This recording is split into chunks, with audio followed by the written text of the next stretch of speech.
ನಿಮ್ಮ ಕಣ್ಣಲ್ಲಿ ಕಣ್ಣೀರನ್ನು ಕಾಣುವ ಮನಸ್ಸು ನಮ್ಮದಿಲ್ಲ. ಹಿರಿಯರಾದವರು ಕಣ್ಣೀರು ಕಾಣಬಾರದು. ಹಾಗೆ ಬ್ರಾಹ್ಮಣರಾದಂತಹ ನೀವು ಕಣ್ಣೀರು ಹಾಕಬಾರದು. ಸರ್ವೋಪಕಾರದ ನಿಮ್ಮ ಜೀವನ ಅಂತ ಭಾವಿಸಿಕೊಂಡು ಬದುಕಿದವರು ನೀವು. ನಮ್ಮ ಮನೆಯಲ್ಲಿ ನಿಮಗೆ ಅನ್ನ ಅಂತ ಆಗಿಲ್ಲ ಸ್ವಾಮಿ. ಯಾವ ಜಾತಿ ಆದ್ರೆ ಯಾವ ಮನುಷ್ಯ ಆದ್ರೆ ಅವನು ನೀತಿ ಮುಖ್ಯವಾಗಿರ್ತದೆ. ನಿನಗೆ ನೀತಿಯ ಧರ್ಮ ಪ್ರಜ್ಞೆ ಇದ್ದದಿಲ್ಲ. ನಿನ್ನ ಕೇಳಿಕೆಯ ಮೇರೆಗೆ ನಾನು ಇಲ್ಲಿ ಇರುವುದಕ್ಕೆ ನನ್ನ ಸಮ್ಮತಿ ಇದೆ. ಆದ್ರೆ ಉಂಟು ಮಾತು ಧರ್ಮಕ್ಕೆ ಅಪಚಾರ ಆದ್ರೆ ನಿನ್ನ ಆಶ್ರಯದಲ್ಲಿ ಇದ್ದು ನಾನು ಊಟ ಮಾಡಬೇಕು. ನಿನ್ನ ಆಶ್ರಯದಲ್ಲಿ ಯಾವ ರೀತಿಯ ವ್ಯವಸ್ಥೆ ಮಾಡಿಕೊಂಡಿದ್ದು ಯಾವುದು ಧರ್ಮಕ್ಕೆ ಅಪಚಾರ ಇರುತ್ತದೆ. ಮತ್ತೆ ಚಿಂತ ಮಾಡಬೇಡಿ ಸ್ವಾಮಿ. ನಿಮಗಾದಂತಹ ಆ ಗತಿಗೆ ನಮ್ಮ ಕಾರಣಕ್ಕೂ ಮಧ್ಯವರ್ತರಾಗಿಯೇ ವರ್ತಿಸಿ ಅದನ್ನು ಉಳಿಸಿಕೊಳ್ತೇನೆ. ಗತಿ ತಪ್ಪುವ ಹಾಗೆ ಬರುವುದಿಲ್ಲ. ನಿಮಗೆ ಬದುಕುವುದಕ್ಕೆ ಪೂರ್ಣವಾದ ಅವಕಾಶವನ್ನು ನಾನು ಕಲ್ಪಿಸಿಕೊಳ್ತೇನೆ. ಜೊತೆಯಲ್ಲಿ ನಿಮ್ಮಲ್ಲಿರುವಂತಹ ಜ್ಞಾನದ ಭಂಡಾರ ಉಂಟಲ್ಲ, ಅದನ್ನು ಈ ಕಾಲದಲ್ಲಿ ಇಳಿಸುವುದೇ ಒಳ್ಳೆಯದು. ಆಗಿತ್ತು ತಡೆಕೊಳ್ಳಿಕ್ಕೆ ಕೂಡಿದ್ದು ಅಂತ ನೋಡ್ತಾ ಇಲ್ಲ. ಪ್ರಯತ್ನ ಮಾಡ್ತೇನೆ. ಒಳ್ಳೆ ಬನ್ನಿ.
ಮೇಲಿನ ಚಕ್ರವು ಕೆಳಗಾಗಿರುತ್ತದೆ, ಕೆಳಗಿನ ಚಕ್ರವು ಮೇಲಾಗುತ್ತದೆ.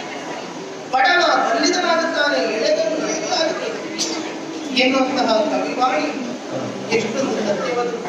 ಪಾಂಡವರ ಬದುಕಿಗೂ ಅದೆಷ್ಟು ಅನ್ವಯಿಸಿ ಹೋಯಿತು. ರಾಜದ್ವಯಾಂತರವನ್ನು ಮಾಡಿ ದಿಕ್ಕುಗಳಲ್ಲಿ ಬಂದಂತಹ ಕಪ್ಪಕಾಣಿಗಳನ್ನು ಸಂಗ್ರಹಿಸಿ ಚಕ್ರವರ್ತಿಯಂತಹ ಯೋಗ್ಯತೆಯನ್ನು ಸಂಪಾದಿಸಿರುವಂತಹ ಧರ್ಮರಾಜ ಒಡ ಹುಟ್ಟಿರುವಂತಹ ತಮ್ಮಂದಿರನ್ನು ಕೈ ಹಿಡಿದಿರುವಂತಹ ಹೆಂಡತಿಯನ್ನು ಕರೆದುಕೊಂಡು ತಾಡುಪಾಲಾಗುವಂತಹ ಸುದ್ದಿಯಾದರೂ ಬಂದೆ ವಿಧಿಯ ವಿಪರ್ಯಾಸವಲ್ಲದೆ ಇನ್ನೇನೆ ನೋಡ. ಹಾಗೆ ಆಕ್ಷೇಪಿಸಿಯ ಧರ್ಮರಾಜ ದೂದಾಟವನ್ನು ಆಡಿದ್ದರಿಂದ ಬದುಕಿನಲ್ಲಿ ಎಲ್ಲವನ್ನೂ ಕಳೆದುಕೊಂಡಾಗಿ ಏನು ಧರ್ಮರಾಜ ತಿಳಿಯಲಿ ತಕ್ಕ ವ್ಯಸನಗಳಲ್ಲಿ ಒಂದಾಗಿರುವುದು ದೂದಾಟವೆಂದು. ಆದರೂ ಆಡಿದ ದೇವಿ ಒಮ್ಮೊಮ್ಮೆ ಹೀಗೆ ಆಗಿ ಹೋಗುವುದು. ಪೌಲಸ್ತ್ಯ ಬ್ರಹ್ಮಣ ಪೌತ್ರನಾಗಿರುವಂತಹ ರಾವಣ ಪರಧಾರ ಅಪಹರಣದಲ್ಲಿ ದೋಷವನ್ನು ಕಂಡುಹಿಡಿದ. ಕಾಂಚನ ಮೃಗ ಎನ್ನುವಂಥದ್ದು ಪ್ರಪಂಚದಲ್ಲಿ ಇರುವುದಕ್ಕೆ ಸಾಧ್ಯವೇ ಇಲ್ಲ ಎನ್ನುವುದನ್ನು ತಿಳಿದಿದ್ದರು. ಹೆಂಡತಿಯಾದಂತಹ ಸೀತೆಯ ಬಯಕೆಗೆ ಈಡೇರಿಸುವುದಕ್ಕೆ ರಘುರಾಮಚಂದ್ರ ಮುಂದಾಗಿ ಹೋದ. ಹಾಗಾದ್ರೆ ಏನಿದರ ಅರ್ಥ? ವಿಧಿ ಎಲ್ಲರನ್ನು ಆಟವಾಡಿಸಿದ. ಇಲ್ಲಿಯೂ ಹಾಗೆ ಆಗಿರುತ್ತಾನೆ. ಜೂಜಾಟದಲ್ಲಿ ಸರ್ವಸ್ವವನ್ನು ಕಳೆದುಕೊಂಡು 12 ವರ್ಷಗಳ ವನವಾಸ, 1 ವರ್ಷದ ಅಜ್ಞಾತವಾಸ ಎನ್ನುವಂತಹ ನಿಬಂಧನೆಗೆ ಒಳಗೊಂಡು ಹೆತ್ತ ತಾಯಿಯನ್ನು ಮುಗಿದಲ್ಲೇ ಬಿಟ್ಟು ತಮ್ಮಂದಿರ ಸಹಿತವಾಗಿ ಸತ್ಯಸಹಿತನಾಗಿ ಕಾಡುಬಾರದೇನೋ. ಆದರೆ ಒಂದು ನೆಮ್ಮದಿ, ಪ್ರಕೃತಿಯ ರಮಣೀಯವಾದಂತಹ ತಾಣಗಳಲ್ಲಿ ಕಾಲ ಕಳೆಯುತ್ತ ಋಷಿ ಮುನಿಗಳಿಂದ ಅನುಗ್ರಹಕ್ಕೆ ಪಾತ್ರರಾಗುತ್ತ ವಿಶೇಷವಾದಂತಹ ಅಸ್ತ್ರ ಶಸ್ತ್ರಾದಿಗಳನ್ನು ಸಂಪಾದಿಸುತ್ತಾ ನಾವು ಬಲಿಷ್ಠರಾಗುತ್ತಾ 12 ವರ್ಷವನ್ನು 12 ದಿನಗಳನ್ನೇ ಕಳೆದಿದ್ದೇವೆ. ಆದರೆ ಇಲ್ಲಿ ನೋಡಿದಿರುವುದು 1 ವರ್ಷದ ಅಜ್ಞಾತವಾಸ.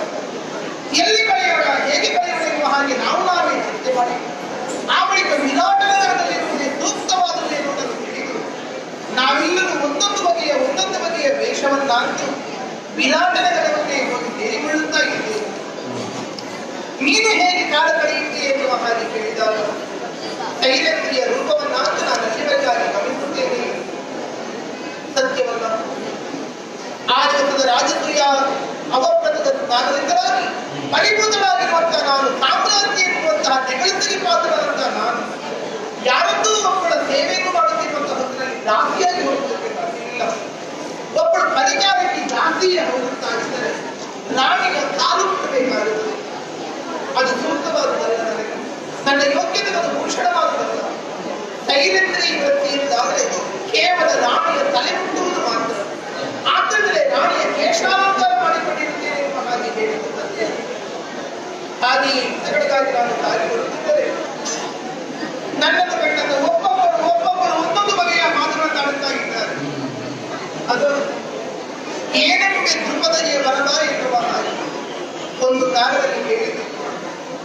ನನ್ನಣ್ಣನ ಜೊತೆಯಲ್ಲಿ ಎದ್ದ ಪುಟ್ಟರಿಂದಲಾಗಿ ನಾನು ಸಕಲ ಆವರಣ ಭೂಷಿತರಾಗಿ ಎದ್ದು ಬಂದಾಗ ಏನೆಂಬೆ ಧ್ರುಪದರಿಯ ಬರಲ ಎನ್ನುವ ಹಾಗೆ ಕಣ್ಣರಳಿಸಿ ನೋಡಿದ ಸಮಾಜ ಕೈಯಲ್ಲಿ ಹೂವಿನ ಮಾಲಿಕೆಯನ್ನು ಹಿಡಿದು ದ್ರೌಪದಿ ಸ್ವಯಂವರ ಕಾಲಕ್ಕೆ ನಾನು ಬರುವಾಗ ಕವಿಗಳು ವರ್ಣಿಸಿದ್ದು ಏನೆಂಬೆ ಧ್ರುಪದರಿಯ ಬರಲ ಎಂದು.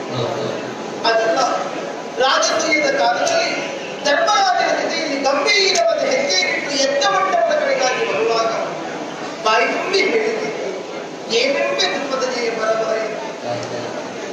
ಈಗ ಆ ವಿಧಿ ಹೇಳಿಕೊಳ್ಳುತ್ತಾ ಇದೆ. ಸರ್ವತ್ವವನ್ನು ಕಳೆದುಕೊಂಡು ಯಾರತ್ತೋ ಸೇವೆಯನ್ನು ಮಾಡುವುದಕ್ಕೆ ಹೊರಟುತ್ತಿರುವಂತಹ ದ್ರೌಪದಿಯಂತೂ ಏನೆಂಬೆ ಧ್ರುಪದರಿಯ ಏನಿಲ್ಲ. ನನ್ನ ತನವನ್ನು ಮುಟ್ಟಾಗಿ ಇರಿಸಿಕೊಂಡು ಉದಯಕ್ಕೆ ಸೇವೆಯನ್ನು ಮಾಡಿಕೊಂಡಿರಬೇಕಂತ ಅವಕಾಶವು ನನಗೆ ಬೇಕಾಗಿದೆ. ಆ ಕಾರಣಕ್ಕೋಸ್ಕರವಾಗಿ ರಾಣಿ ನಿವಾಸದವರು ಗಮನಿಸುವಂತೆ ರಾಜಬೀದಿಯಲ್ಲಿ ಅಡ್ಡಾಡುತ್ತಾ ಇರುತ್ತೇನಂತೆ. ಸಾಗುತ್ತೇನೆ, ಆ ಕಡೆಗೆ ಸಾಗುತ್ತೇನೆ.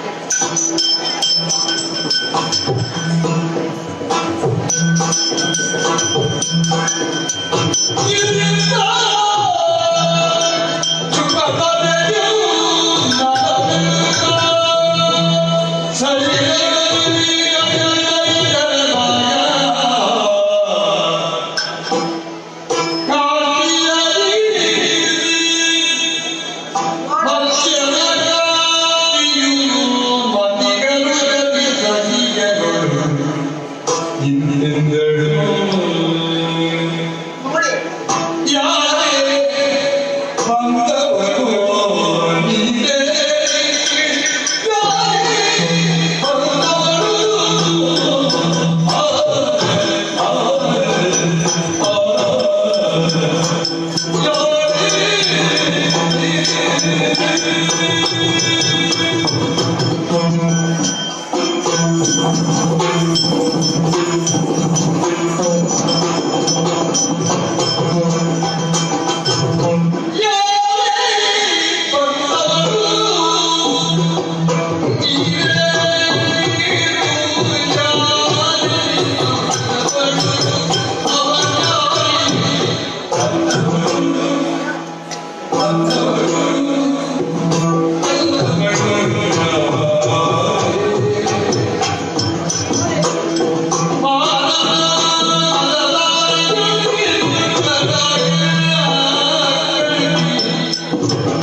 ಈ ಮತ್ಸ್ಯನಾದ ಅಂತಃಪುರದಲ್ಲಿ ಒಬ್ಬರಿಗೆ ಮೇಲೆ ಹೀಗೆ ಲೋಕಾಭಿರಾಮವಾಗಿ ಮಾತನಾಡುತ್ತಿರುವ ಕಾಲ ಒಮ್ಮೆ ಹೀಗೆ ರಾಜವೀತಿ ಅಂತ ಕಣ್ಣಾಯಿಸಿದಾಗ ಇದ್ದಕ್ಕಿದ್ದಂತೆ ಕಣ್ಣು ಅರಳಿತು.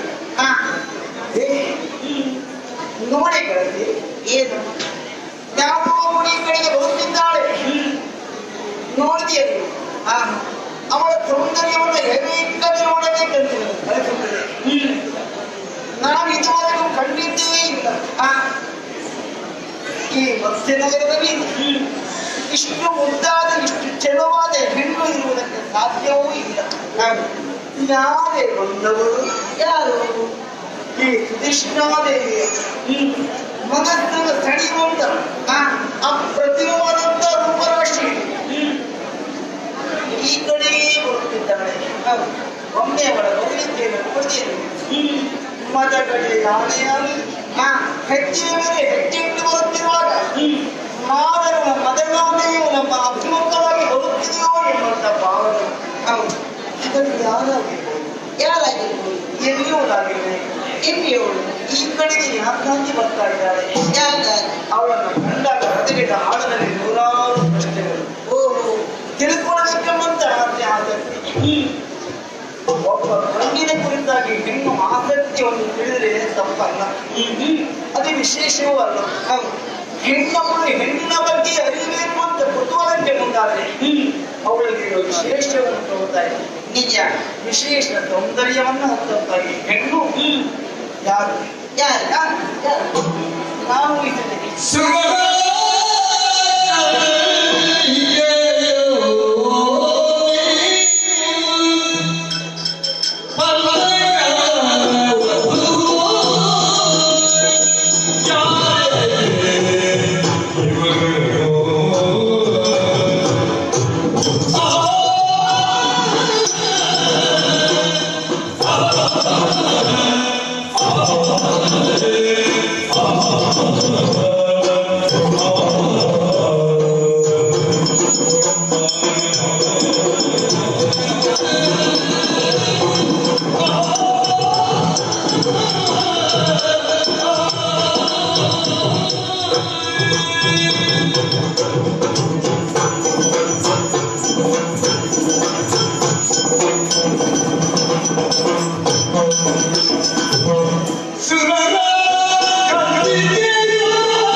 No!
ಸಾಮಾನ್ಯ ಹೆಣ್ಣು ಅಲ್ಲವೇ ಅಲ್ಲ ಅವಳು. ಖಂಡಿತವಾಗಿಯೂ ಸಾಧ್ಯವಾಗುವುದು.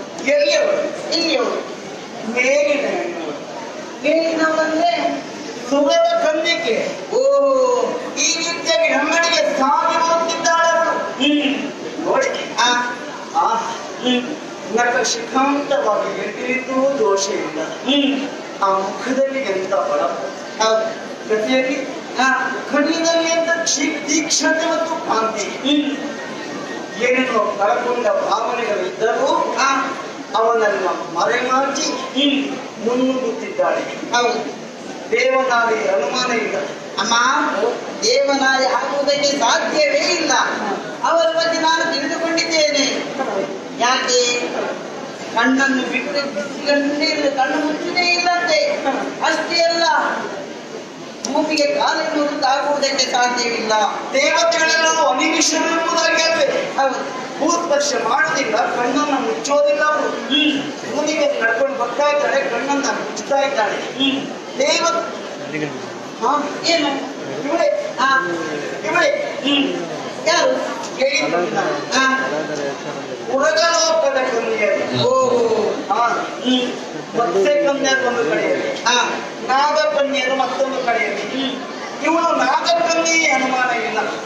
ನಾಗಕನ್ಯೆ ಆಗುವುದಕ್ಕೆ ಸಾಧ್ಯವೇ ಇಲ್ಲ. ಯಾಕೆ ಕೆಳಗೆ ಸಪೂರ ಮೇಲೆ ಅಗಾಲವಾಗಿ ಕಡೆಗೆ ಹಾವಿನ ಆಕೃತಿ, ಹೌದು. ಮೇಲೆ ಮನುಷ್ಯ ಆಕೃತಿ. ಇವಳು ಹೇಗಿದ್ದಾಳೆ? ಇವಳಲ್ಲಿ ವ್ಯತ್ಯಾಸ ಎನ್ನುವುದಿಲ್ಲ. ಮೇಲೆ ಕೆಳಗೆ ಒಂದೇ ರೀತಿ ವ್ಯತ್ಯಾಸವೇ. ಹೌದು. ಹಾಗಾದ್ರೆ ಇವಳು ಆಗುವುದಕ್ಕೆ ಸಾಧ್ಯ ಇಲ್ಲ. ನಾಗಕನ್ಯೆಯು ಅಂತಂದ್ರೆ ಆ ತಲೆಯಲ್ಲಿ ಇದ್ದ ತರುಣಿಗೆ ನೋಡುವುದಕ್ಕೆ ಸಾಧ್ಯವೂ ಇಲ್ಲ. ಇಲ್ಲವೇ ಇಲ್ಲ. ಹೇಗೆ ಹುಟ್ಟಿದವಳು, ಯಾಕೆ ಬಂದವಳು, ಏನು ನನ್ನನ್ನೇ ನಾನು ಯೋಚಿಸಿದಲ್ಲ, ನನ್ನನ್ನೇ ನಾನು ತರ್ಕಿಸಿಕೊಂಡ್ರೆ ಉತ್ತರ ಸಿಗ್ತದ? ಉತ್ತರ ಎನ್ನುವುದು ಸಿಗುವುದಕ್ಕೆ ಸಾಧ್ಯವೇ ಇಲ್ಲ. ಈ ಕಡೆಗೆ ಬರುತ್ತಿದ್ದರೂ ಮುಂದೆ ಸಾಗುತ್ತಾಳು ಏನು? ಹೌದು. ಒಂದು ಕೆಲಸ ಮಾಡಿ, ಏನು ಮಹಾರಾಣಿ ಕೃಷ್ಣಾದೇವಿ ಕರೆಯುತ್ತಿದ್ದಾಳೆ ಎಂಬುದಾಗಿ ಹೇಳಿ ಆಕೆಯಿಂದ ಇಲ್ಲಿ ಕರೆ ತನ್ನಿ. ಆ ಕಡೆ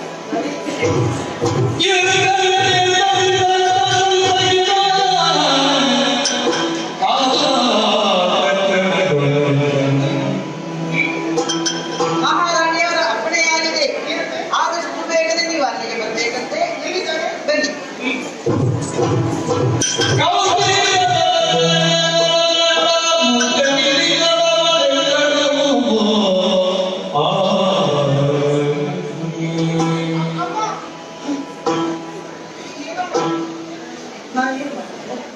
ನನ್ನನ್ನು ಕಂಡಾಗ ನೀವೇ ಕೈ ಮುಗಿಯುತ್ತಾ ಇದ್ದೀರಪ್ಪ. ನೀವು ನಾವಿಲ್ಲಿಗೆ ಆಗಂತುಗಳಾಗಿ ಬಂದವರಮ್ಮ. ನಾನು ಮಹಾರಾಣಿ, ನನಗೆ ನೀನು ಅತಿಥಿ ಸಮಾನ. ಹೌದು. ಅತಿಥಿ ದೇವೋ ಭವ. ಆತನ ಕೈ ಮುಗಿದ್ದೇನೆ. ಆದ್ದರಿಂದ ಅತಿಥಿಯಾಗಿ ನಾನು ನಿಮ್ಮಲ್ಲಿ ಉಪಚಾರ ಪುತ್ರವಾಗಿ ಬಂದವಳಲ್ಲ. ಒಬ್ಬಳು ಗಟ್ಟಿಗಿಟ್ಟು ಬಂದವಳಿದ್ದೇನೆ. ನೋಡಮ್ಮ, ಹೇಗೆ ನೀನು ಕರೆ ತಂದನು ನಾನಲ್ಲದೆ. ಹೇಗಪ್ಪ?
ನಿನ್ನ ಕುರಿತಾಗಿ ಹಲವಾರು ಪ್ರಶ್ನೆಗಳು ಮತ್ತು ಸಂಶಯಗಳು. ಏನಮ್ಮ ಸಂಶಯ? ಏನು? ಅದನ್ನೆಲ್ಲ ಪರಿಹರಿಸಿಕೊಳ್ಳಕ್ಕೆ ನಾನಿಲ್ಲಿ ಕರೆಸಿಕೊಂಡವಳು. ತಿಳಿದದ್ದನ್ನೇ ಹೇಳಿದರು. ಏನಮ್ಮ ನೀನ ಎಲ್ಲಿಂದ ಬಂದವಳು ನೀನು? ಮುಂದೆಲ್ಲಿಗೆ ಸಾಗುವವಳು ನೀನು? ಇಲ್ಲಿಗೆ ಬಂದಿದ್ದ ಕಾರಣಗಳೇನು? ಜೊತೆಯಲ್ಲಿ ಎಂತಾದ್ರು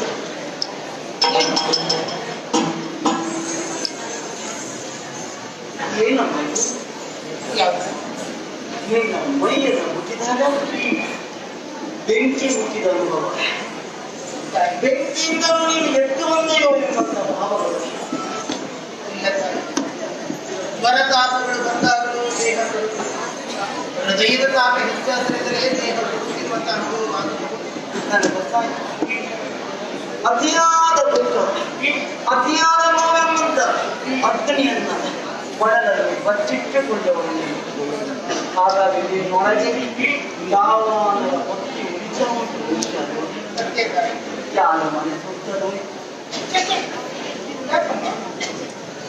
ಮನಸ್ಸನ್ನು ಸುಡುತ್ತೆ ತಮ್ಮ ಮನಸ್ಸು ಎಂಬ ಈ ಮನೆ ಬಂತು ಹೆಚ್ಚು ಮಾಡಿಕೊಳ್ಳಬೇಡ. ಈ ಮಲಿನ ವೃತ್ತಿಯಾಗಿ ಮಾಸಿದ ವತನ ಜೊತೆಯಲ್ಲಿ ಕೆಡವಿದ ದ್ವೇಷರಾಶಿ ಮನಿಗುಂಬಿದ ನಯನ ಈ ನಮ್ಮ ನಿರ್ಮಾಣ ವದನ ಮದುವೆಯಾಗಿದೆ ಎನ್ನುವುದಕ್ಕೆ ಸ್ಪಷ್ಟವಾಗಿ ಹೊರಗೆ ಮಾಂಗಲ್ಯ ತೋರ್ತಾ ಗಂಡ ಇದ್ದಾನೆ ಅಂತ ಎಲ್ಲಿದ್ದಾನೆ? ಅವನನ್ನು ನುಡಿದು ನೀವು ಯಾಕೆ ಬಂದ್ರಿ? ಅಲ್ಲ, ಅವನನ್ನೇ ನಿನ್ನನ್ನು ಬಿಟ್ಟುಕೊಳ್ಳಿ ಬಿಟ್ಟಲೋ ಕೇಳ ನಿನ್ನ ಬಗ್ಗೆ ತಿಳ್ಕೊಳ್ಬೇಕು ಅಂತ ತಾಯಿ. ರಾಣಿಯಾಗಿರುವಂತಹ ನೀವು ಮೃದುವಾಗಿ ವರ್ತಿಸಬೇಕೇನೋ ಎನ್ನುವಂತ ಅರ್ಥಕ್ಕೆ ಆದರೆ ಎಂತಹ ವಾತ್ಸಲ್ಯ ಹೃದಯ ಉಳ್ಳದ್ದಾಗಿ ನನ್ನಲ್ಲಿ ಈ ಮನೆಯಿಂದ ಉಪಚರಿಸುತ್ತಿರುವಾಗ ನನಗೆ ಹೇಳುವುದಕ್ಕೆ ಸಾಧ್ಯವಿಲ್ಲ. ನನಗೆ ಬಿಗು ಇತ್ತು. ನಿನ್ನನ್ನ ಕಂಡರೆ ಎಲ್ಲರೂ ಅಗುವಾಗಿ ಓಡುತ್ತಾರೆ. ಈಗ ನನ್ನೊಂದಿಗೆ ಹಗುರವಾಯಿತು.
ಅಮ್ಮ ಬೇಡಕಾರಿ ಒಂದು ವಿಚಿತ್ರ ಅನಿಸುತ್ತಾ ಇದೆ ನಿಮ್ಮ ಮಾತುಗಳೆಲ್ಲವೂ ಕೂಡ.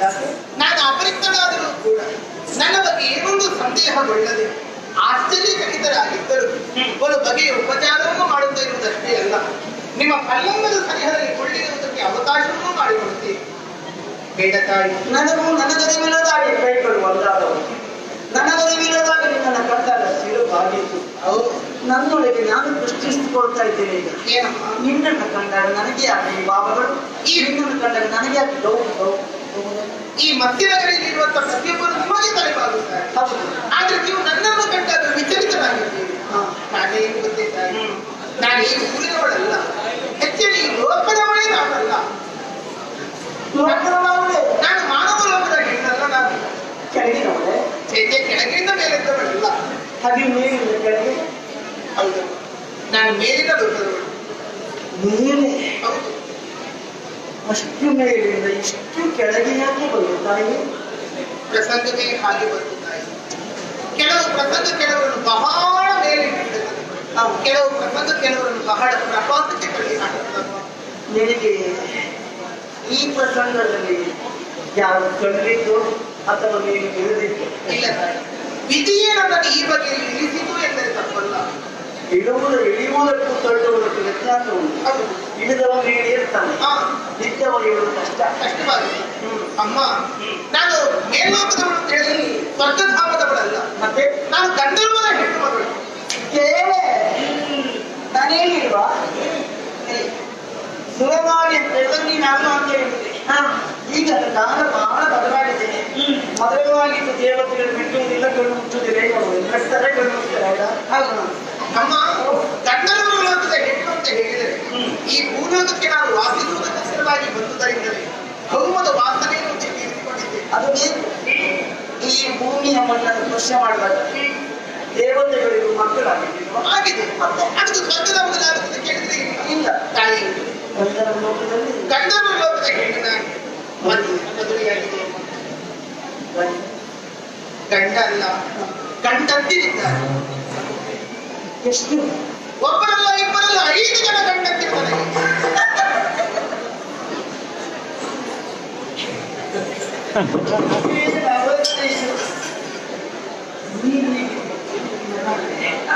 ನನ್ನ ಮನೆ ಮತ್ತೆ ಈ ಒಬ್ಬರನ್ನೇ ಸುಧಾರಿಸುವುದು ಈಗ ಕಷ್ಟ. ಅಂತರದಲ್ಲಿ 5 ಹೇಗೆ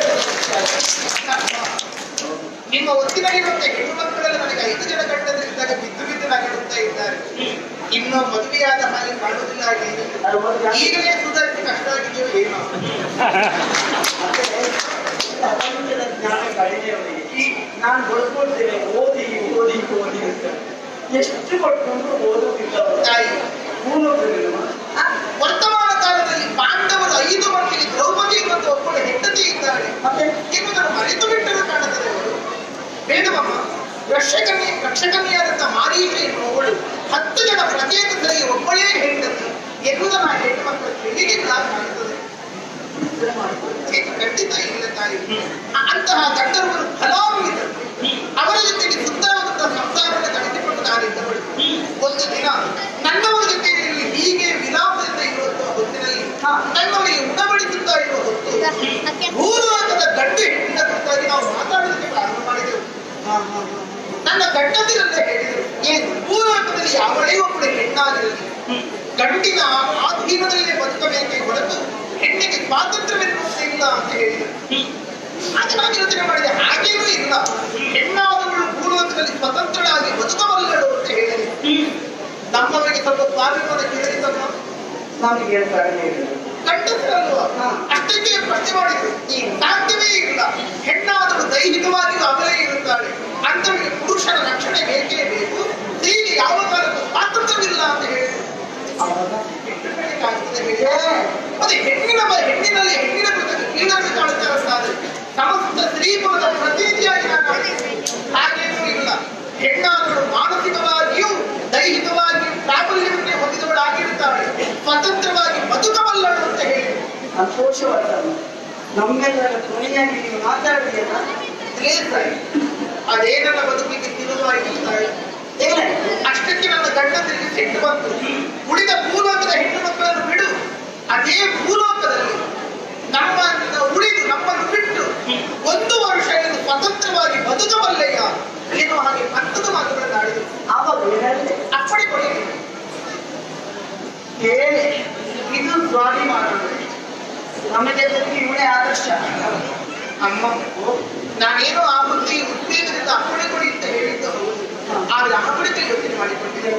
ಹೆಣ್ಣಾದವಳು ಮಾನವನ್ನು ಉಳಿಸಿಕೊಂಡು ಬದುಕಬೇಕು, ಆ ಬಳಿಕ ಪ್ರಾಣವನ್ನು ಉಳಿಸಿಕೊಳ್ಳಬೇಕು. ಆದರೆ ನಾನು ಆ ಪ್ರಾಣ ಉಳಿಸಿಕೊಂಡು ಬದುಕಬೇಕು ಅಂತಾದ್ರೆ 5 ಹೆಂಡತಿಯಾಗಿರುವಂತ ನನ್ನ ಮನಸ್ಥಿತಿಯನ್ನು ಅರ್ಥ ಮಾಡಿಕೊಳ್ಳುವಂತ ಒಬ್ಬಳು ಹೆಣ್ಣು ಬೇಕಾ ಬೇಡ ತಾಯಿ? ಆಶ್ರಯ ಕೊಡುವುದಕ್ಕೆ ಯಾರನ್ನು ಹಾಗೆ ಯೋಚಿಸಿದೆ. ಅಂತವಳಿರುವುದಿದ್ರೆ ವರ್ತಮಾನ ಕಾಲದಲ್ಲಿ ದ್ರೌಪದಿ ದೇವಿ ಮಾತ್ರ ಎನ್ನುವ ಹಾಗೆ ತಿಳಿದು ಅವಳಲ್ಲಿಗೆ ಹೋಗಬೇಕೆನ್ನುವ ಯೋಚನೆ ಮಾಡಿ ಹೋಗ್ಲಿಲ್ಲ. ಆದ್ರೆ ನಾನು ಕೆಳಗಿಳಿದು ಬರುತ್ತಿರುವಾಗ ಇಲ್ಲಿಯ ವರ್ತಮಾನವೇ ಬೇರೆಯಾಗಿ ಹೋಗಿದ್ದ.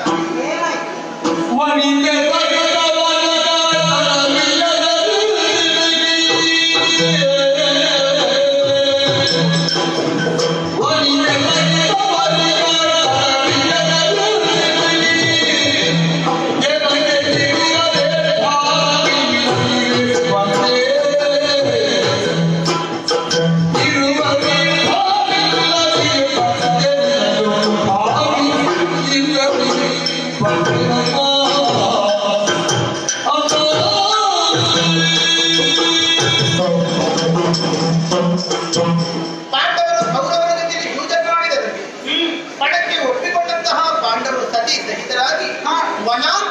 ಸೇರಿದರಂತೆ ಹೆಚ್ಚು ಕಡಿಮೆ 10-12 ವರ್ಷಗಳ ಹತ್ತಿರ ಆಯಿತಂತೆ ಎನ್ನುವುದನ್ನು ಕೇಳಿದೆ.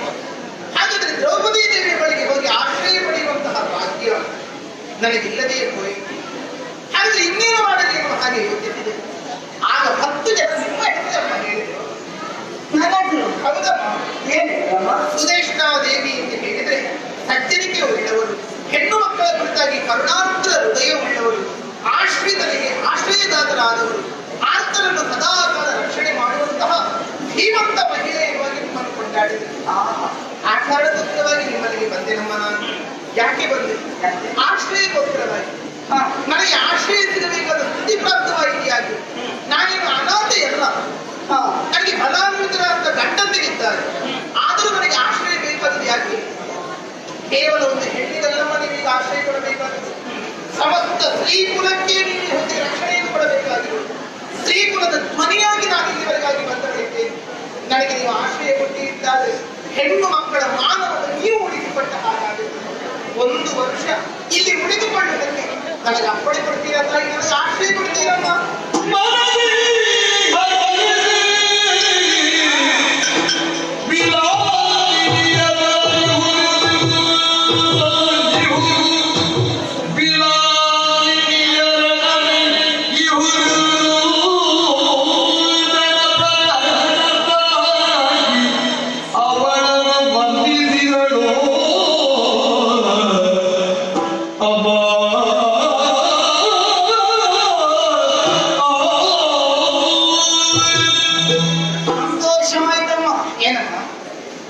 ಗಂಡಂದಿರನ್ನ ಬಿಟ್ಟು ಬಂದೆ ಎಂಬ ಕಾರಣಕ್ಕಾಗಿ ಅಲ್ಲ.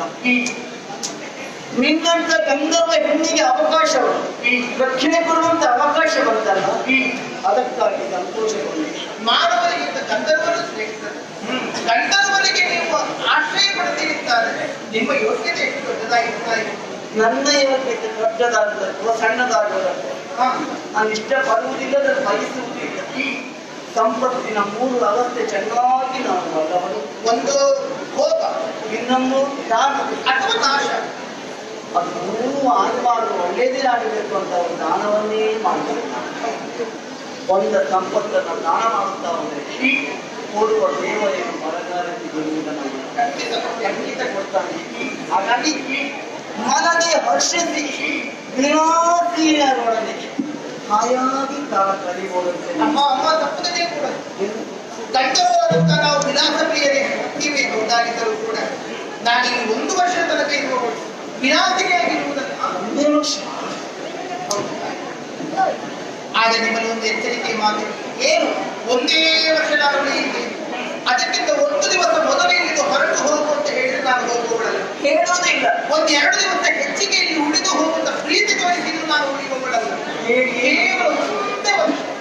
ಆಯ್ತಲ್ಲ, 1 ವರ್ಷಕ್ಕೆ ಅವಕಾಶ ಕೊಡ್ತೇನೆ. ಮಾತ್ರ ಅಲ್ಲ, ನಾನು ಉದ್ಯೋಗ ಮಾಡಿರ್ತೇನೆ.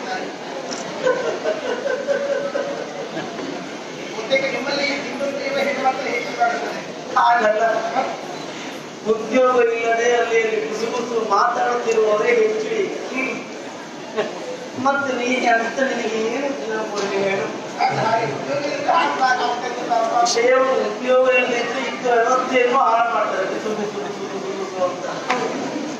ಉದ್ಯೋಗ ಕೊಡಬೇಕು ಅಂತ ಒಂದೇ ಉದ್ಯೋಗ, ಭೋಜನ ಶಾಲೆ ಕೊಡ್ಬೋದೇ ಬಿಟ್ಟು ಮತ್ತೇ ಕೊಡ್ಬೋದು. ಅದಲ್ಲ ತಿಂದುಂಡಿಗೆ ಒಂದು ಉದ್ಯೋಗ ಹೇಳಿದ್ದಲ್ಲ. ಮತ್ತೆ ನಾನು ಕೇಶಾಲಂಕಾರ ಬಹು ಚೆನ್ನಾಗಿ ಮಾಡುತ್ತೇನೆ ತಾಯಿ. ಬಹು ಚೆನ್ನಾಗಿ ಸುಂದರವಾಗಿ ಒಂದೊಂದು ವಿನ್ಯಾಸದಲ್ಲಿ ನಾನು ತಲೆಗಟ್ಟಿದ್ದೇನೆ. ಕೇಶಾಲಂಕಾರ ಮಾಡುತ್ತೇನೆ. ಅದೇ ಉದ್ಯೋಗವನ್ನು ಮಾಡುತ್ತಿರುವುದರಿಂದ ಸೈಲೇಂದ್ರಿ ವೃತ್ತಿಯನ್ನು ಮಾಡುತ್ತಿರುವುದರಿಂದ ನನ್ನ ಹೆಸರು ಸೈಲೇಂದ್ರಿ ಎನ್ನುವ ಹಾಗೆ. ಮಡಿಕೆ ಮಾಡುವ ಮಡಿಕೆ ಅದೇ ರೀತಿಯಾಗಿ ಕೇಶಾಲಂಕಾರ ಮಾಡ್ತೀಯ ಅಂತ ಹೇಳ್ತೀಯ. ನಿನ್ನ ಕೇಶ ಮಾತ್ರ ಕೆಳಗೆ ಮೊದಲಿಗೆ ಮುಡಿ ಕಟ್ಟಿಕೊಂಡು ಆಮೇಲೆ ಮತ್ತೊಬ್ಬರಿಗೆ ಮುಡಿ ಕಟ್ಟಿಕೊಂಡು ನನ್ನ ಗಂಡನ ರೀತಿಯಲ್ಲಿ ಮಾತಾಡುತ್ತಾ ಇರುವಂತಹ ಹೊತ್ತಲ್ಲಿ ನನ್ನ ತಲೆ ಕೂದಲು ಬಿಚ್ಚಿಕೊಂಡಿದ್ದೆ. ಆಗಲೇ ನಾನು ಮನಸ್ಸಿನಲ್ಲಿ ಸಂಕಲ್ಪಿಸಿಕೊಂಡವರು ಏನು, ಮತ್ತೆ ನಾವು ತಲೆ ಕೂದಲು ಕಟ್ಟುವುದಿದ್ದರೆ ನನ್ನ ಗಂಡಂದಿರೇ ನನ್ನ ಈ ತಲೆ ಕೂದಲನ್ನು ಕಟ್ಟಬೇಕು, ನಾನು ಅಲ್ಲಿ ಕಟ್ಟಿಕೊಳ್ಳುವವರ. ಆ ಕಾರಣಕ್ಕೋಸ್ಕರವಾಗಿ ನಾನು ಬಿಚ್ಚಿಟ್ಟುಕೊಂಡಿದ್ದೇನೆ. ತಲೆ ಕೂದಲು ಕಟ್ಟಬೇಕೆನ್ನುವ ಹಾಗೆ ನೀವು ಅಪ್ಪಣೆ ಮಾಡುತ್ತಿದ್ದಾದ್ರೆ ನಾನು ಬೇರೆ ಕಡೆಗೆ ನನಗೆ ಇದೆಲ್ಲ ಗೊತ್ತಿರುವ ಹಾಗಾಗಿ ಹೇಳಿದೆ ನಿನಗೂ ಮುಡಿ ಕಟ್ಟುವಂತ ಯೋಗ ಭಾಗ್ಯವನ್ನು ಪರಮಾತ್ಮ ಆದಷ್ಟು ಬೇಗ ತಗೊಂಡಿದ್ದಾನೆ. 1 ವರ್ಷ ಶೀಘ್ರವಾಗಿ ಕಳೆಯಬೇಕಾಗಿದೆ. ಮತ್ತೊಂದು ತಿಂಗಳು ಕೇಳಿಕೋ, ನಾನು ಮದುವೆಯಾದ ಹೆಣ್ಣು, ಗಂಡಂದಿರಿಂದ ದೂರವಿರಬಹುದು, ಅದನ್ನು ಪತಿವ್ರತ ಧರ್ಮವನ್ನು ಪಾಲಿಸುವುದು, ಪರಶೈಯ ಪ್ರವೇಶ, ಪರಪುರುಷನ ಸೇವೆ, ಮತ್ತೊಬ್ಬರು ಉಂಡು ಬಿಟ್ಟ ಎಂಜಲನ್ನು ಉಣ್ಣುವುದು, ಈ 3 ಕಾರ್ಯ ಜೀವನ ಏನು ನಾನೊಬ್ಬ ಮದುವೆ ಹೆಣ್ಣು, ಮದುವೆಯಾದವರು ತಾಯಿಯಾಗಿ ನಿಂತವರು. ಒಬ್ಬ ಮದುವೆಯಾದ ಅಲ್ಲ ಹೆಣ್ಣನ್ನ ಹೇಗೆ ಕರೆಸಿಕೊಳ್ಳಬೇಕು ಚೆನ್ನಾಗಿ ನಾನು ಬಂದವಳು. ನಾನೇ ಉತ್ತರ ಕಟ್ಟವಳಲ್ಲ. ನಾನು ಒಬ್ಬ ಮಗಳಿದ್ದಾನೆ, ಉತ್ತರೇ ಎಂಬುದಾಗಿ ನನಗೆ ಇವತ್ತಿನಿಂದ 1 ಮಗಳ 2 ಮಗಳ ನನ್ನ ಹಾಗೆ ಕಂಡುಕೊಳ್ತೇವಂತೆ.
ಹಾಗಿದ್ರೆ ಹೇಗೆ? ನಾವು ಕೀಚಕ, ಕೀಟ ಇದ್ರೆ ನೀನು ಚಕ್ಕ. ವ್ಯತ್ಯಾಸ ಹಾಗೆ ನೋಡು. ಕೀಚಕ ನೀನು, ಕೀಟ ಇದ್ರೆ ಚಕ್ಕ. ಚಕ್ಕ ಎನ್ನುವುದಕ್ಕೆ ನಮಗಷ್ಟು ಹಿತವಾಗುವುದಿಲ್ಲ. ಚಿಕ್ಕ ಚಿಕ್ಕ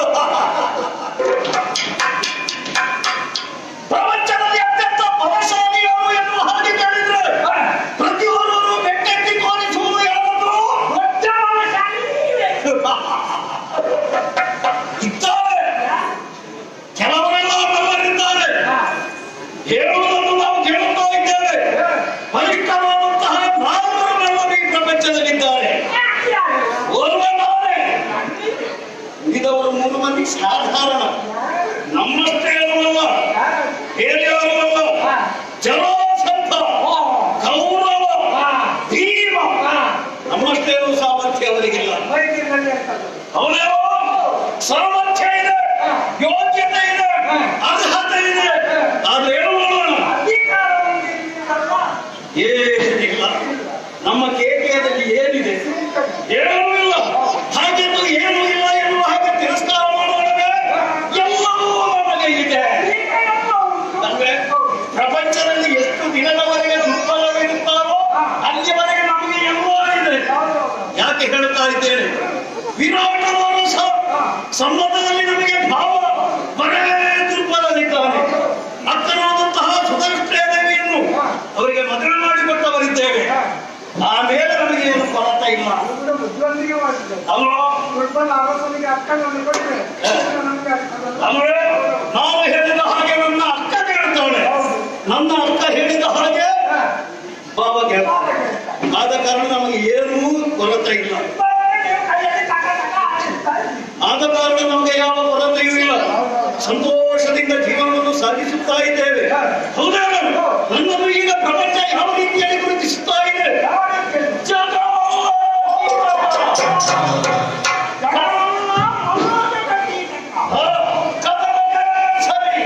ಹೀಗೆಲ್ಲ ಪ್ರಪಂಚ ನಮ್ಮನ್ನು ಕೊಂಡಾಡ್ತಾ ಇದೆ. ಮತ್ತೊಂದು ವಿಚಾರದಿಂದ ಹೇಳ್ತೇನೆ, ನಮ್ಮವರು ನಮ್ಮನ್ನು ಹೊಗಳಿದ್ರೆ ಅದು ವಿಶೇಷವಲ್ಲ, ಇನ್ನೊಬ್ಬರು ನಮ್ಮನ್ನು ಹೊಗಳಬೇಕು. ನಮ್ಮವರು ನಮಗೆ ಪ್ರಶಸ್ತಿ ಕೊಟ್ಟರೆ ಅದು ವಿಶೇಷವಲ್ಲ, ನಮ್ಮ ವಿರೋಧಿಗಳು ನಮಗೆ ಪ್ರಶಸ್ತಿ ಕೊಡಬೇಕು. ನಮಗೆ ಇಷ್ಟೆಲ್ಲ ಪ್ರಶಸ್ತಿಗಳನ್ನು ಕೊಟ್ಟವರು ಯಾರು? ನಮ್ಮ ವಿರೋಧಿಗಳು. ದಿಗ್ವಿಜಯಕ್ಕೆ ಹೊರಟ ಧರ್ಮವನ್ನು ಉಳಿದೆ. ಯಾವ ಕಡೆಗಳಿಗೆ ನಾವು ದಿಗ್ವಿಜಯಕ್ಕೆ ಹೋಗಲಿಲ್ಲ. ಯಾಕೆ ಅಂತ ಕೇಳಿದ್ರೆ ಕೆಲವರಿಗೆ ತಿಳಿದಿದೆ. ಹಸ್ತಿನಾವತಿಗೆ ನಾವು ಹೋಗಲಿಲ್ಲ. ಯಾಕೆ? ಹಸ್ತಿನಾವತಿಯ ತಂಟೆಗೆ ನಾವು ಹೋಗುವುದಿಲ್ಲ, ನಮ್ಮ ತಂಟೆಗೆ ಅವರು ಬರುವುದಿಲ್ಲ. ಇದೊಂದು ಅಲಿಖಿತವಾದಂತಹ ಒಪ್ಪಂದ. ಆ ರೀತಿಯಲ್ಲೇ ಮುಂದುವರಿಯುತ್ತಾ ಇದೆ. ದಿಗ್ವಿಜಯವನ್ನು ಮಾಡಿ ಧರಾಪಾಲಕರ ಗರ್ವವನ್ನು ಮೆರೆದು ಕಲ್ಪ ಕಾಣಿಕೆಗಳನ್ನು ಸಂಗ್ರಹಿಸಿ ರಕ್ಷಿತಾಗಿದೆ. ಆದರೆ ಈಗ ನಾವು ಹೊಸದಲ್ಲಿಗೆ ಇಂದಿನ ದಿನ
ಜೀವನದ ಸಂತೋಷವನ್ನು ಅನುಭವಿಸಬೇಕು ಎನ್ನುವಂತಹ ಕಾರಣದಿಂದ ನಾನು ಹೊರಟು ನಿಂತವರಿದ್ದೇನೆ. ಒಮ್ಮೆ ನನ್ನನ್ನು ನೋಡು, ಹೇಗಾಗಿದೆ ಶೃಂಗಾರ?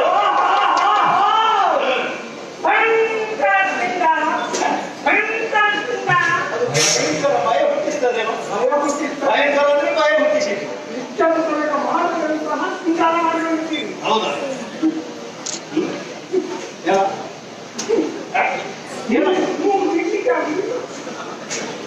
ನಿನ್ನ ಮೂಗು ಕೊಳತಿರ್ಬೇಕು ನೋಡುತ್ತೆ.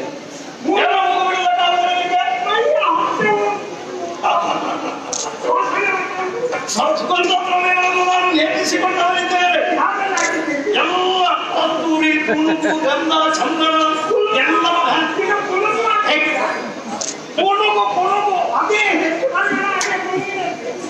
ಈಗ ವಿಪರೀತ ಪರಿಣಾಮ ಬರ್ತದೆ.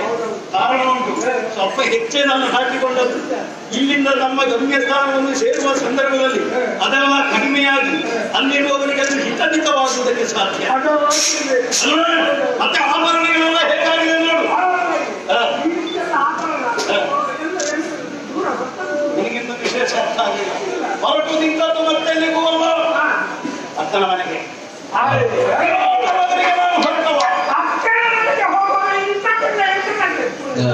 ಯಾಕೆಂದ್ರೆ ನಾನು ಪುನಃ ನಿನ್ನಲ್ಲಿ ಹೇಳಬೇಕಾದ್ರೆ ಅಕ್ಕನ ಮನೆಗೆ ನಾವು ಹೋಗುವುದು ವಿಶೇಷವಲ್ಲ. ನಮ್ಮ ಜೀವನದ ಮುಕ್ಕಾಲು ವಾಸಿ ಆಯುಷ್ಯವನ್ನು ನಾವು ಅಕ್ಕನ ಮನೆಯಲ್ಲೇ ಸಾಗಿಸುವವರು. ನಾವು ಮಾತ್ರ ಅಲ್ಲ, ನನ್ನ 105 ಮಂದಿ ತಮ್ಮಂದಿರು ಅಲ್ಲಿಯೇ ಇರುವುದು. ಈಗ ನಾನು ಅಲ್ಲಿ ಸೇನಾಧ್ಯಕ್ಷನಾಗಿದ್ದೇನೆ. ಈಗ ಈ ರೀತಿಯಾಗಿ ನಾನು ಹೊರಟದ್ದು ಯಾಕೆ? ಅಲ್ಲಿ ಹೋಗಿ ಅಕ್ಕನನ್ನು ನೋಡಬೇಕು, ಭಾವನನ್ನು ಸೇರಿಸಬೇಕು ಎನ್ನುವಂತ ಆಕಾಂಕ್ಷೆಯಿಂದ ಅಲ್ಲ. ನಿನಗೆ ಗೊತ್ತಿಲ್ಲ, ಬೇರೆ ಏನು ಮಾಡೋದಕ್ಕೆ ನಿಮ್ಮ ಅಕ್ಕ ಒಳ್ಳೆಯ ಸಂಗ್ರಹ ಮಾಡಿದ್ದಾರೆ. ಅಂದ್ರೆ ತಮ್ಮನಿಗೋಸ್ಕರ ಬೇಕಾದಂತಹ ಸಂಗ್ರಹವನ್ನು ಮಾಡಿ ಒದಗಿಸುವವಳು ಅಕ್ಕ. ಆ ಕಾರಣದಿಂದಲೇ ಈ ರೀತಿಯಾಗಿ ನಾನು ಹೊರಟು ಬಂದಿದ್ದೇನೆ. ಬೇಕಾದಂತಹ ಆಭರಣಗಳಿಂದ ಶೃಂಗಾರಭರಿತನಾಗಿದ್ದೇನೆ. ಮತ್ತೆ ಸುಗಂಧ ದ್ರವ್ಯಗಳನ್ನು ಲೇಪಿಸಿ ಸಾಕಾಗುತ್ತಿಲ್ಲ.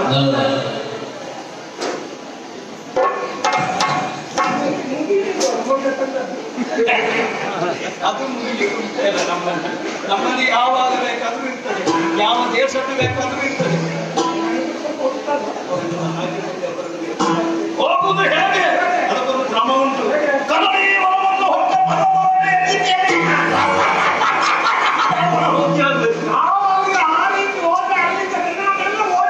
ಹಾಗಲ್ಲೂ ಅವರೆಲ್ಲರೂ ಉಪ್ಪೇರಿಸುವ ಹಾಗಾಗಬೇಕು.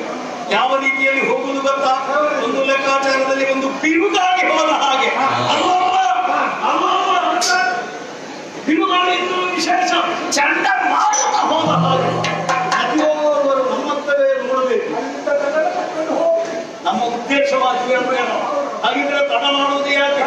ನಮ್ಮೊಂದಿಗೆ ಈ ರೀತಿಯ ಒಂದಾಗಿ ಮುಂದುವರೆಯೋಣ.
ಅದು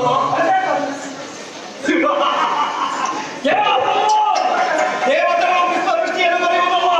ನೋಡಲ್ಲಿ ಉಪ್ಪರಿಗೆಯ ಮನೆಗಳನ್ನು ನೋಡು, ಈ ಬದಿಯಲ್ಲಿ ನೋಡು ಉಪ್ಪರಿಗೆಯ ಮನೆಗಳನ್ನು. ಸಹಸ್ರಾರು ಮಂದಿ ಹೆಣ್ಣು ಮಕ್ಕಳು ಪುಷ್ಪವೃಷ್ಟಿಯನ್ನು ಬರೆಯುತ್ತಾ ಇದ್ದಾರೆ. ನೋಡಿದ್ಯಾ? ಸರಿಯಾಗಿ ನೋಡಿದ್ಯಾ? ಸಾವಿರಾರು ಹೆಣ್ಣು ಮಕ್ಕಳು ಈ ಕೀಟಗಳನ್ನೇ ನೋಡ್ತಾ ಇದ್ದಾರೆ.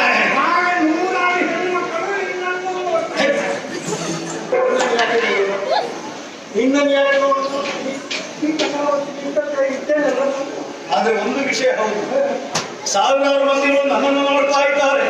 ನನ್ನನ್ನು ನೋಡುವಂತಹ ಕಣ್ಣುಗಳು ಯಾವ ಕಾರಣಕ್ಕೂ ನಿನ್ನನ್ನು ನೋಡಲಾರದು. ದೇವರಾಣ ನೋಡುವುದು ಬೇಡ. ಯಾಕೆ ನೋಡ್ತಾ ಇದ್ದಾರೆ? ಇದಕ್ಕೆ ಬಲವಾದಂತಹ ಕಾರಣವಿದೆ. ದಿಗ್ವಿಜಯವನ್ನು ಮಾಡಿ ಬಂದಂತಹ ಕೀಚಕರನ್ನು ನೋಡಬೇಕು ಎನ್ನುವ ಉದ್ದೇಶ ಕೆಲವರಿಗಾದ್ರೆ, ಮತ್ತೊಂದು ಕಾರಣ ಉಂಟು. ಕೀಚಕನಿಗೆ ಮದುವೆ ಆಗಲಿಲ್ಲ ಎನ್ನುವಂತಹ ಉದ್ದೇಶ. ಹೌದಾ?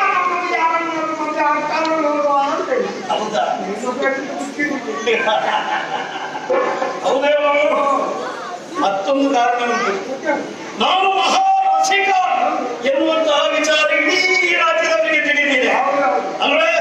ಆ ಕಾರಣದಿಂದ ಕೆಲವು ಹೆಣ್ಣು ಮಕ್ಕಳು ನೋಡುವುದು. ಈಗ ಅದೊಂದು ವಿಷಯ ಗೊತ್ತುಂಟ, ಇದು ಮನಃಶಾಸ್ತ್ರಕ್ಕೆ ಸಂಬಂಧಪಟ್ಟ ವಿಷಯ. ಓರ್ವ ವಿಶೇಷ ರಸಿಕ ಪುರುಷನಿದ್ದಾನೆ ಎಂದಾದ್ರೆ ಅವನ ಬಗ್ಗೆ ಎಲ್ಲ ಹೆಣ್ಣು ಮಕ್ಕಳಿಗಲ್ಲ, ಕೆಲವು ಹೆಣ್ಣು ಮಕ್ಕಳಿಗೆ ವಿಶೇಷವಾದ ಆಸಕ್ತಿ ಹುಟ್ಟುತ್ತದಂತೆ. ನಾನು ಯಾವ ವಿಷಯದಲ್ಲಿ ರಸಿಕ ಅಂತ ನಿನಗೆ ಗೊತ್ತುಂಟ? ಆ ವಿಷಯದಲ್ಲಿ ರಸಿಕವಾದ ಕಾರಣವೇ ಕೆಲವು ಹೆಣ್ಣು ಮಕ್ಕಳಿಗೆ ನಮ್ಮಲ್ಲಿ ಆಸಕ್ತಿ. ಸಾವಿರಾರು ಮಂದಿಗಳು ನನ್ನನ್ನು ನೋಡ್ತಾ ಇದ್ದಾರೆ. ನಮಗೆ ಅವರನ್ನೆಲ್ಲ ನೋಡಿ ಅಗತ್ಯ ಉಂಟೇನೋ? ನಾವು ಯಾರಿಗೆ ಕಣ್ಣು ಹಾಕಬೇಕೋ ಅಂತವರಿಗೆ ಮಾತ್ರ ಕಣ್ಣು ಹಾಕುವುದು. ಹಾಗಿದ್ರೆ ತಡ ಮಾಡುವುದಲ್ಲ, ಮುಂದುವರಿಯುವುದು.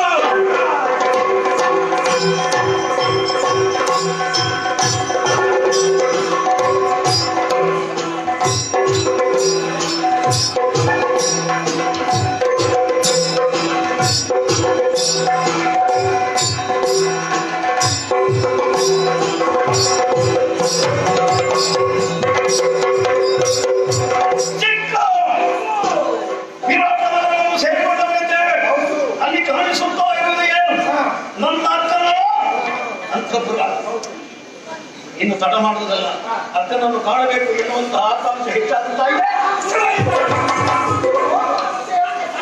ಹೋಗೋಣ ಹೋಗೋಣ. ಏನು? ಹೌದು, ಮಹಾರಾಣಿ. ನಿಜ. ಯಾವ ಸ್ಥಿತಿಯಲ್ಲಿ ಇರ್ತಾರೆ?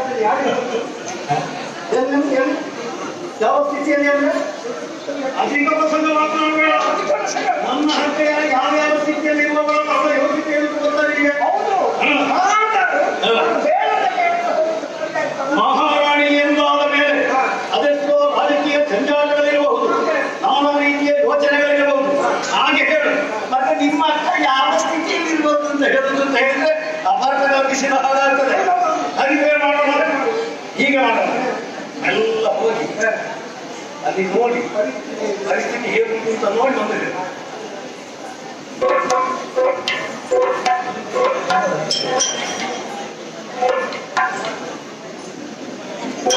ಹೋದ ಮಧ್ಯೆ ಭಾಗ್ಯ ಅಂತ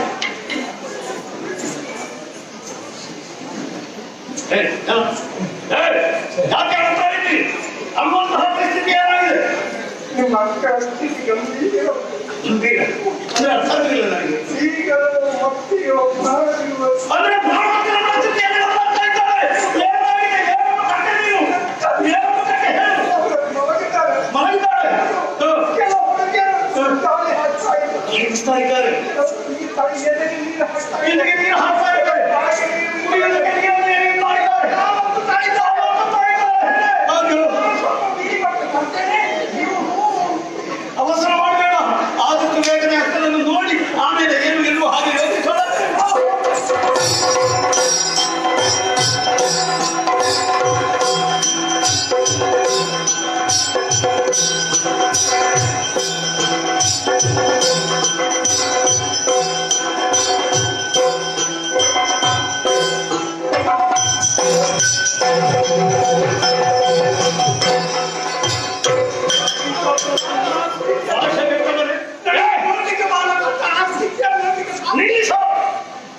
ಪ್ರಸಂಗಿ ಏನು ಹೇಳಿದೆ?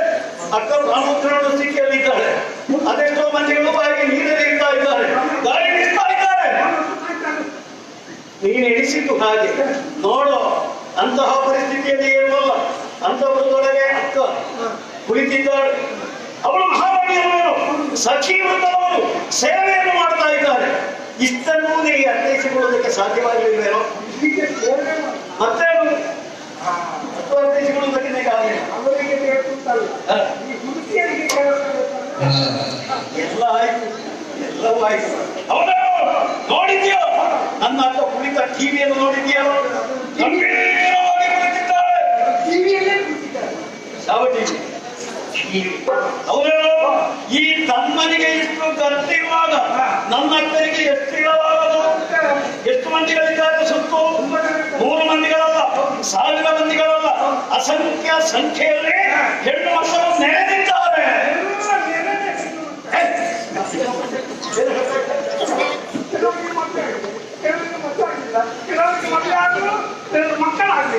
ಒಂದರ್ಥದಲ್ಲಿ ನೀವು ಹೇಳಿದ ಹಾಗೆ ನಾನು ನೆರೆದಿದ್ದಾರೆ ಅಂತ ಹೇಳಿದ್ದೇನು? ಹೆಣ್ಣು ಮಕ್ಕಳು ಸೇರಿಕೊಂಡಿದ್ದಾರೆ ಅಂತ. ನೀವು ಹೇಳಿದ ಅರ್ಥವು ಸರಿ. ಯಾಕೆ?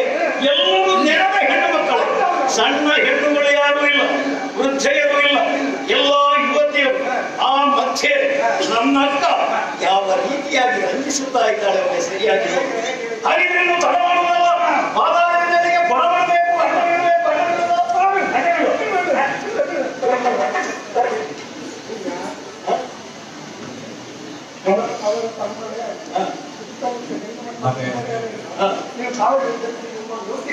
ಹೆಣ್ಣು ಮಕ್ಕಳ ಪಾದಾರವಿಂದರಿಗೆ ಬಡಬಾರದು ಹೇಳು. ಅವಳು ಯಾರು? ನನ್ನ ಅಕ್ಕ, ನನಗೆ ತಾಯಿ ಸಮಾನಗಳು. ಒಂದು ಮಾತಿಲ್ವೇನೋ? ಊರಿಗೆ ಅರಸನಾದನು, ತಾಯಿಗೆ ಮಗ. ಹಾಗಿದ್ರೆ ಪಾದಾರವಿಂದರಿಗೆ ಬಡಬಾರದು ಮಹಾರಾಣಿ ಅಕ್ಕ.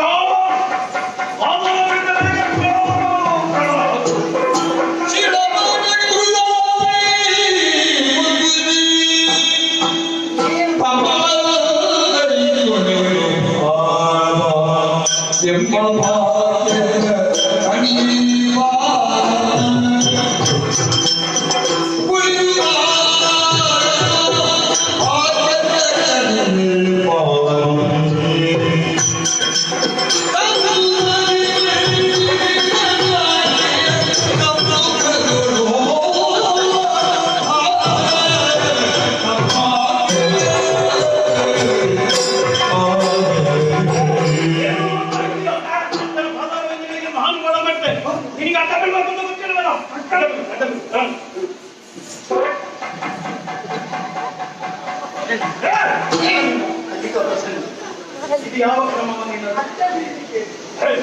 ನಮಸ್ಕರಿಸುವುದಕ್ಕೆ ಹೇಳಿ? ನೀನೇನು ಹೀಗೆ ನಮಸ್ಕರಿಸಿದ್ದು? ಯಾಕೆ ಹೀಗೆ? ಒಂದು ಕ್ರಮ ಉಂಟು. ಹಣ್ಣುಕಾಯಿ ಮಾಡುವುದು ತೆಂಗಿನಕಾಯಿ ಅಲ್ವೇ? ತೆಂಗಿನಕಾಯಿ ಒಡೆದಾಕ್ಷಣ ಅದರ ಭಾಗ ಮೇಲ್ಮುಖವಾಗಿರ್ಬೇಕು, ಹಾಗಿದ್ರೆ ಮಾತ್ರ ಶುಭ. ಆದ ಕಾರಣ ಹೀಗೆ ನಮಸ್ಕಾರ. ಅದು ತಾಯಿ ತಾಯ ಅಮ್ಮ ಸಂತೋಷವಾಯಿತು. ನನ್ನ ತಮ್ಮ ಈ ದಾರಿಯಿಂದ ಬಂದಾನು, ಈಗ ಬಂದಾನು, ಇನ್ನೊಂದು ಕ್ಷಣಕ್ಕೆ ಬಂದಾನೆಂಬುದಾಗಿ ಜಾತಕ ಪಕ್ಷ ಕಾಯ್ತಾಯಿತು. 1 ವರ್ಷ ಆಯ್ತಲ್ಲ ಮುಖ ಮಾಡದೆ. ನನಗೂ ಆಸಕ್ತಿ. ತಮ್ಮ ತಂದೆ ಪಾಪ ಕುಡಿದು ಕೆಮ್ಮ ಭಾಗ್ಯದ ಕಣಿಯೇ ಪಾಪ. ಭಾಗ್ಯದ ಕಿಣಿ ಯಾವ ಕಿಣಿಯ ಪುಣ್ಯ? ಭಾಗ್ಯದ ಖಣಿ ಹಣಿ. ಹೌದು. ಈ ರಾಜ್ಯದಲ್ಲಿ ಭಾಗ್ಯದ ಹೊಂಡವನ್ನು ತೋಡಿದವ ಯಾರು? ಈಚಕ. ಮಣ್ಣು ತೆಗೆದದ್ದು ಯಾರು? ಅದಕ್ಕೆ ಜನ ಬೇಕಲ್ಲ, ತೆಗೆದಕ್ಕಾಗಿ ಸಾಕಾದವ ನೀನು. ನನ್ನ ಮೈಯೆಲ್ಲವೂ ಕಿವಿಯಾಗಿ ನಿಂತಿದೆ. ತಮ್ಮ ದಿಕ್ಕುವಿದೆ ಹೇಗಾಯ್ತು? ದಿಕ್ಕುವಿದೆ ಹೇಗಾಯ್ತು?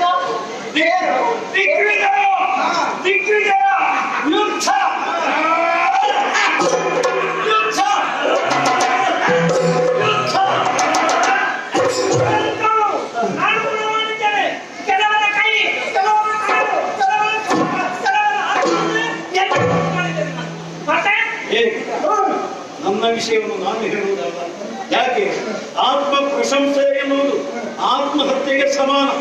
ನಾನೇನ್ ಮಾಡಿದ್ದೇನೆ ಅಂತ ನಾನೇ ಅಕ್ಕರಿಗೆ ಹೇಳುವುದಲ್ಲ, ನಾನೇನ್ ಮಾಡಿದ್ದೇನೆ ಅಂತ ಮೊದಲಾಗಿ ಅಕ್ಕರಿಗೆ ಹೇಳು.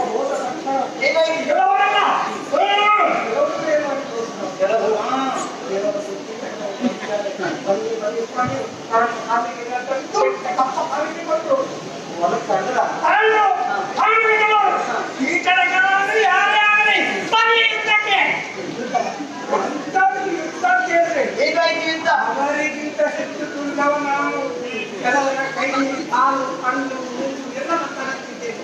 ಹೌದೇನಪ್ಪ? ಯುದ್ಧದಲ್ಲಿ ಸೋಲು ಗೆಲ್ಲುವುದನ್ನು ನಾನು ತಲೆ ಕಡಿದಾಗಲೇ. ಹೌದು, ನೀ ತಲೆ ಕಡಿಯೋದು ಕಡಿತಾರೆ ಯಾಕಾಗ್ತಿದ್ಯೋ? ತಲೆ ಕಡಿಲಿಕ್ಕೆ ಕೈಗೆ ಬಿಡುಗಡೆ ಆಗಲಿಲ್ಲ. ಅದಕ್ಕೆ ತಗೊಂಡಲ್ಲಿ ಅವರು ತಲೆ ಬಿಟ್ಟು ಮಾಡಿದ್ದಾರೆ.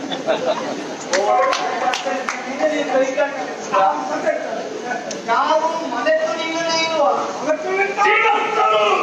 ಮನೆತು ನಿಂತವರಿದ್ದಾರೆ, ಅದರ್ಥವನ್ನು ಮೂರು ವಿಜಯಶಾಲಿಯಾಗಿ ಬಂದಿದ್ದೇವೆ.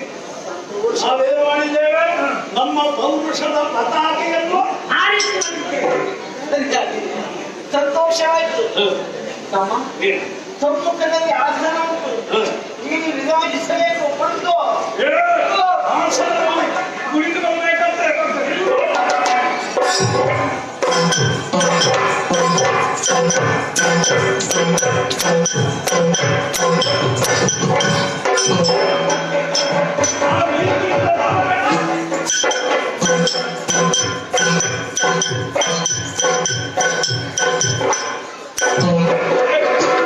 ಏನು ನೀವು ಕೆಳಗೆ ಬಿಟ್ಟದ್ದು?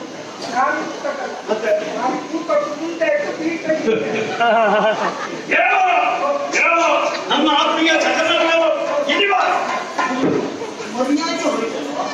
ಅದೇ ಹೋಗಲಿಲ್ಲ, ಒಬ್ಬಂದ ಮರ್ಯಾದೆ ಇಲ್ಲ. ಮರ್ಯಾದೆ ನಾವು ಮರ್ಯಾದೆಯನ್ನು ಗಳಿಸಿಕೊಡ್ತೇವೆ.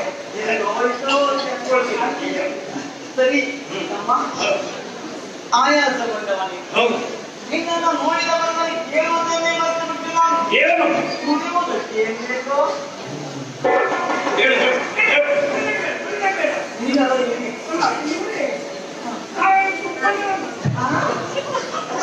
ಅಕ್ಕ, ಈಗ ನನ್ನ ಕ್ರಮವನ್ನು ನಾನು ಬದಲಾಯಿಸಿದೆ. ಹೋಗಲೆಲ್ಲ ನಾವು ಏನೂ ತೆಕ್ಕೊಳ್ಳುವುದಿಲ್ಲ. ನಾವು ಹೋಗುವಾಗಲೂ ತೆಕ್ಕೊಂಡು ಹೋಗುದು, ಮತ್ತೆ ನಮಗೆ ಬೇಕಾದರೂ ನಾವು ಶೇಖರಣೆ ಮಾಡಿಟ್ಟುಕೊಂಡು ಯಾಕೆ ಬರವು ಬರವದಷ್ಟ. ಈಗ ನಮ್ಮದೇ ಊರಾಗಿರ್ಬೋದು, ಒಮ್ಮೆ ಬದಲಾವಣೆ ಮಾಡುವುದಕ್ಕಾಗುವುದಿಲ್ಲ. ಆದ ಕಾರಣ ಕೆಲವು ಸಲ ರಕ್ತಕ್ಕೆ ಸಮಸ್ಯೆ ಆಗ್ತದೆ. ಅದಕ್ಕೆ ನಾವು ಬೇಕಾದನ್ನು ಹಿಡಿದಿದ್ದೆವು. ಹೀಗೆ ಬೇಕಾದಂತೆಲ್ಲ ಇರುವುದಿಲ್ಲ. ಹೌದು. ಮತ್ತೆ ಸಿಕ್ಕಿದಲ್ಲಿ ಕುಡಿಬೇಕಾಗ್ತದೆ. ಬದಲಾವಣೆಯನ್ನು ಮಾಡಬಾರ್ದು, ಬಿಡಬಾರ್ದು. ಕುಡಿಯುವುದಕ್ಕೆ ಬೇಡ, ತಿನ್ನುವುದಕ್ಕೆ ಅದು ಯಾವುದು? ನಾವು ಕುಡಿಯುವಾಗಲೇ ತಿಂತೇವೆ. ನಾವು ತಿನ್ನುವುದು ಕಡಿಮೆ ಮಾಡಿದ್ರೆ ನಮ್ಮ ಶರೀರ ಹೀಗೆ ಉಳಿತು. ನಾವು ಕುಡಿಯುವುದಲ್ಲೇ ತಿನ್ನುವುದು ತಿಂತೇವೆ. ತಿನ್ನುವಾಗ ತಿಂತಿರೋ ಅದು ಸ್ವಲ್ಪ ತಿಂದಾಗಲೇ ಖುಷಿ. ಅದು ಮೊಟ್ಟೆಯಿಂದ ಕೋಳಿಯೋ ಕೋಳಿಯಿಂದ ಮೊಟ್ಟೆ. ಆದ್ರೆ ಅವಸರದಲ್ಲಿ ಕೆಲವು ಸಲ ಪ್ರಥಮವಾಗಿ ಕುಡಿಯುತ್ತೆ, ಮತ್ತೆ ತಿಂತೇವೆ. ಸರಿ ತಾಂಬೂಲ ತಾಂಬೂಲ ತಾಂಬೂಲ ಕೊಟ್ಟು ಯಾವಾಗ? ಯಾವುದು? ಅದು ಅಂದ್ರೆ ಮೊದಲು ಹಾಗೆ ಏನು ಮತ್ತೆ ತಾಂಬೂಲದ ಒಟ್ಟಿಗೆ ಮತ್ತು ಒಟ್ಟಿಗಾಗ್ತದೆ. ಯಾವುದು? ಸಿಹಿ ತಾಂಬೂಲ, ಸವಿ ತಾಂಬೂಲ. ಅವ ಕೇಳಿದ ಅದನ್ನು, ಅವ ಹೇಳಿದ ಮಗುವಿಗೆ ತಾನೆ ಅದು ಸಿಹಿ ತಾಂಬೂಲ ವ್ಯವಸ್ಥೆ ಉಂಟು. ಆದ್ರೆ ಅದು ಬೇಡ. ನಾವು ಹಾಗೆಲ್ಲ ತಾಂಬೂಲ ತೆಗೆದುಕೊಳ್ಳುವವರಲ್ಲ. ಯಾಕೆ? ತಾಂಬೂಲ ನಮ್ಮ ಬಾಯಿಯಲ್ಲಿದೆ, ನಮಗೆ ಮಾತನಾಡುವುದಕ್ಕಾಗ್ತದೆ ಅಲ್ವಾ? ಮತ್ತೆ ಉಗುಳುವುದಕ್ಕೆ ಆಗಾಗ ಹೊರಗೆ ಹೋಗಬೇಕು. ಕೆಲವರಿದ್ದಾರೆ ನಮ್ಮವರು ಹೊರಗೆ ಹೋಗುವುದಕ್ಕೆ ಅವರಿಗೆ ಬೇಡ ಇಲ್ಲ, ಮತ್ತೆ ಇದ್ದಕ್ಕೆ ಹುಡುಗಿ ಇಲ್ಲದ್ರೆ ಬಾಯಿಗೆ ಮಾತಾಡುವಾಗ ಮುಖಕ್ಕೆ ಬರ್ತದೆ. ಅದು ಯಾವ ನಾನು ಒಂದೊಂದಿಯಾಗ ಮುಕ್ತವಾಗಿ ಅರ್ಥದಲ್ಲಿ ಸಂಭಾಷಣೆ ಮಾಡಬೇಕು ಎನ್ನುವ ಉದ್ದೇಶ ನಮ್ಮದು. ಈಗ ಬೇಡ. ಸಂಗೀತ ಮಾತ್ರ ನೀನು ಹೊರಗಿನ ವರ್ಷಾಂತರದಲ್ಲಿ ಹೋಯ್ತು. ಒಂದು ಕುಡಿದು ಇಲ್ಲೇ ಬೇಕು, ವಿಶ್ರಾಂತಿ ಪಡೆಯಲಿ. ಖಂಡಿತ ವಿಶ್ರಾಂತಿ ಪಡಿತೆ. ಒಂದು ತಿಂಗಳು ಸರಿ ನೋಡು, ವಿಶ್ರಾಂತಿ ಪಡಿತೇವೆ. ಇಲ್ಲ ಅದಕ್ಕೆ ಸ್ವಲ್ಪ ವಿಶ್ರಾಂತಿಗೆ ಮಕ್ಕಳು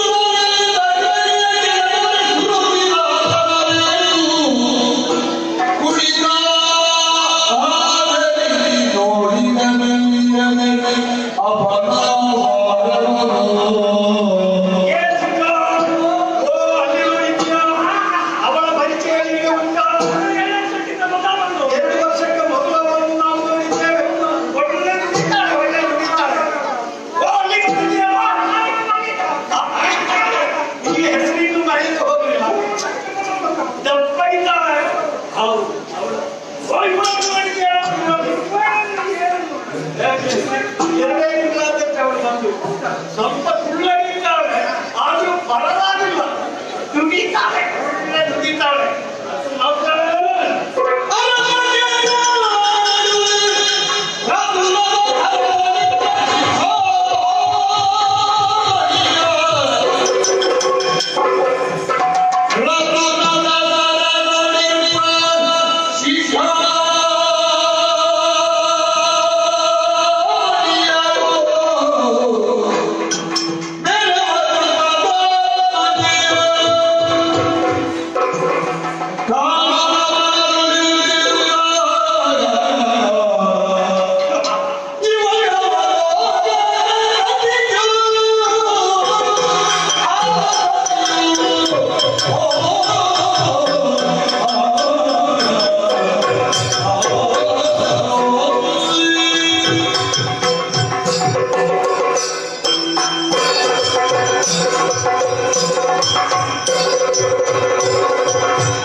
ಸೌಂದರ್ಯವನ್ನು ಇಚ್ಛಿಸುತ್ತಾ ನಾವು ಮುಂದುವರಿದ್ರೆ ಅಕ್ಕನ ಸನಿಹದಲ್ಲಿ ಎಡಭಾಗದಲ್ಲಿ ನೋಡಿದ್ಯೋ ಎಂತಹ ಸೌಂದರ್ಯ ರಾಶಿಯನ್ನು ನಾವು ಕಾಣುತ್ತಾ ಇದ್ದೇವೆ. ಸಂಶಯ ಇಲ್ಲ, ಮೂರು ಲೋಕಗಳಲ್ಲಿ ಇಂತಹ ಸೌಂದರ್ಯ ಯಾವುವು ಎಂಬುದಕ್ಕೆ ಸಾಧ್ಯತೆ ಇಲ್ಲ. ಎಷ್ಟೋ ಹೆಣ್ಣು ಮಕ್ಕಳನ್ನು ಈ ಕೀಚಕ ಮಾಡಿದರೋ ಇಂತಹ ಸೌಂದರ್ಯವನ್ನು ನಾನು ಇದುವರೆಗೆ ಕಂಡವನಲ್ಲ. ನೀನು ನನಗಿಂತಲೂ ಶ್ರೇಷ್ಠನೇ, ಮುಂದರ್ಥದಲ್ಲಿ ನನಗಿಂತಲೂ ಶ್ರೇಷ್ಠ. ಯಾಕೆ? ನಾನು ಅಗತ್ಯ ಇದ್ರೆ ಮಾತ್ರ ಸಂಚಾರ ಮಾಡುವುದು, ನೀನು ಅಗತ್ಯ ಇಲ್ಲದಿದ್ದರೂ ಸಿಕ್ಕಿದಲ್ಲಿ ಎಲ್ಲ ಓಡಿಕೊಂಡು ಹೋಗ್ತಾನೆ. ಸುಂದರಿ ಎಂಬುದರಲ್ಲಿ ಎರಡು ಮಾತಿಲ್ಲ, ಯಾವಾಗಿರಬಹುದು ಎಂಬ ಹಾಗೆ ನಾನು ಯೋಚಿಸುತ್ತಾ ಇದ್ದೇನೆ. ಪ್ರಪಂಚದಲ್ಲಿ ಅತ್ಯಂತ ಸುಂದರಿ ಎನ್ನುವ ಹಾಗೆ ಗುರುತಿಸಲ್ಪಟ್ಟದ್ದು ಯಾರು? ಮನ್ಮಥನ ಮಡದಿಯಾದಂತಹ ರತಿ. ರತಿಯಾಗಿರಬಹುದೇ?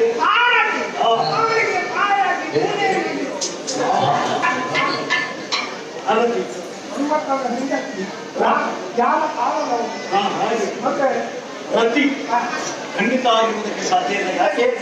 ರತಿಯ ಮೇಳದೊಳಗಿರುವ ಸಾಗಿದ್ರೆ ರತಿ ಖಂಡಿತವಾಗಿರುವಲ್ಲ, ಗೌರಿಯಾಗಿರಬಹುದೇ? ಯಾಕೆ? ಗೌರಿಯನ್ನು ಪರಮೇಶ್ವರನ ಬಿಟ್ಟು ಬರುವುದಕ್ಕೆ ಸಾಧ್ಯವಿಲ್ಲ.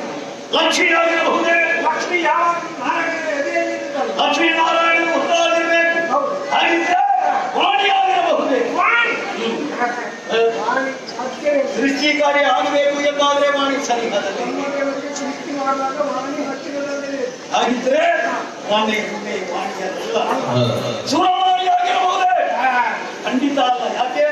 ಸುರಮಾರಿಯರನ್ನು ಧಿಕ್ಕರಿಸುವಂತಹ ಸೌಂದರ್ಯಗಳದು. ಹಾಗಿದ್ರೆ ಇವಳು ಇವಳು ಯಾರು ಎನ್ನುವ ಹಾಗೆ ನನಗರ್ಥವಾಯಿತು. ಹಿಂದೆ ಸ್ವಯಂವರ ಮಂಟಪದಲ್ಲಿ ಆ ಮತ್ಸ್ಯಯಂತ್ರವನ್ನು ಭೇಟಿಸುವುದಕ್ಕಾಗಿ ನಾನು ಹೋಗಿದ್ದೆ. ಯಾವಾಗ? ದ್ರೌಪದಿಯ ಸ್ವಯಂವರ ಸಂದರ್ಭದಲ್ಲಿ. ಹಾಗಿದ್ರೆ ಆ ದ್ರೌಪದಿ ಸಂಶಯವಿಲ್ಲ. ಅಲ್ಲ, ಅದಷ್ಟೇ. ಪಾಂಡವರನ್ನು ಬಿಟ್ಟು ದ್ರೌಪದಿ ಯಾವ ಕಾಲಕ್ಕೂ ಇರುವುದಕ್ಕೆ ಸಾಧ್ಯತೆ ಇಲ್ಲ. ಗಲಾಟೆಯರಾದಂತಹ 5 ಗಂಡಂದಿರುವಾಗ ದ್ರೌಪದಿ ಈ ರೀತಿಯಾಗಿ ಬರುವುದಕ್ಕೆ ಸಾಧ್ಯವಿಲ್ಲ. ಇವಳನ್ನು ನೋಡಿದ್ಯಾವ? ಇವಳು ನಿರಾಭರಣ ಸುಂದರಿ. ಏನು?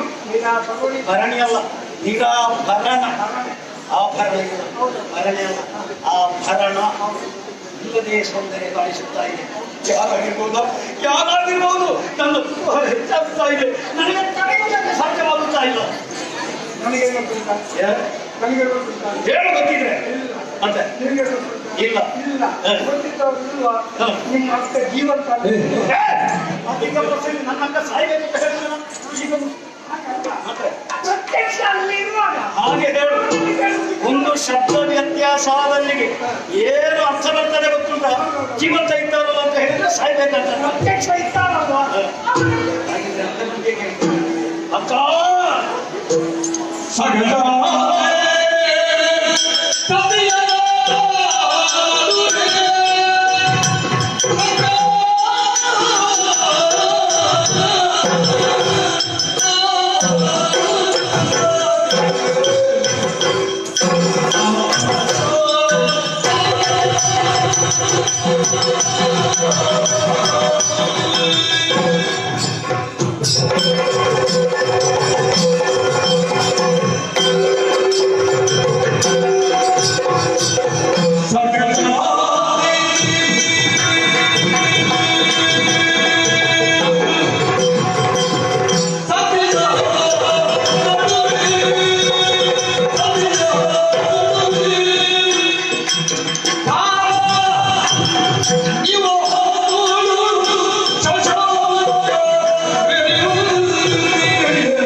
ಆ ಕ್ಷಣದಲ್ಲಿಯೇ ಪರಿಹಾರವನ್ನು ಕಂಡುಕೊಳ್ಳಬೇಕಾದುದು ಬುದ್ಧಿವಂತರ ಕರ್ತವ್ಯ ತಾನೇ ಅಲ್ವೇ?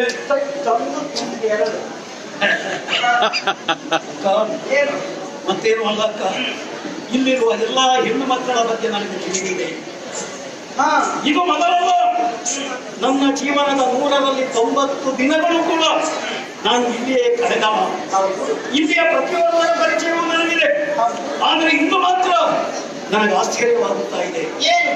ತಾರೆಯರ ಮಧ್ಯೆ ಶಶಾಂಕ ಮೆರೆಯುವಂತಹ ರೀತಿಯಲ್ಲಿ ಏನು ತಾರಾ ಶಶಾಂಕ ತಾರಾನಾಥ ಮೆರೆಯುವ ರೀತಿಯಲ್ಲಿ ನಿನ್ನ ಸನಿಹದಲ್ಲಿ ಓರ್ವಳು ನಾರಿಮಣಿ ಕಂಗೊಳಿಸುತ್ತಾ ಇದ್ದಾಳೆ.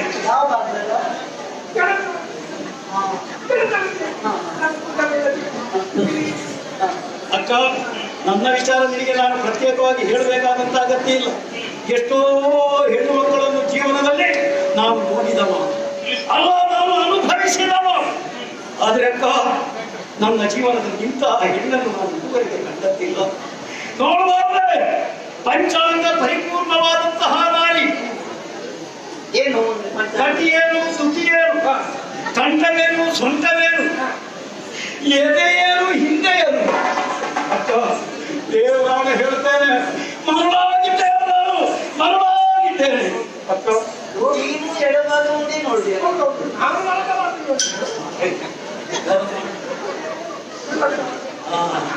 ನಾನು ಉಪಯೋಗಿಸಿದ್ದೆ ಎರಡು ತಿಂಗಳು ಮೊದಲು ಅಕ್ಕ ಅವಳ ಬಗ್ಗೆ ನನಗೆ ಆಸಕ್ತಿ ಹೆಚ್ಚಾಗುತ್ತಾ ಇದೆ, ಅವಳ ಬಗ್ಗೆ ಕಾತನ ನನಗೆ ಹೆಚ್ಚಾಗುತ್ತಾ ಇದೆ. ಅವಳನ್ನು ಕಂಡಾಗ ನನ್ನ ಶರೀರದಲ್ಲಿ ಏನೋ ಒಂದು ರೀತಿಯ ಬದಲಾವಣೆ ಆಗುತ್ತಾ ಇದೆ ಅಕ್ಕ. ಅವಳ ಮುಖದ ಕಾಂತಿ ಅಕ್ಕಮ್ಮ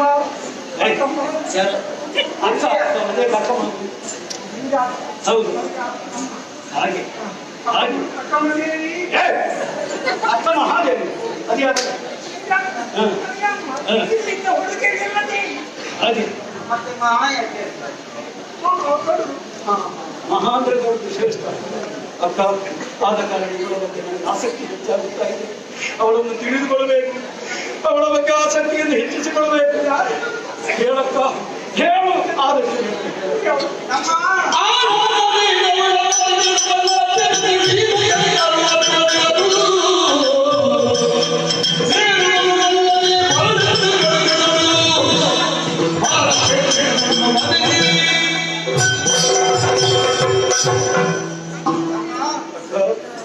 ನಿನ್ನ ಮಾತಿನ ಧ್ವನಿ ನನಗೆ ಅರ್ಥವಾಯಿತು. ನಿನ್ನ ಹೃದಯದ ಭಾವನೆಗಳು ಚೆನ್ನಾಗಿ ಅರ್ಥ ಮಾಡಿಕೊಳ್ಳಬಲ್ಲೆ. ಅದಕ್ಕಾಗಿ ನನ್ನ ಉತ್ತರವೂ ಬದಲಾಗಿದೆ. ಆರಾಧನೆಯವಳು ಅಥವಾ ಆರಾಧನೆಯವಳ ಪತಿಗಳು ಪರಾಠರು. ಹೌದು, ಪತಿಗಳು 5 ಗಂಧರ್ವರು. 5 ಗಂಧರ್ವರು, 5 ಗಂಡಂದಿರು. ಅಕ್ಕನನ್ನು ಮನಸ್ಸನ್ನು ತಿಳಿದುಕೊಂಡಿದ್ದಾರೆ. 5 ಗಂಡಂದಿರಿದ್ದಾರೆ. ಅಕ್ಕನೇ ಈಗ ಹೇಳಿದ್ರು 5 ಇದ್ದಾರೆ. ಆರಾಧನೆಗೆ ಆರಾಧನೆಯನ್ನು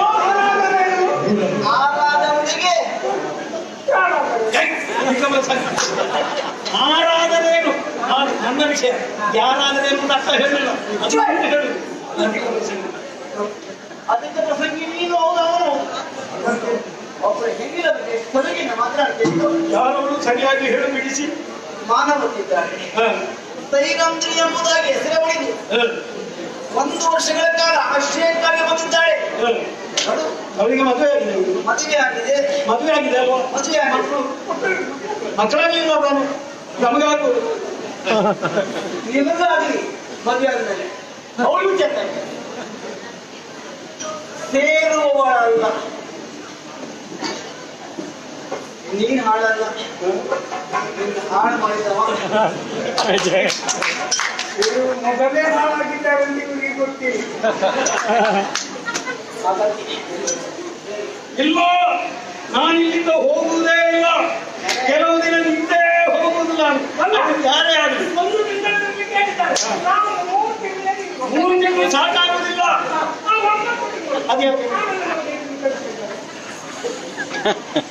ನಾವು ಹೋಗುದಿಲ್ಲ, ನಾವು ಇಲ್ಲೇ ಇರ್ತೇವೆ. ನನಗೆ ಅವರ ಬಗ್ಗೆ ಆಸಕ್ತಿ ಹೆಚ್ಚಾಗಿದೆ. ಮೊದಲೆಲ್ಲ ಹೀಗೆ ಅದಕ್ಕೆ ಪ್ರಸಂಗಿ 9 ಕ್ಷಣವೂ ಇಲ್ಲವಾದ ಹೋಗಿ ಹೋಗುದಿಲ್ಲ, ನಾನಿಲ್ಲೇ ನಿಲ್ತೇನೆ. ಹೋಗಿ ಇಲ್ಲ ಹೋಗಿ ನಾವು ಹೋಗುವುದಕ್ಕೆ ಆಗುದಿಲ್ಲ. ನಿನ್ನ ಮಾವಕ್ಕೆಷ್ಟುಗಳಿಗೆ ಅವಕಾಶ ಇಲ್ಲ. ಹೋಗ್ತೀವಿ ಹೋಗೋದೇ ಇಲ್ಲ. ಏನು ಹೋಗುದಿಲ್ಲ ಹೋಗುದಿಲ್ಲ, ಹೋಗುದಿಲ್ಲ ಹೋಗೋದಿಲ್ಲ, ಹೋಗುದಿಲ್ಲ ಹೋಗುದಿಲ್ಲ.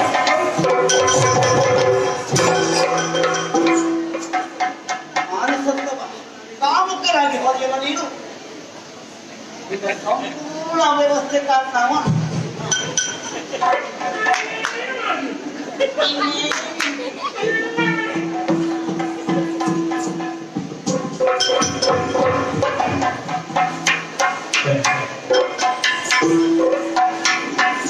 ಹೌದೇನೋ?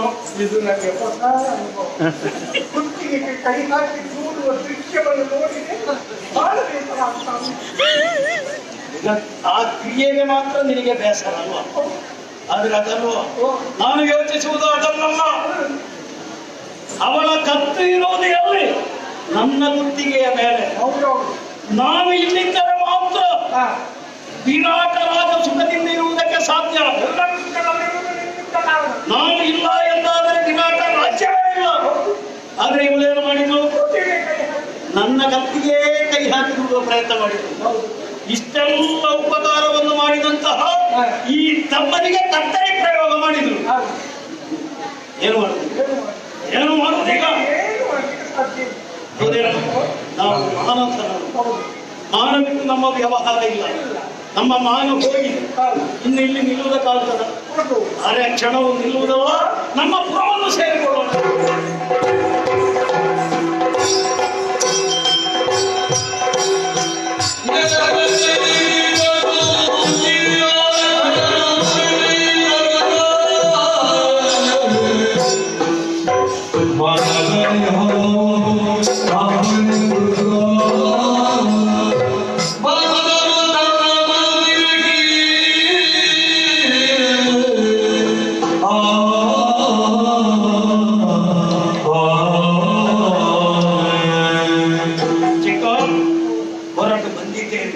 ಶರೀರ ಮಾತ್ರ ಇಲ್ಲಿಗೆ ಬಂದಿದೆ, ನಮ್ಮ ಮನಸ್ಸೆಲ್ಲವೂ ವಿರಾಟ ನಗರಿಯಲ್ಲಿಯೇ ಉಳಿದಿದೆ.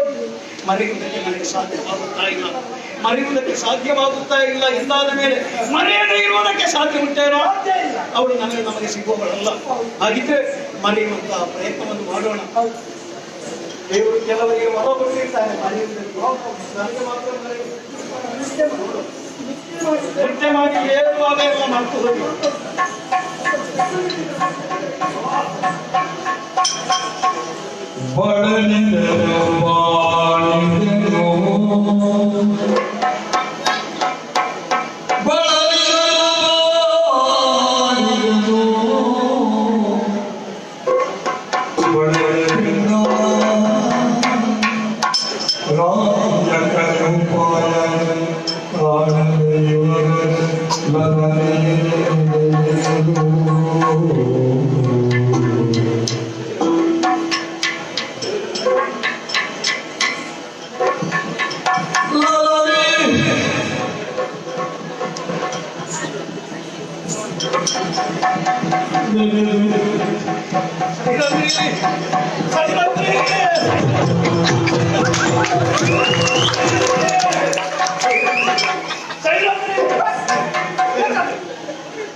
ಚಿಕ್ಕ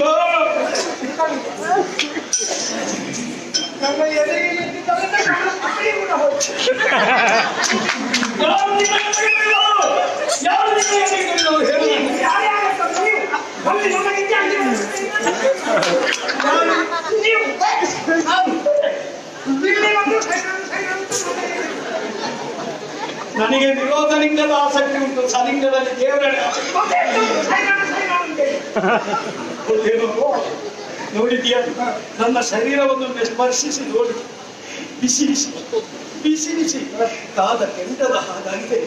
ನನ್ನ ಕಣ್ಣನ್ನು ನೋಡು. ಕಾರಣ ಏನು ಬಲ್ಲೆಯ? ನಿದ್ರಿಸುವುದಕ್ಕೆ ನಾವು ಪ್ರಯತ್ನ ಪಟ್ಟೆ, ಹರ ಸಾಹಸ ಪಟ್ಟೆ. ನಿದ್ರೆ ಮಾತ್ರ ನನಗೆ ಬಂದಿಲ್ಲ. ಇದು ನಮ್ಮದೇ ಕೋಣೆಯಲ್ವೇನೋ, ನಮ್ಮದೇ ಮಂಚವಲ್ವೇ, ನಮ್ಮದೇ ಹಾಸಿಗೆವೇ.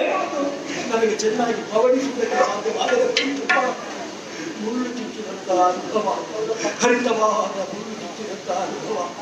ಕಣ್ಣು ಮುಚ್ಚಿದ್ರ ಆದರೂ ನಾನು ಕಾಣುತ್ತಾ ಇರುವುದು ಸೈರಂಧ್ರಿ. ಕಣ್ಣು ಬಿಟ್ಟಾದರೂ ನಾನು ನೋಡುವುದು ಸೈರಂಧ್ರಿಯಲ್ಲೇ, ಅಂಗಾತವಾಗಿದ್ರು ಸೈರಂಧ್ರಿ. ನನಗೆ ಮರೆಯುವುದಕ್ಕೆ ಸಾಧ್ಯವಾಗುತ್ತಾ ಇಲ್ಲ. ಏನು ಮಾಡೋಣ? ಆಗುವುದಿಲ್ಲ. ಯಾವತ್ತಾದ್ರೂ ಅಲ್ಲಿಂದ ಹೊರಗೆ ಬರುವುದಿಲ್ಲ. ಸರಿ, ಯಾವತ್ತಾದ್ರೂ ಹೋಗುವುದಲ್ಲ, ಈಗಲೇ ಹೋಗ್ತೇನೆ. ಈಗಲೇ ಅವರನ್ನು ಪುನಃ ನೋಡುವುದಕ್ಕೆ ನಾನು ಹೋಗ್ತೇನೆ. ಮತ್ತೆ ಅಕ್ಕ ಹೇಳಿದ್ದೇನು? ಬರಬೇಡ ಅಂತ ಹೇಳಿದ್ರು ಅಲ್ವಾ? ಹೋಗುಂತ ಹೇಳಿದ್ರು, ಬರಬೇಡ ಅಂತ ಹೇಳಿಲ್ಲ. ಆದ ಕಾರಣ ನಾನೊಂದು ತೀರ್ಮಾನಕ್ಕೆ ಬಂದಿದ್ದೇನೆ. ಈ ಕೀಚಕರಿಗೆ ಈ ಜೀವನದಲ್ಲಿ ಬೇರೆ ಯಾವ ಆಶ್ರಯವೂ ಇಲ್ಲ, ಯಾವುದೂ ಬೇಡ. ಹೇಳುವುದಕ್ಕಾಗದಿದ್ರೆ ಆ ಹೆಣ್ಣು ಮಾತ್ರ ಅಂತ ಹೇಳು. ಯಾವ ಶಬ್ದವನ್ನು ಹೇಳಬೇಡ. ಸೈರಂಧ್ರಿ ಅವಳನ್ನು ಪಡೆಯದೆ ಖಂಡಿತವಾಗಿ ನನಗೆ ಇಹದಲ್ಲಿಯೂ ಪರದಲ್ಲಿಯೂ ಹಾಗಿದ್ರೆ ತಡ ಮಾಡುವುದು ಯಾಕೆ? ಈಗ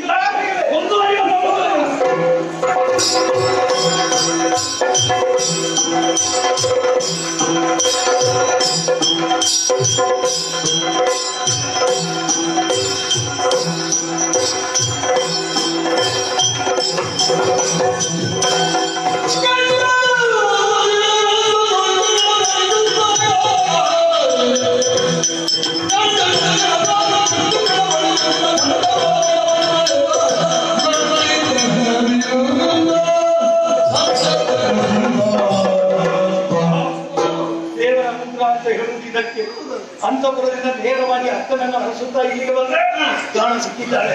ಒಂದು ಮಾತುಂಟಲ್ಲ, ಅರಸುತ್ತಿ ಮತ್ತೆ ಕಾಲಿಗೆ ರವಿದಂತೆ ರೋಗಿ ಬಯಸಿದ್ದು ಹಾಲು, ವೈದ್ಯ ಕೊಟ್ಟದ್ದು ಹಾಲು. ಈ ಗಾಳಿ ಮಧ್ಯೆ ಅವಳು ಕಾಣ ಸಿಕ್ಕಿದ್ದಾಳೆ. ವ್ಯವಹರಿಸುವಾಗ ತುಂಬಾ ಎಚ್ಚರಿಕೆಯಿಂದಿರಬೇಕು. ನೋಡಿದ್ಯಾ? ಪುರದ ಜನರೆಲ್ಲರೂ ಕೂಡ ಆ ರಾಜಮಾರ್ಗದಲ್ಲಿ ಅತ್ಯಂತ ಸಂಚರಿಸುತ್ತಾ ಇದ್ದಾರೆ. ಜಾತ್ರೆಗೆ ಹೋಗ್ತಾ ಬರ್ತಾ ಇದ್ದಾರೆ. ಈ ರೀತಿಯಾಗಿ ನಾವು ವ್ಯವಹರಿಸಿದ ವಿಚಾರ ಅವರಿಗೆ ಅರ್ಥ ಆಗುತ್ತಾರೆ. ಈಗಲೇ ಗುಸು ಹೇಳ್ತಾರೆ, ನಾಳೆ ಪ್ರಕಟ ಮಾಡಿ ಈ ಪ್ರಚಾರ ಮಾಡಿ. ಕಳಶದ ಮಾವ ಬೀದಿಯಲ್ಲಿ ಏನಕ್ಕೆ ಮಾಡ್ತಾ ಇದ್ದಾರೆ? ಆದ ಕಾರಣ ವ್ಯವಸ್ಥೆ ಮಾಡ್ತಾರೆ ಅವರಿಗೆ. ಯಾರು ಈಗ ಸ್ವಲ್ಪ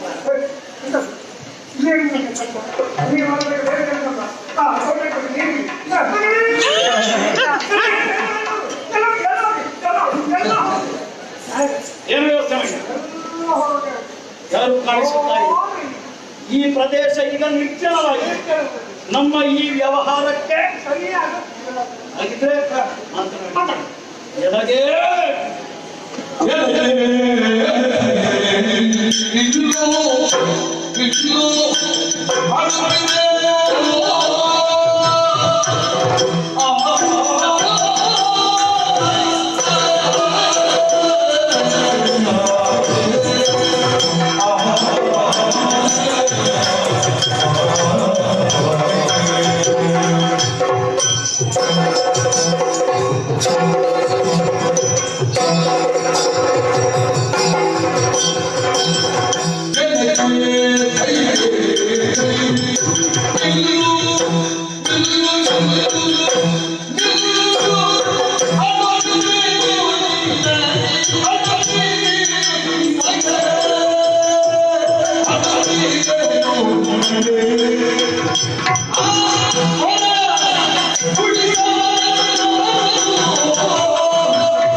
ಎಲಗೆ ಸೈಲೇಂದ್ರಿ ನಿಲ್ಲು ನಿಲ್ಲು ನಿಲ್ಲು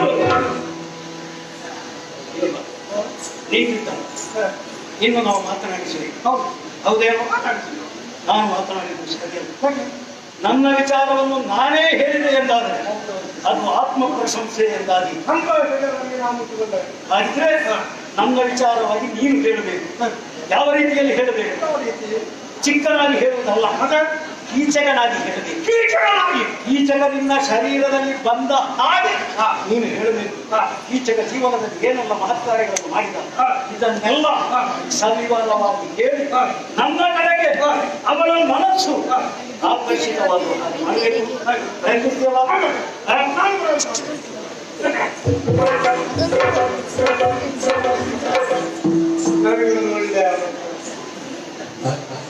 ನನ್ನ ಜನ್ಮದಲ್ಲಿ ಕೀಚಕನ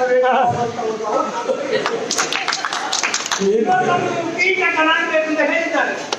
ಇವತ್ತು ಈ ಕೀಚಕನ ಮಾತ್ರ ಒಳ್ಳೆಯದಾಗಿ ನನಗೆ ಯಾವಾಗ ಹೋದಲ್ಲಿ ಕೀಚಕ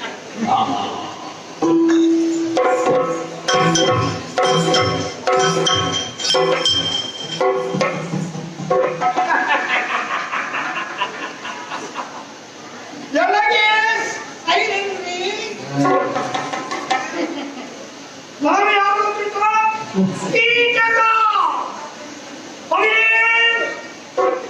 ಅದೆಷ್ಟೋ ಮಾಡಿ ದಿಗ್ವಿಜಯವನ್ನು ಮಾಡಿ ಅದೆಷ್ಟೋ ರಾಜರುಗಳನ್ನು ಸೋಲಿಸಿ ಅಲ್ಲಿಂದ ತಮ್ಮ ಕಾಣಿಕೆಯನ್ನು ಪಡ್ಕೊಂಡು ಬಂದವನು ಈ ರಾಜ್ಯ ಉಳಿಯುತ್ತದೆ ನಮ್ಮ ಈ ತಲೆಯಲ್ಲಿ. ನಮ್ಮ ಈ ತಲೆ ಹೋದ್ರೆ ಈ ರಾಜ್ಯವೇ ಇಲ್ಲ ಅಂತ ಹೇಳಿ ಆದ್ದರಿಂದ ಸೈಲೇಂದ್ರಿ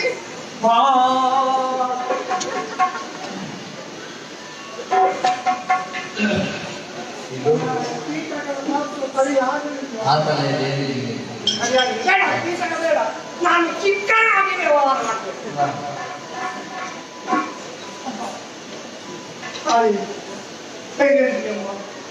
ನೋಡಿದ್ರೆ ನಮ್ಮ ಕೀಟಗಳ ಅವಸ್ಥೆ ಒಮ್ಮೆ ನಿಮ್ಮನ್ನು ನೋಡಿದ ಮೇಲೆ ಅವರ ಮನಸ್ಸು ನಿನ್ನದ ಅತ್ತೆಯೊಂದು ಅವಸ್ಥೆ ನನಗೆ ನಿದ್ದೆಯಾಗಿ ಆದ್ದರಿಂದ ಅಮ್ಮ ಆದಷ್ಟು ಬೇಗ ಆ ಕೀಟಗಳನ್ನು ನೋಡ ನೋಡಿ ನಮ್ಮ ಮಗನ ಮರ್ಯಾದೆಯನ್ನು ಕಾಪಾಡಬೇಕಮ್ಮ. ತಮ್ಮಯ್ಯ ಅಯ್ಯೋ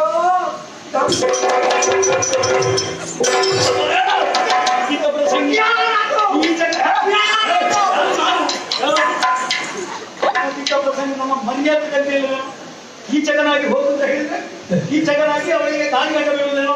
ಕೀಚಕನ ಮರ್ಯಾದೆ ಹೋಗ್ತಾರೋ ಕೀಟಕನ ಮರ್ಯಾದೆ ಹೋಗಲಿಲ್ಲ. ಮತ್ತೆ ಕೀಟಕನಾಗಿ ಕಾರ್ಯನಿರ್ತದ್ದಲ್ಲ. ಮತ್ತೆ ಕೀಟಕನಾಗಿ ನಾನು ತುಂಬಾ ಪ್ರಯತ್ನ ಪಟ್ಟೆ. ಕೀಚಕನಾಗಿ ಪ್ರಯತ್ನ ಪಟ್ಟೆ, ಏನು ಪ್ರಯೋಜನ ಆಗಿಲ್ಲ. ಪ್ರತಿಕ್ರಿಯೆ ಇಲ್ಲ. ಮತ್ತೆ ನಾನು ಚಿಕ್ಕನಾಗಿ ಕಾರ್ಯ ಚಿಕ್ಕನಾಗಿ ಕಾಲು ಹಿಡಿದದ್ದು. ನಾನು ತುಳಿದಾಗ ನೀನು ಅಬ್ಬರಿಸಿ ಎದ್ದೆ ಅಲ್ಲ, ಅದೇನು? ಆವಾಗ ತಿರುಗಿ ಅಂದ್ರೆ ನಾನು ತುಳಿದಾಗ ನೀನು ಪುನಃ ಕೀಚಕನಾಗ ಪ್ರಯೋಜನ ಇಲ್ಲ. ಹೌದೇನೋ? ಇಂಥ ವ್ಯವಹಾರವನ್ನು ಮಾಡುವಾಗ ಹೆಚ್ಚು ಮಂದಿಗಳಿರಬಾರದು, ಕೇವಲ 2 ಮಂದಿಗಳಿರಬೇಕು ಅಲ್ವಾ? ನೀನು ಆಲೋಚನೆ ಮಾಡು. ಕರಿಬೇವಿನ ಎಲೆಯನ್ನು ನಾವು ಪದಾರ್ಥಕ್ಕೆ ಹಾಕ್ತೇವೆ. ಯಾಕೆ? ಪರಿಮಳ ಬರ್ತದೆ. ಊಟ ಮಾಡುವ ಸಂದರ್ಭದಲ್ಲಿ ನಾವು ಅದನ್ನು ಏನು ಮಾಡ್ತೇವೆ? ಅದನ್ನು ತಿನ್ನುವುದಿಲ್ಲ, ಎಲೆ ಬದಿಯಲ್ಲಿ ಇಟ್ಟು ನಾವು ಊಟ ಮಾಡುವ ಪ್ರಯತ್ನ ಮಾಡ್ತೇವೆ ಅಲ್ವಾ? ಅರ್ಥ ಆಯ್ತಲ್ಲ ನಿಮಗೆ? ಮತ್ತು ಒಂದು ಮಾತುಂಟು, ಕಸಬರಕ್ಕೆ ಇರುವುದು ಯಾಕೆ? ಕಸ ಬಿಡಿಸಿದ ಮೇಲೆ ಇಷ್ಟು ಕೇಳಿದ ಮೇಲೂ ಮರ್ಯಾದೆ ಇದ್ದವ ಹತ್ತಿರದಲ್ಲಿ ನಿಂತಾನೋ? ನನಗೆ ಮರ್ಯಾದೆ ಇದ್ದು ನಾನು ಮೂಲೆಯಲ್ಲಿ ಇರ್ತೇನೆ. ನನ್ನನ್ನು ಪಾಲನೆ ಮಾಡಿದ್ದೇನೆ.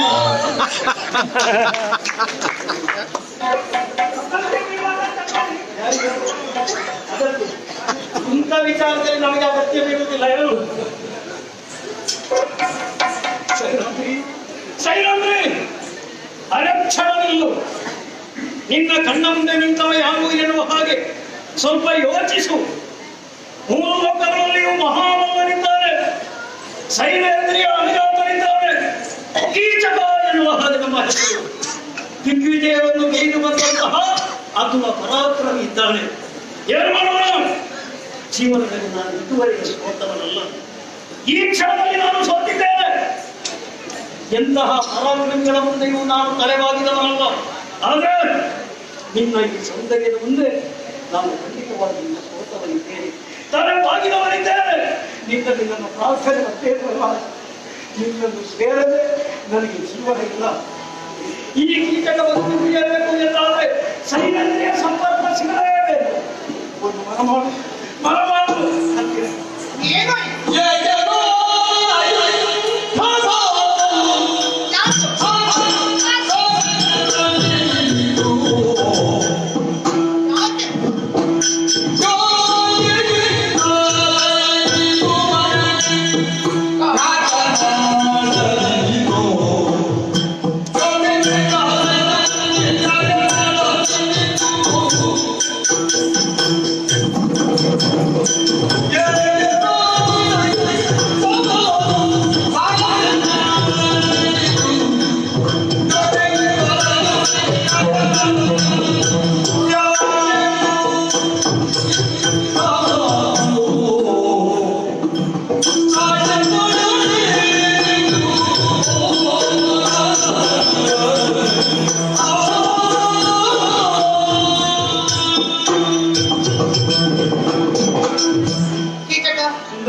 ಏನಾಯಿತು ನಿನ್ನ ವರ್ತನೆ?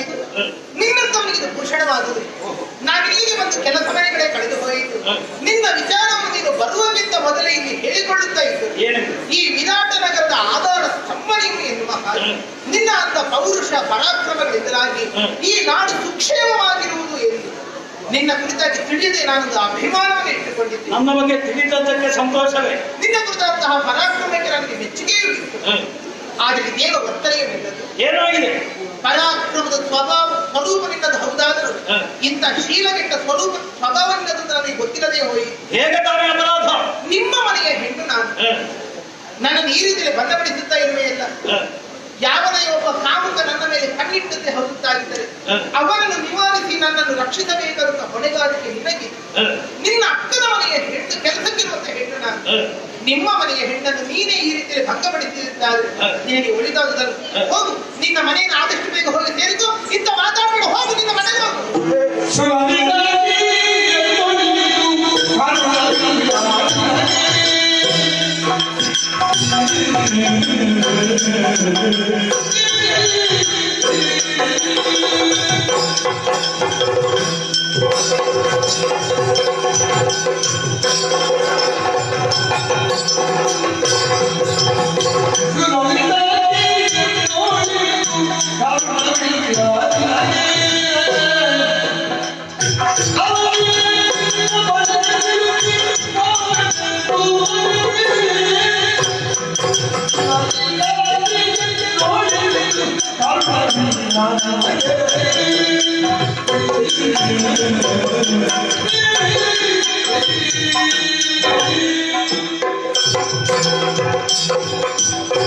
ಓ ಸುಲಲಿತಾಗಿ, ಓ ಸೈರಂದ್ರಿ, ನಮ್ಮ ಹೆಣ್ಣಾದ ಕಾರಣದಿಂದಲೇ ರಕ್ಷಣೆಯ ಜವಾಬ್ದಾರಿಯನ್ನು ಪಡೆದು ನಾನು ಈ ರೀತಿಯಾಗಿ ವರ್ತಿಸುತ್ತಾ ಇದ್ದೇನೆ. ಆದರೆ ನನ್ನ ಮನವನ್ನು ನಿನಗೆ ಅರ್ಥೈಸಿಕೊಳ್ಳುವುದಕ್ಕೆ ಸಾಧ್ಯವಾಗದೆ ಹೋಯಿತು. ನನ್ನ ಮೇಲೆ ನಿನಗೆ ಕರುಣೆ ಎನ್ನುವುದು ಇಲ್ಲದೆ ಹೋಯಿತು. ಹೇಳ್ತಾ ಇದೆಯಲ್ಲ, ನನ್ನನ್ನು ಬಿಟ್ಟು ದೂರ ಹೋಗುವುದು ಎನ್ನುವ ಹಾಗೆ ಹೇಗೆ ತಾನೇ ದೂರವಾಗುವುದಕ್ಕೆ ಸಾಧ್ಯ? ನಿನ್ನನ್ನು ಬಿಟ್ಟು ದೂರವಾಗುವಂತಹ ಪ್ರಶ್ನೆಯೇ ಇಲ್ಲ. ನೀರಿನಲ್ಲಿರುವಂತಹ ಮೀನನ್ನು ತೆಗೆದು ದಡಕ್ಕೆ ನಾವು ಎಸೆದೆವು ಎಂದಾದರೆ ಅದು ತಡಪಡಿಸುತ್ತದೆ. ನೀನು ಬದುಕುವುದಕ್ಕೆ ಸಾಧ್ಯವಿದೆಯೇ? ಕಮಲದ ಹೂವನ್ನು ನಾವು ನೀರಿನಿಂದ ಕಿತ್ತೆವು ಎಂದಾದ್ರೆ ಮಾಡಿ ಹೋಗುತ್ತದೆ. ಆ ಕ್ಷಣದಲ್ಲಿಯೇ ಬರುವುದಕ್ಕೆ ಸಾಧ್ಯತೆ ಇದೆ. ನೋಡಿಲ್ಲಿ ನನ್ನ ಪರಿಸ್ಥಿತಿಯನ್ನೊಮ್ಮೆ ನೋಡು. ನಿನ್ನ ಮೋಹದ ಬಲೆಯ ಒಳಗೆ ಸಿಲುಕಿ ಈ ಕೀಚಕ ಒದ್ದಾಡುತ್ತಾ ಇದ್ದಾನೆ. ಒಂದೋ ನಾನು ದೂರ ಹೋಗ್ಬೇಕು ಅಂತಾದ್ರೆ ಬಲೆಯನ್ನು ಬಿಡಿಸಿ ಹೋಗಬೇಕು. ಅಲ್ಲ ಎಂದಾದ್ರೆ ಕೊನೆಗೆ ಒಳಗೆ ನಾನು ಸಿಲುಕಿಗೆ ಒಂದು ಮನ ಮಾಡು, ನಿನ್ನನ್ನು ನನಗೆ ಸೇರಲೇಬೇಕು.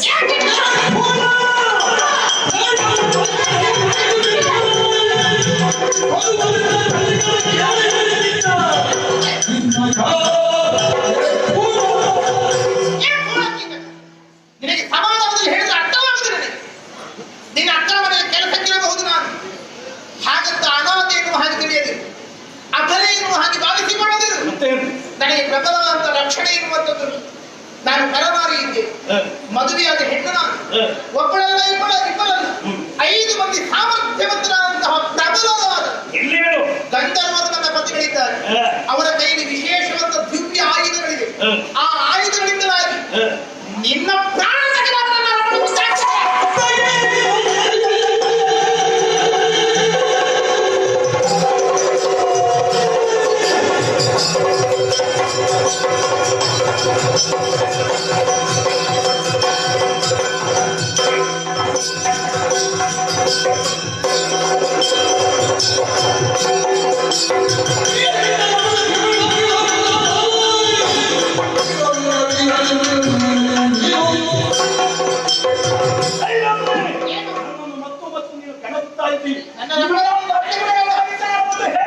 ನಮ್ಮನ್ನು ಭಯಪಡಿಸುತ್ತಾ ಇದ್ದಿ.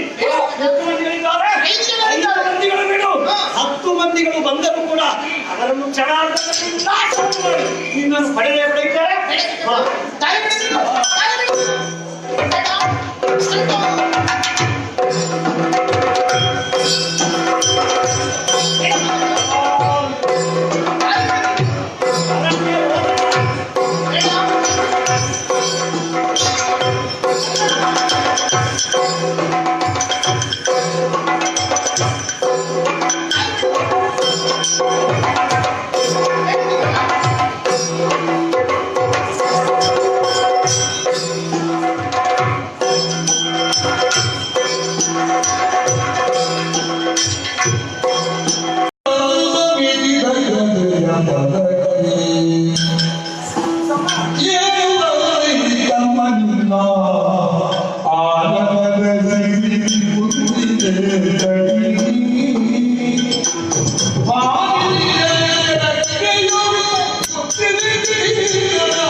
ಏನು ಹುಟ್ಟಿವ ಚೆಂಡಾಗಿದ್ದವನು, ನಾಟಕ ಉತ್ಸಾಹದ ಚಿಲುಮೆಯಾಗಿದ್ದವನೇ ಅಕ್ಕ ಎಂಬುದಾಗಿ ಓಡೋಡಿ ಬರಬೇಕಾದ ಬೀಜಕ್ಕೆಂದು ನೆನವಸ್ತಗಳಾಗಿ ಈ ಅವಸ್ಥೆಯಲ್ಲಿ ಒಮ್ಮೆ ಏನಾಯ್ತು? ಯಾರಿಂದ ಏನಾಯ್ತು? ಓ ಅರ್ಥ ನಾನಿಲ್ಲಿಯ ಕೆಣಕಿದೆಯಾ ನೀನು? ಹಾಗೊಮ್ಮೆ ಕೆಣಕಿದೆ ಅಂತಾದ್ರೆ ನಡೆಸಿದೆ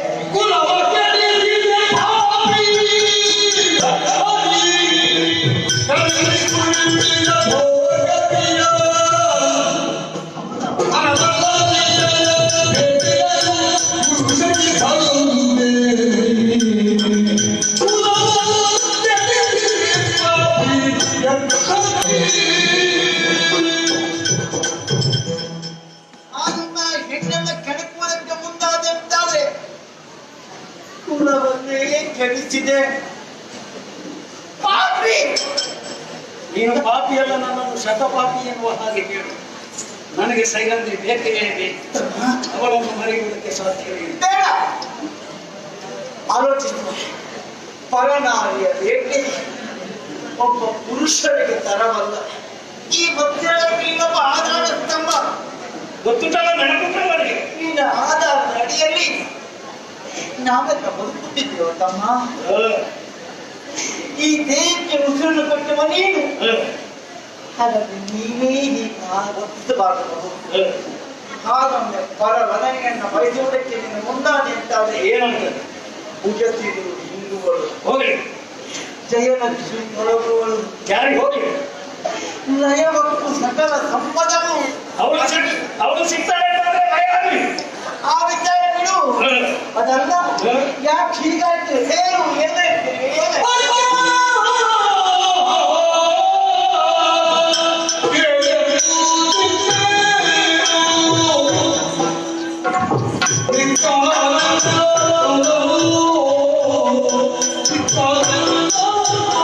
ನಾನೀಗ ವಿಲಂಬಿನಲ್ಲಿ ಗೊತ್ತಾಗ್ತಾ ಇದ್ದೇನೆ. ಅರ್ಥಾ ಶರೀರಕ್ಕೆ ಆಹಾರ ಸೇರುತ್ತಾ ಇಲ್ಲ, ನಿದ್ರೆ ಕಣ್ಣಿಗೆ ಬರುತ್ತಾ ಇಲ್ಲ, ರಾತ್ರಿ ಹಗಲು ಅವಳದ್ದೇ ನನಗೆ. ಅವಳನ್ನು ಸೇರದೆ ಇದ್ರೆ ನಿಮ್ಮ ಆಧಾರ ಸ್ತಂಭ ಮುರಿದು ಬೀಳುವುದಕ್ಕೆ ಸಾಧ್ಯ.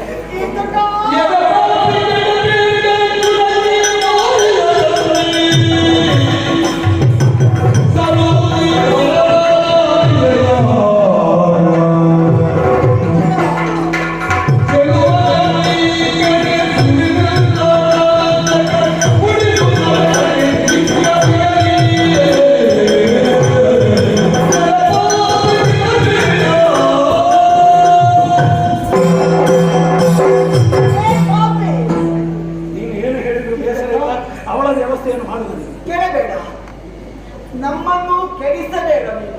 ಇನ್ನು ಕೆಡುವುದಕ್ಕೆ ಏನುಂಟಕ್ಕ? ದಾರಿಯಲ್ಲಿ ಹೋಗುತ್ತಿರುವ ಮಾರಿಯನ್ನು ಯಾರಾದ್ರೂ ಮನೆಗೆ ಬಾ ಎಂಬುದನ್ನು ಕರೆಯುತ್ತಾರೆ ಹೇಳು. ಅವಳು ಮಾರಿ ಇದ್ದಾನೆ. ನಮ್ಮ ಈ ಮನೆಯೇ ನಾಶವಾಗಿ ಹೋಗ್ತದೆ ಕಂದ.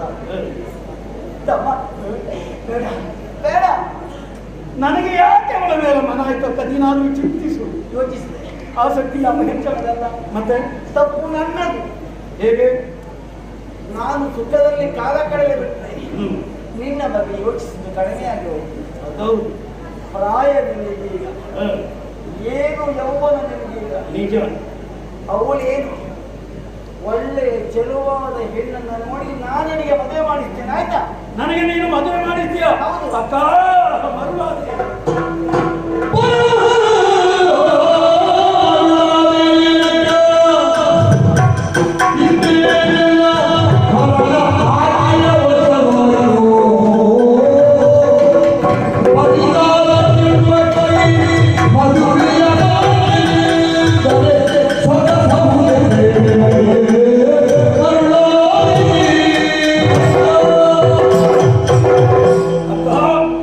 ಕೆಟ್ಟ ಮೇಲೆ ಬುದ್ಧಿ ಎನ್ನುವಂತಹ ಒಂದು ಮಾತಿದೆ. ಈಗ ನೀನು ಅರ್ಥೈಸಿಕೊಳ್ಳುತ್ತಾ ಇದ್ದಿ. ತಮ್ಮನಾದಂತಹ ಕೀಚಕನಿಗೆ, ಮೊದಲಿಗೆ ಸಮಾನನಾದಂತಹ ಕೀಚಕನಿಗೆ ವ್ಯವಸ್ಥೆಯನ್ನು ನೀನು ಮಾಡಲಿಲ್ಲ, ಮದುವೆಯನ್ನು ನೀನು ಮಾಡಲಿಲ್ಲ. ಇನ್ನು ನೀನು ಮದುವೆಯನ್ನು ಮಾಡಬೇಕಾದಂತಹ ಅಗತ್ಯ ಇಲ್ಲ. ಯಾಕೆ? ಮದುವೆ ಆಗುವುದಕ್ಕೆ ಈ ಕೀಚಕನಿಲ್ಲ. ನೋಡು, ನನ್ನ ಪರಿಸ್ಥಿತಿಯನ್ನು ನೀನು ಸರಿಯಾಗಿ ಯೋಚಿಸು. ನಮ್ಮ ಹರಣ ಅವಳ ವಶವಾಗಿದೆ. ಈಗ ಇದು ಪ್ರಾಣವಿಲ್ಲದ ಬರೇ ಒಂದು ಡಿಂಬ. ನೀನು ಇನ್ನು ಮುಂದೆ ಮದುವೆ ಮಾಡಿಸುತ್ತಿದ್ರೆ ಈ ಬರೇ ಡಿಂಬಕ್ಕೆ, ಈ ಬರೇ ಹೆಣಕ್ಕೆ ನೀವು ಮದುವೆ ಮಾಡಿಸಬೇಕಷ್ಟೇ ಹೊರತು ಕೀಚಕರಿಗೆ ಮದುವೆ ಮಾಡಿಸಲಿಕ್ಕೆ ಸಾಧ್ಯ ಇಲ್ಲ. ಅವಳು ಸಿಗದಿದ್ರೆ ನಾನು ಸಾಯ್ತೇನೆ.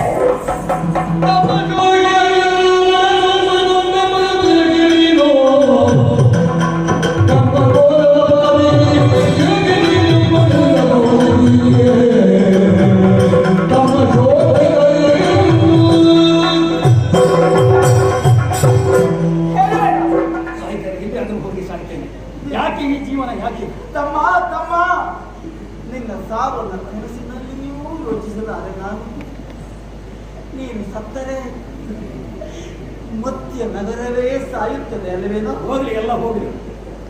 ನಿನ್ನ ನಿಜ ಬರದ ಮೇಲೆ ನಾವೆಲ್ಲ ಉಸಿರಾಡುತ್ತಿದ್ದೇವೆ ಕಂದ. ತಮ್ಮ, ಹೆಣ್ಣು ಬೇಕು ನಿನಗಲ್ವಾ? ಅವಳೇ ಬೇಕು, ಸೈರಂದ್ರಿ ಧೈರ್ಯನೇ ಬೇಕಲ್ವಾ? ಬೇಕು ಬೇಕು. ನೀವು ಜೀವನದಲ್ಲಿ ಬೇರೆ ಏನು ನನಗೆ ಕೊಡದಿದ್ದರೆ ನನಗೆ ಸೈರಂದ್ರಿಯನ್ನು ಒದಗಿಸಿ. ಆಯ್ತು, ವ್ಯವಸ್ಥೆ ಮಾಡ್ತೇನೆ, ಹೋಗು. ಏನು ವ್ಯವಸ್ಥೆ ಮಾಡುತ್ತೇನೆ, ಹೋಗು. ನಿಮ್ಮದೆಲ್ಲ ಯಾವಾಗಲೂ ವ್ಯವಸ್ಥೆ ಮತ್ತೆ ಅವಸ್ಥೆ ನಾವು ಮಾಡಬೇಕು. ಏನು ವಿಶ್ವಾಸ, ಏನು ಧೈರ್ಯ, ಇಷ್ಟೆಲ್ಲ ನೀನು ನನ್ನನ್ನು ನಿಂದಿಸಿದ್ದಿ. ಈಗ ವ್ಯವಸ್ಥೆ ಮಾಡ್ತೇನೆ. ಏನು ಈ ಸಂದರ್ಭವನ್ನು ಒಂದು ತಪ್ಪಿಸಿಬಿಟ್ರೆ ಮತ್ತೆ ಏನಾದರೂ ಮಾಡಬಹುದು ಅಂತ ಭಾವಿಸಿದ್ಯಾ? ನನಗೆ ವಿಶ್ವಾಸ ಬರಬೇಕು. ನನಗೀಗ ಯಾರ ಮೇಲೆ ವಿಶ್ವಾಸ ಇಲ್ಲ. ದೇವರನ್ನೇ ಹೇಳ್ತೇನೆ, ನನಗೆ ನನ್ನ ಮೇಲೆ ವಿಶ್ವಾಸ ಇಲ್ಲ. ಮತ್ತೆ ನಿನ್ನ ಮೇಲೆ ಏನು ವಿಶ್ವಾಸ? ಮತ್ತೆ ನಿನಗೆ ವಿಶ್ವಾಸಕ್ಕೆ ಏನು ಬೇಕು? ಆಶೆ ಬಿಡಬೇಕು.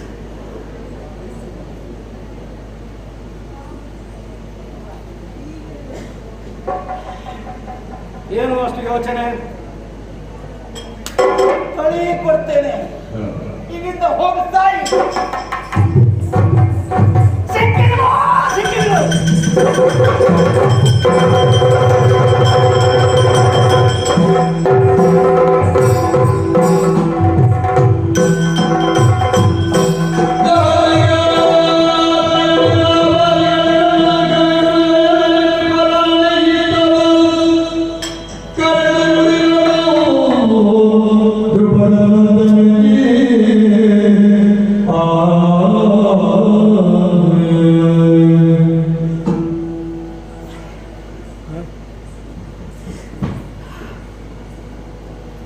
ನನ್ನ ಕಷ್ಟಕ್ಕೆ ಸ್ವರವೇ ಹೊರಬರುತ್ತಿದೆಯಲ್ಲ. ನಾನು ಯಾರನ್ನು ನೋಡಬೇಕು ಅಂತ ಎಣಿಸುತ್ತಿದ್ದೇನೋ ಆ ಶಬ್ದ ಹೊರಬರುತ್ತಿಲ್ಲ.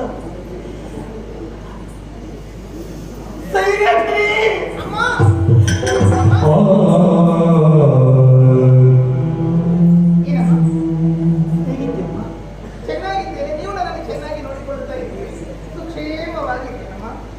ಒಂದು ವರ್ಷ ಕಳೆಯುತ್ತಾ ಬಂತು ಅದೇ ನಮ್ಮ. ಇನ್ನೇನು ಕೆಲವು ದಿನಗಳು ಕಳೆದು ವರ್ಷ ಕಳೆಯುತ್ತದೆ. ಏನಮ್ಮ ಯಾಕೆ ಹೀಗಿದ್ದೀರಿ? ಕಾರಣ ಇದೆ. ಗೊತ್ತಿಲ್ಲ ನೀವು? ನನಗೊಂದು ಅಭ್ಯಾಸ. ಏನಮ್ಮ? ಮಧು ಸೇವನೆ ಅಭ್ಯಾಸ. ಸಿದ್ಧಪಡಿಸಿದ್ರೆ ನಿತ್ಯ ಕುಡಿಯುವವರಿಗೆ ಒಂದು ಇಡದೇ ಹೀಗೆಲ್ಲ ಆಗ್ತದೆ. ನಾನು ಅದನ್ನು ತಿಳಿದವಳು ಈ ಮನೆಗೆ ಬಂದ ಬಳಿಕ ನಿಮ್ಮ ಅಭ್ಯಾಸ ಏನೆಂದು ನನಗೆ ಚೆನ್ನಾಗಿ ಗೊತ್ತು. ನನಗೂ ಹಾಗೆ ಮಧು ತಂದುಕೊಡದೆ ತರುವುದಕ್ಕಾಗಿಲ್ಲ. ಮತ್ತಿನ್ನೇನಮ್ಮ ಆಗಬೇಕು? ಒಂದಿಷ್ಟು ತಲೆ ನಿಂತರೆ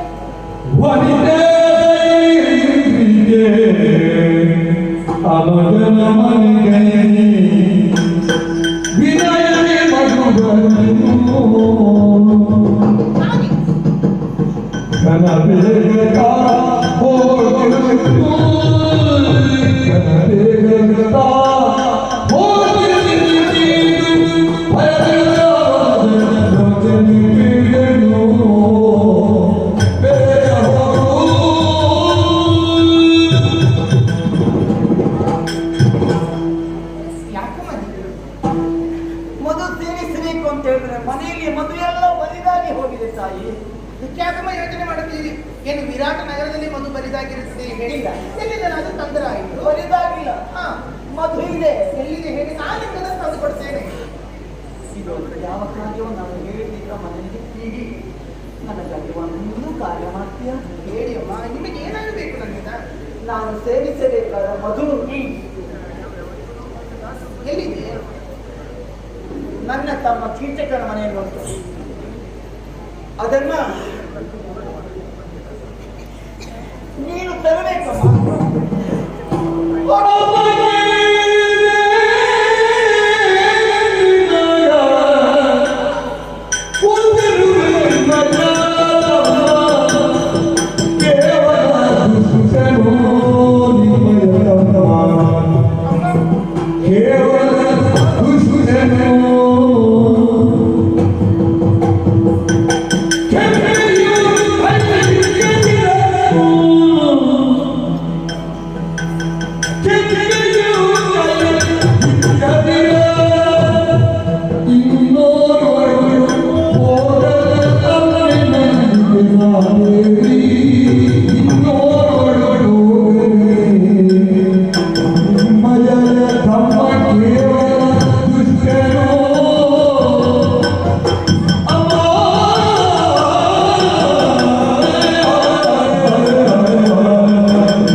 ನಿಮ್ಮ ಜೊತೆಯಲ್ಲಿದ್ದು ನಿಮ್ಮ ಪ್ರೀತಿಗೆ ನಾನು ಪಾತ್ರರಾಗಿದ್ದೇನೆ.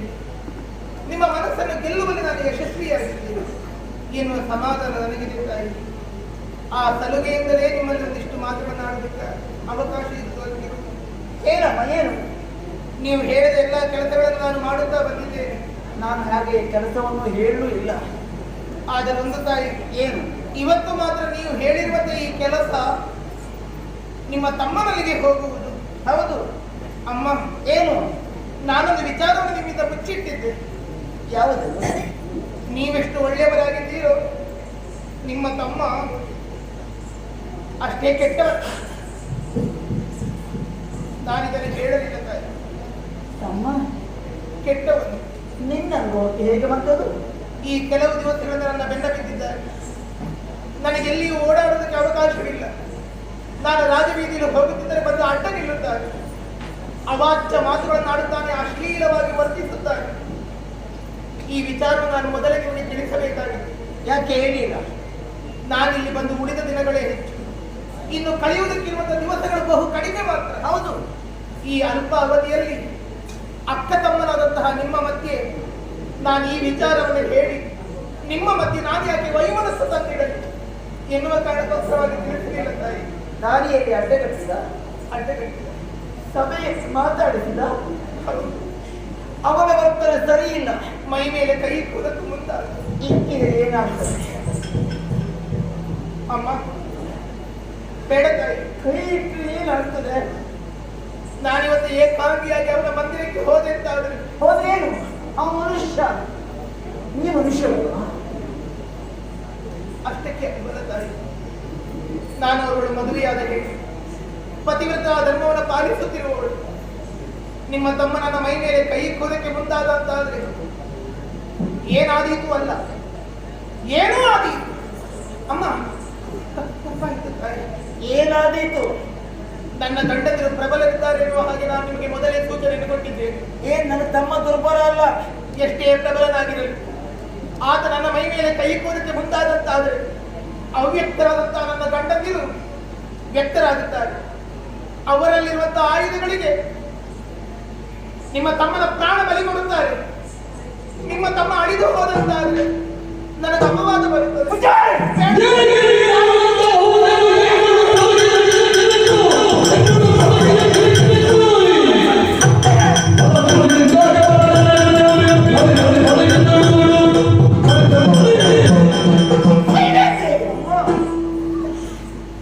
ನನ್ನ ತಮ್ಮವನ್ನು ಅವರು ಕೊಡ್ತಾರ?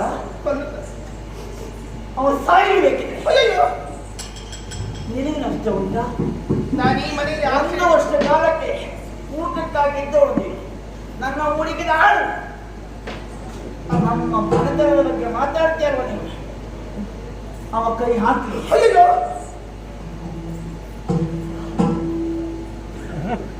ನಿನ್ನವರಿಂದ ಏನಾಗ್ತದೆ ನಾವು ನೋಡಿಕೊಳ್ತೇವೆ. ಬೇಡ ತಾಯಿ. ತಮ್ಮ ಸತ್ತರ ಸಾಯಲಿ. ಅಯ್ಯೋ, ನಿನ್ನ ಮಡಿನಲ್ಲೇ ಸಾಯಲಿ ಬೇಕಿದ್ರೆ. ಇಲ್ಲ, ಹೋಗಲಿಲ್ಲ. ಉಂಡ ಮನೆಗೆ 2 ಬಲಿದವಳು ಎನ್ನುವಂತ ಅಪವಾದ ನನ್ನ ತಲೆ ಮೇಲೆ ಬಂದಿದೆ. ಇಷ್ಟರ ತನಕ ಆಶ್ರಯ ಕೊಟ್ಟ ಮನೆಯ ವ್ಯಕ್ತಿಯನ್ನೇ ಕೊಂದು ಕಳೆದೆ ಎನ್ನುವಂತ ಮಾರಿ ಎನ್ನುವಂತ ಅಪವಾದ ಬಂದಿದೆ. ಬೇಡ ತಾಯಿ. ಯಾರನ್ನು ನಿಮಗೆ ಬೇಕಾಗಿರೋದು ಮಧು ತಾನೆ. ಇದು ಬೇರೆ ಯಾರನ್ನಾದ್ರೂ ಕಳಿಸಿಕೊಡಿ ಅಮ್ಮ. ಎಷ್ಟೋ ಜನ ಹೆಣ್ಣು ಮಕ್ಕಳಿದ್ದಾರೆ ತಾಯಿ. ನೀನೇ ಹೋಗ್ಬೇಕು. ಇಲ್ಲಮ್ಮ, ಹೋಗಬೇಕು. ನನ್ನನ್ನು ಮಗಳಂತೆ ನೋಡಿಕೊಳ್ಳುತ್ತೇವೆ ಎನ್ನುವಂತ ಮಾತನ್ನು ಕೊಟ್ಟು ಇರಿಸಿಕೊಟ್ಟಿದ್ದೀನಿ. ಒಬ್ಬ ಕಾಮುಕ ಪುರುಷನ ಮನೆಗೆ ನಿಮ್ಮ ಮಗಳನ್ನೇ ನೀವು ಕಳಿಸಿಕೊಡುವಿಲ್ಲ. ಬೇಡ ತಾಯಿ. ದೊಡ್ಡವರು ಸಂದರ್ಭಕ್ಕೆ ಸರಿಯಾಗಿ ಮಾತಾಡ್ತಾರೆ. ಅದನ್ನ ನೀನು ಕೇಳಿದರೆ ಮೊದಲು ನಾನು, ಆಮೇಲೆ ನೀನು. ನಾನು ವಾಗ್ದಾನವನ್ನು ಮಾಡಿಕೊಂಡಿದ್ದೇನೆ. ಪರಪುರುಷರ ಸೇವೆ, ಪರಶಯ್ಯ ಪ್ರವೇಶ ನನಗೆ ನಿಶ್ಚಿತವಾಗಿರುವುದು. ನಿಮ್ಮ ತಮ್ಮ ಪರಪುರುಷ, ಅವನ ಶಯ್ಯ ಪ್ರವೇಶ ನಾ ಮಾಡಲಾರೆ, ನಾ ಹೋಗಲಾರೆ. ನಿನಗೆ ವಾಗ್ದಾನ ಇರಬಹುದು. ನಾನೇನು ಭಾಷೆ ಕೊಡಲಿಲ್ಲ, ಗೊತ್ತಾಯ್ತಾ? ಅದನ್ನ ಮಗಳಂತೆ ನೋಡಿಕೊಳ್ತೇನೆ ಅಂತ ಹೇಳಿದೆ. ನಾನು ಬದುಕಲೇಬೇಕಾದ ಸಂದರ್ಭ ಬಂದ್ರೆ ನನ್ನ ಮಗಳನ್ನು ನಾನು ಕಳಿಸಬಹುದು. ಮನುಷ್ಯತ್ವವನ್ನು ಮರೆಯಬೇಡಿ. ಹೆಣ್ಣಿನ ಮಾನಕ್ಕೆಷ್ಟು ಬೆಲೆ ಎನ್ನುವುದೇ ಹೆಣ್ಣಾದ ನಿಮಗೆ ನಾನು ನಾನು ಹೆಣ್ಣಲ್ಲದೆ ಮೃಗ. ನಾನು ಮೃಗ. ಇಲ್ಲ ತಾಯಿ. ಹಾಗೂ ನಾವು ಹೋಗು, ಹಾಗೂ ನಾವು ಹೋಗುದು. ಕಳಿಸಿಕೊಡ್ಬೇಡಿ ಅಮ್ಮ, ಇದರಿಂದ ಅನಾಹುತವಾಗುತ್ತದೆ. ಹೋಗು. ನಾವು ಹೋಗುದು. ಹಿಡಿದಿದ್ದೆಗೆ ಇಲ್ಲ, ನಾವು ಹೋಗುದು. ಹಿಡಿಯುವುದಿಲ್ವಾ? ನಾವು ಹೋಗುದಿಲ್ಲ. ಬೇಡಮ್ಮ, ಬೇಡ ತಾಯಿ. ನಾವು ಹೋಗುದಿಲ್ಲ. ಹೋಗು. ಇಲ್ಲ, ಹೋಗು. ಇಲ್ಲ, ಇಲ್ಲ, ಇಲ್ಲ, ಇಲ್ಲ, ಇಲ್ಲ,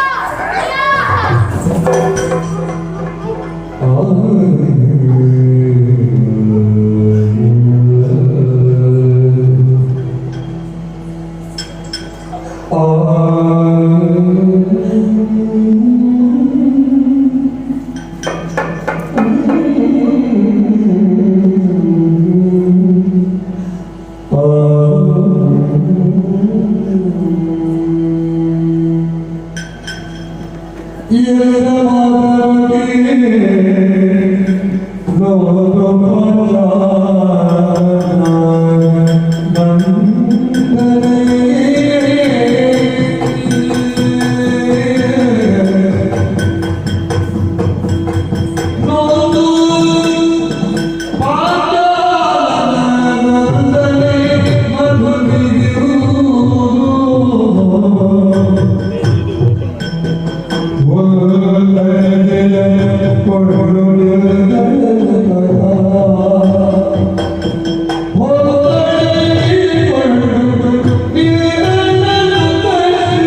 ನಾನು ದ್ರೌಪದಿಯೇ ಆಗಿರುತ್ತಿದ್ದರೆ ನನ್ನ ಕಾಲಗುಣದಲ್ಲಿಯೂ ನಿಲ್ಲುವುದಕ್ಕೆ ಅವಳಿಗೆ ಅರ್ಹತೆ ಇಲ್ಲ.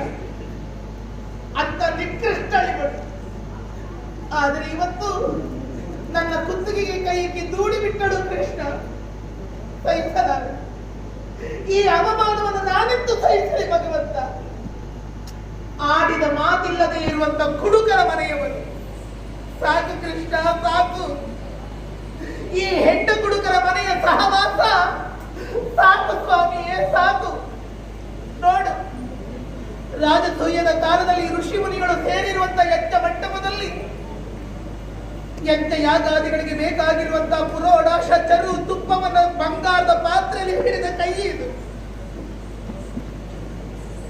ವನವಾಸದ ಸಮಯದಲ್ಲಿ ಸೂರ್ಯನಿಂದಲೇ ದತ್ತವಾಗಿರುವಂತಹ ಅಕ್ಷಯ ಪಾತ್ರೆಯನ್ನು ಹಿಡಿದ ಕೈಗಳಿದು. ಇವತ್ತು ಈ ಚಿನ್ನದ ಪಾತ್ರೆಯನ್ನು ಹಿಡಿದಿದ್ದೇನೆ ಕೃಷ್ಣ. ಆದರೆ ಇದು ಹೆಂಡದ ಮಡಿಕೆ. ಸಾಕು ಕೃಷ್ಣ, ಸಾಕು. ಇಂತಹ ದುರವಸ್ಥೆ ಯಾವ ಹೆಣ್ಣಿಗೂ ಬರದಿರಲಿ ಕೃಷ್ಣ. ಹೊರಟು ನಿಂತಿದ್ದೇನೆ. ನಾನೊಂದು ವೇಳೆ ಏಕಾಂಗಿಯಾಗಿ ಹೋದಿದ್ದಾದರೆ ಆ ದುಷ್ಟ ನನ್ನ ಮೈ ಮೇಲೆ ಕೈ ಇಕ್ಕುವುದಕ್ಕೆ ಮುಂದಾಗುತ್ತಾನೆ.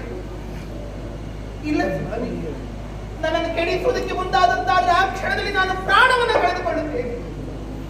ಉಳಿಸು ಭಗವಂತ, ನಿನ್ನ ತಂಗಿಯ ಮಾನವನ ಉಳಿಸು. ಅವತ್ತು ಅಕ್ಷಯಾಂಬರವನ್ನು ಕೊಟ್ಟು ಮಾನ ಸಂರಕ್ಷಿಸಿದೆ. ಇವತ್ತು ನನ್ನ ಮಾನ ಪ್ರಾಣವನ್ನು ರಕ್ಷಿಸುವ ಹೊಣೆಗಾರಿಕೆ ಇರುವುದು ನಿನಗೆ ಭಗವಂತ. ಆದರೆ ನೋಡು ಸ್ವಾಮಿ, ನಾನು ಅಜ್ಞಾನದಲ್ಲಿ ಇದ್ದೇನೆ. ಇಲ್ಲಿ ನಿನ್ನನ್ನು ಪರಿಪರಿ ಸ್ತುತಿಸುವುದಕ್ಕೂ ನನಗೆ ಅವಕಾಶ ಎನ್ನುವಂಥದ್ದಿಲ್ಲ. ಗೋವಿಂದ, ಇದೋ ನಿನಗೆ ಕೈ ಜೋಡಿಸುತ್ತಾ ಇದ್ದೇನೆ. ಹೇ ಸೂರ್ಯನಾರಾಯಣ, ಹೇ ಸೂರ್ಯದೇವ, ನಿನಗೆ ತಲೆಬಾಗುತ್ತೇನೆ ಸ್ವಾಮಿ. ನೀನು ನಮಸ್ಕಾರ ಪ್ರಿಯರಂತೆ. ಕಣ್ಣಿಗೆ ಕಾಣುತ್ತಿರುವಂತಹ ನಾರಾಯಣನ ಸ್ವರೂಪಿಯಾದಂತಹ ಸೂರ್ಯನಾರಾಯಣ ಉದಯ ಕಾಲದಲ್ಲಿ ಬ್ರಹ್ಮನಂತೆ, ಮಧ್ಯಾಹ್ನ ಮಾಹೇಶ್ವರನಂತೆ, ಸಾಯಂ ಸಂಧ್ಯಾ ಕಾಲದಲ್ಲಿ ಸಾಕ್ಷಾತ್ ನಾರಾಯಣಂತೆ ಕಾಣಿಸುತ್ತಿ. ಜಗಕ್ಕೆ ನೀನೊಂದು ಕಣ್ಣಾಗಿರುವೆ, ಎರಡು ಪದದಲ್ಲಿ ಸಂಚರಿಸುತ್ತಿರುವೆ, ಮೂರು ಮೂರ್ತಿಗಳ ಸಾಕಾರ ರೂಪನಾಗಿರುವೆ. ಹೇ ಗರ್ಭಸಾಕ್ಷಿಯೇ, ನನ್ನ ಮಾನವನ ನೀನೇ ರಕ್ಷಿಸಿಕೊಡು ಸ್ವಾಮಿ, ನೀನೇ ರಕ್ಷಿಸು.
ಆಶ್ಚರ್ಯದ ಖಣಿ ದ್ವಾರದ ಹೊರಗೆ ನಿಂತಿರುವೆ. ಒಳಗೆ ಬಾ. ಇದೋ ಈ ಕೀಚಕ ಜಾತಕ ಪಕ್ಷಿಯಂತೆ ನಿನ್ನನ್ನು ಕಾಯುತ್ತಾ ಇದ್ದಾರೆ. ಒಳಗೆ ಒಮ್ಮೆ ನೋಡು. ಹೂಮಂಚ ಸಿದ್ಧವಾಗಿದೆ. ಸುಗಂಧ ದ್ರವ್ಯಗಳನ್ನು ಲೇಪಿಸಿ ನಿನ್ನ ಪ್ರಿಯತಮನಾದಂತಹ ಈ ಕೀಚಕರು ಸಿದ್ಧರಾಗಿದ್ದಾರೆ. ಹತ್ತಿರ ಬಾ. ಭದ್ರವಾದಂತಹ ಆಲಿಂಗನವನ್ನು ಕೊಟ್ಟು ಈ ನನ್ನ ಶರೀರದ ಉಷ್ಣವನ್ನು ತಗ್ಗಿಸುವಂತಹ ಪ್ರಯತ್ನವನ್ನು ಮಾಡು. ನೋಡಲ್ಲೇ ನಿನ್ನ ತನಗಂಧವನ್ನು ಆಕ್ರಮಿಸುವುದಕ್ಕೆ ನನ್ನ ಮೂಗು ಅರಳಿ ನಿಂತಿದೆ. ಅರೆ ಹತ್ತಿರಕ್ಕೆ ಬಾ. ಸ್ವರ್ಗ ಸುಖವನ್ನು ಅನುಭವಿಸೋಣ. ನಿನ್ನ ಗಂಡಂದಿರು 5 ಗಂಡಂದಿರು ನಿನಗೆ ಕೊಟ್ಟಂತಹ ಸುಖಕ್ಕಿಂತಲೂ ವಿಶೇಷವಾದಂತಹ ಸುಖವನ್ನು ಈ ಕೀಚಕ ಕೊಡುವುದಕ್ಕೆ ಸಿದ್ಧರಾಗಿದ್ದಾರೆ. ಬಾರೆ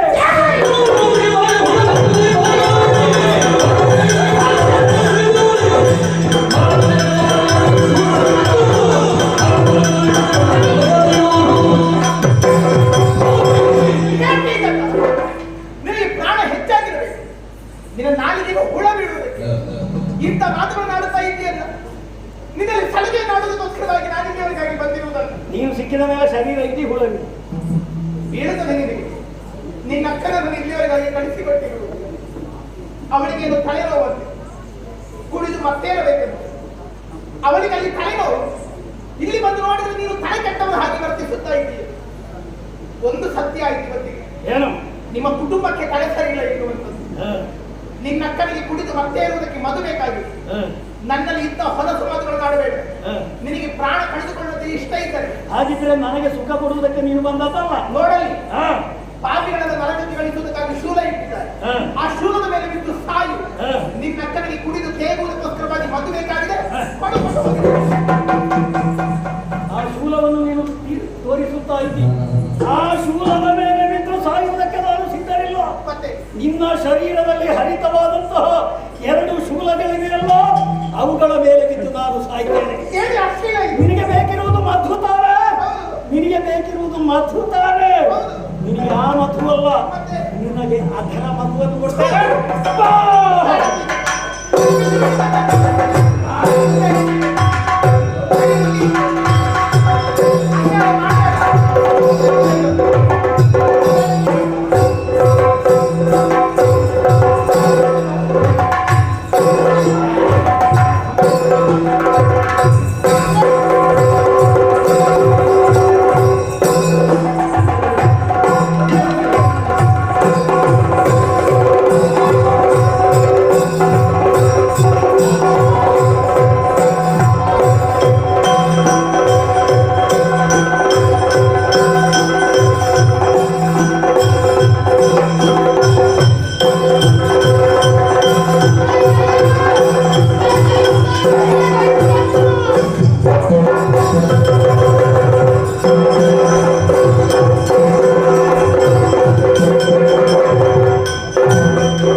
ವಾಯು ಪ್ರಕೋಪವನ್ನು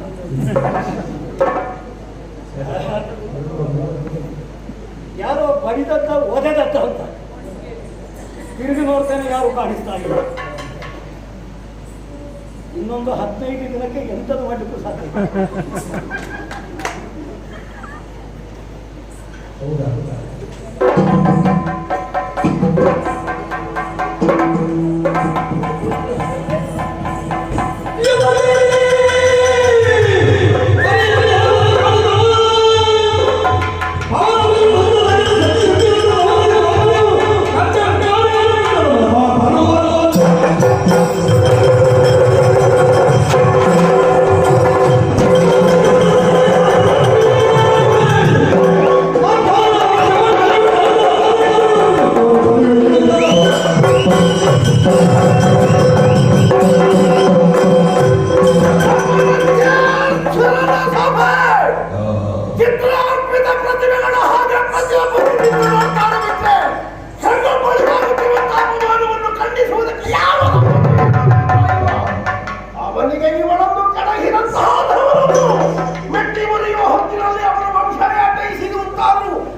ಮುಟ್ಟೂರು ಮಾಡುವುದಕ್ಕಾಗಿ ಎದುರಿಗಿರುವಂತಹ ಮರವನ್ನು ಕಿತ್ತು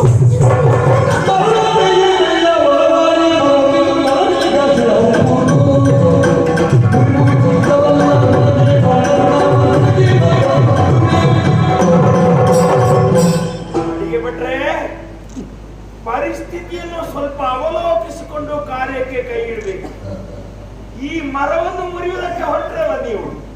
ಮರ ಅಂದ್ರೆ ಏನು ಅಂತ ಸರಿಯಾಗಿ ಗೊತ್ತೇ ನಿಮಗೆ? ಅದೆಷ್ಟು ಮಂದಿಗಳಿಗೆ ಆಶ್ರಯವನ್ನು ಕೊಡ್ತದೆ. ಬಿಸಿಲಿನಲ್ಲಿ ಬಳಲಿ ಬಂದವರನ್ನು ನೆರಳನ್ನು ನೀಡಿ ಬದುಕುವುದಕ್ಕೆ ಎಡೆ ಮಾಡಿಕೊಡುವಂತಹ ಮರ. ಅದು ಇನ್ನೆಷ್ಟು ಕಾಲ ಬದುಕಬೇಕೆಂಬುದು ಪ್ರಕೃತಿಯ ನಿಯಮ. ಅದನ್ನು ಮುಟ್ಟುವುದಕ್ಕೆ ನಮಗೆ ಹಕ್ಕಿಲ್ಲ. ನಿಮಗೆ ಅಡಿಗೆ ಮಾಡುವುದಕ್ಕೆ ಒಲೆ ಉರಿಸುವುದಕ್ಕೆ ಎಲ್ಲಿಯಾದ್ರೂ ಮರ ಬೇಕು ಅಂತ ಇದ್ರೆ ಅಲ್ಲಿ ಇದೆ ನೋಡಿ ಸೌದಿಯ ರಾಶಿ, ಅಲ್ಲಿಂದ ಕೊಂಡೋಗಿ ಇದು ಮುಟ್ಟಬೇಡಿ. ಧರ್ಮ ಇದು ಧರ್ಮ ಅಲ್ಲ, ನನ್ನ ಕರ್ಮ.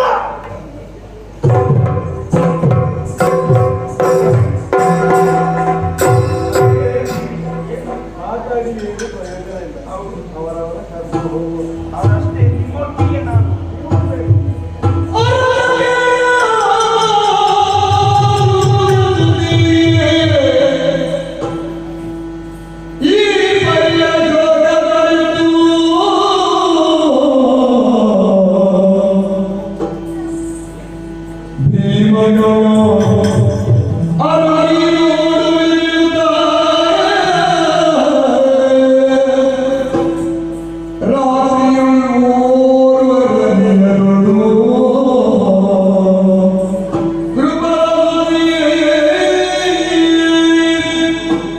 ಆ ದುಷ್ಟನಾದಂತಹ ಕೀಚಕನನ್ನು ಅಟ್ಟಿಸಿಕೊಂಡು ಬರುತ್ತಿರುವಾಗ ನಿರ್ಜನವಾದ ಪ್ರದೇಶಕ್ಕೆ ನಾನು ಓಡಿದರೆ ನನ್ನನ್ನು ಕೆಡಿಸುತ್ತಾನೆ ಎನ್ನುವ ಒಂದೇ ಉದ್ದೇಶಕ್ಕೋಸ್ಕರವಾಗಿ ಈ ಜನರು ತುಂಬಿರುವಂತಹ ಸಭೆಗೆ ನಾನು ಬಂದೆ. ಯಾರಾದರೂ ನನ್ನನ್ನು ರಕ್ಷಿಸುತ್ತಾರೆ, ಯಾರಾದರೂ ಕೀಚಕನನ್ನು ತಡೆಯುತ್ತಾರೆ ಎನ್ನುವ ಹಾಗೆ. ಯಾರು ಬಂದರು? ಎಲ್ಲರೂ ಕಣ್ಣು ಬಿಟ್ಟು ನೋಡುತ್ತಾ ಉಳಿದರೆ ಹೊರತು ಯಾರೊಬ್ಬರು ನನ್ನನ್ನು ರಕ್ಷಿಸುವುದಕ್ಕೆ ಮುಂದಾಗಿ ಬರುತ್ತಾ ಇಲ್ಲ. ಯಾಕೆ ಬರುತ್ತಾರೆ? ಎಲ್ಲರೂ ಕೀಚಕನಿಗೆ ಹೆದರುವ ಮನೆಯಲ್ಲಿ ಸೇರಿಕೊಂಡಿರುವುದು. ಆತನು ಪರಮ ದುಷ್ಟನಿದ್ದಾನೆ, ದುಷ್ಟನನ್ನು ದೂರವಿಡಬೇಕು ಎನ್ನುವ ಕಾರಣಕ್ಕೋಸ್ಕರವಾಗಿ ಇವರೆಲ್ಲರೂ ಸುಮ್ಮನಾಗಿದ್ದಾರೆ. ಆದರೆ ಸಭೆಯ ರಾಜನಾಗಿರುವಂತಹ ವಿರಾಟನಿಗೆ ಆದ್ರೆ ಇದು ಗೊತ್ತಾಗಬೇಕಾಗಿತ್ತು. ಆತನೂ ಸುಮ್ಮನುಳಿದ್ದಾನೆ. ಅವನಿಗೆ ಬಿಡೋಣ. ಸಕಲ ಶಾಸ್ತ್ರಗಳನ್ನು ಧರ್ಮವನ್ನು ಅರ್ಥ ಮಾಡಿಕೊಂಡಂತ ಕಂಕ ಸನ್ಯಾಸಿಗೆ ಅದು ಗೊತ್ತಾಗಬೇಡ. ಆತನು ಪರದೇಶಿ, ನಾನು ಪರದೇಶಿ. ಆತನು ಬಡವ, ನಾನೀಗ ಬಡವಳು. ಬಡವರಿಗೆ ಬಡವರಾಗಲು ಬೇಕು ಎನ್ನುವ ಸಾಮಾನ್ಯ ರೀತಿಯಲ್ಲಿ ನೀವು ತಿಳಿಯದೆ ಹೋದರಲ್ಲ. ಇನ್ಯಾರು ನನ್ನನ್ನು ಕಾಪಾಡುವರು? ಯಾರಿದ್ದಾರೆ ಕೀಚಕನಿಂದ ನನ್ನನ್ನು ರಕ್ಷಿಸುವವರು? ಒಬ್ಬನಿದ್ದಾರೆ. ಹೌದು, ಭೀಮಸೇನ. ಅವನಲ್ಲದೆ ಇನ್ಯಾರೂ ಇಲ್ಲ. ಅವನನ್ನೇ ಮಾತನಾಡಿಸುತ್ತೇನೆ. ಅವನಿಗೆ ಈ ವಿಚಾರವನ್ನು ಹೇಳುತ್ತೇನೆ. ಅದೇ ಸರಿಯಾಗಿ.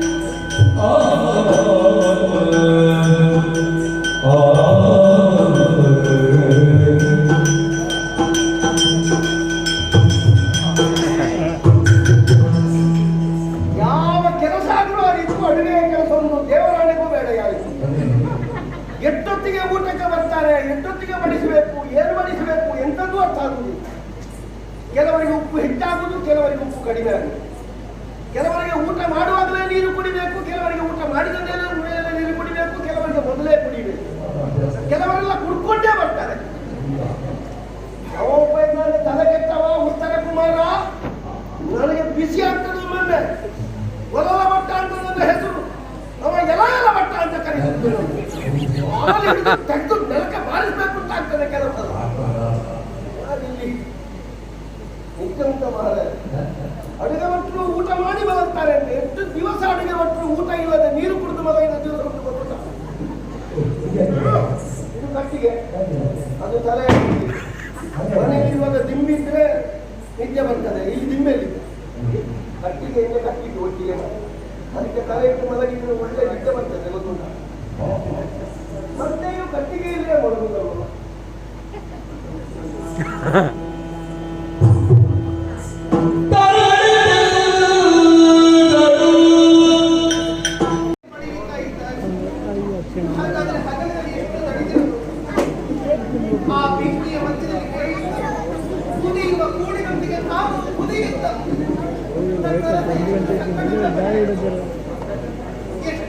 ಕಷ್ಟದಲ್ಲಿ ಇದ್ದಾರೆ.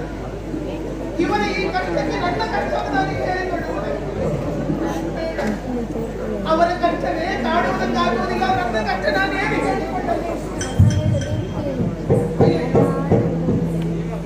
ನಾನಿಲ್ಲಿಂದ ಹೋದ್ರೆ ಆ ಬೀಜಗಳೆಲ್ಲ ಬೆಳೆಬಿಡುತ್ತಾರೆ. ಅವನು ನನ್ನನ್ನು ಅಟ್ಟಿಸಿಕೊಂಡು ಬರುತ್ತಾರೆ. ಏನು ಮಾಡಲಿ? ಇವರಿಗೆ ಎಬ್ಬಿಸಿದ್ರೆ ಬರ್ತೀನಿ. ಅಲ್ಲ ನೀನಂತ ರಾತ್ರಿ ಕಾಲದಲ್ಲಿ ಮನೆಗೆ ನಿದ್ರಿಸುವುದಕ್ಕೂ ಬಿಡುವುದಿಲ್ಲವಲ್ಲ ಎಂದು ಹಾಗೆ ಬೈದು ಬಂದಿದ್ದೀಯ. ಭೀಮ ಕರ್ತನೆ ಬಹಳ ದೊಡ್ಡ ವಿವಾದ. ಎಲ್ಲಿಯಾದರೂ ರಾತ್ರಿಯ ಕಾಲದಲ್ಲಿ ಗಟ್ಟಿಯಾಗಿ ಮಾತಾಡಿದಾಗ ನಮ್ಮ ಕುಟುಂಬ ಅತ್ಯಂತ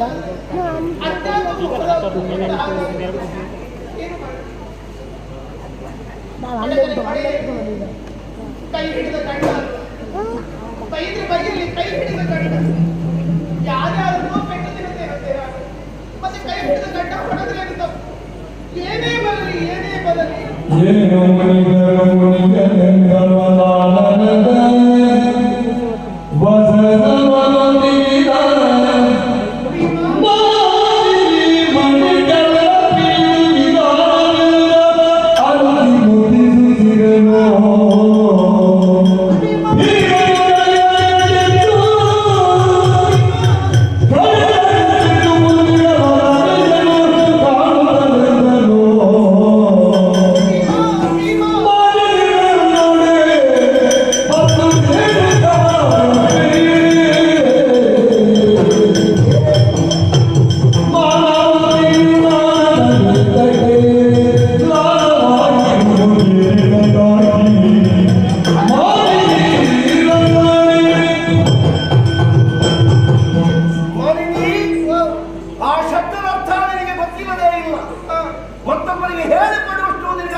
ಈ ಹೊತ್ತಿನಲ್ಲಿ ಇಲ್ಲಿಗೆ ಬಂದಿದೆಯಲ್ಲ, ನಿದ್ರೆಯಲ್ಲಿದ್ದ ನನ್ನನ್ನು ಎಬ್ಬಿಸಿದೆಯಲ್ಲ, ಎದುರು ನಿಂತ ನೀರು ಯಾಕೆ ಹೀಗೆ ಕಣ್ಣುಗಳಿಂದ ನೀರು ಸುರಿಯುತ್ತಾ ಇದೆ, ಕಪಾಲ ಒದ್ದೆಯಾಗಿದೆ, ನಾಭಿ ಸರಾವರದ ಹಾಗಾಗಿದೆ, ಏನೋ ಒಂದು ದುಃಖ ದುಮ್ಮಾನ ದುಗುಡವನ್ನು ಹೊತ್ತು ಬಂದಿದ್ದೀಯ ಎನ್ನುವುದಕ್ಕೆ ನಿನ್ನ ಚರ್ಯೆಯೇ ಸಾಕ್ಷಿ. ಅದೆಲ್ಲ ನಾನು ಆಲೋಚನೆ ಮಾಡುವುದು. ಮತ್ತೆ ಹೌದೇನೆ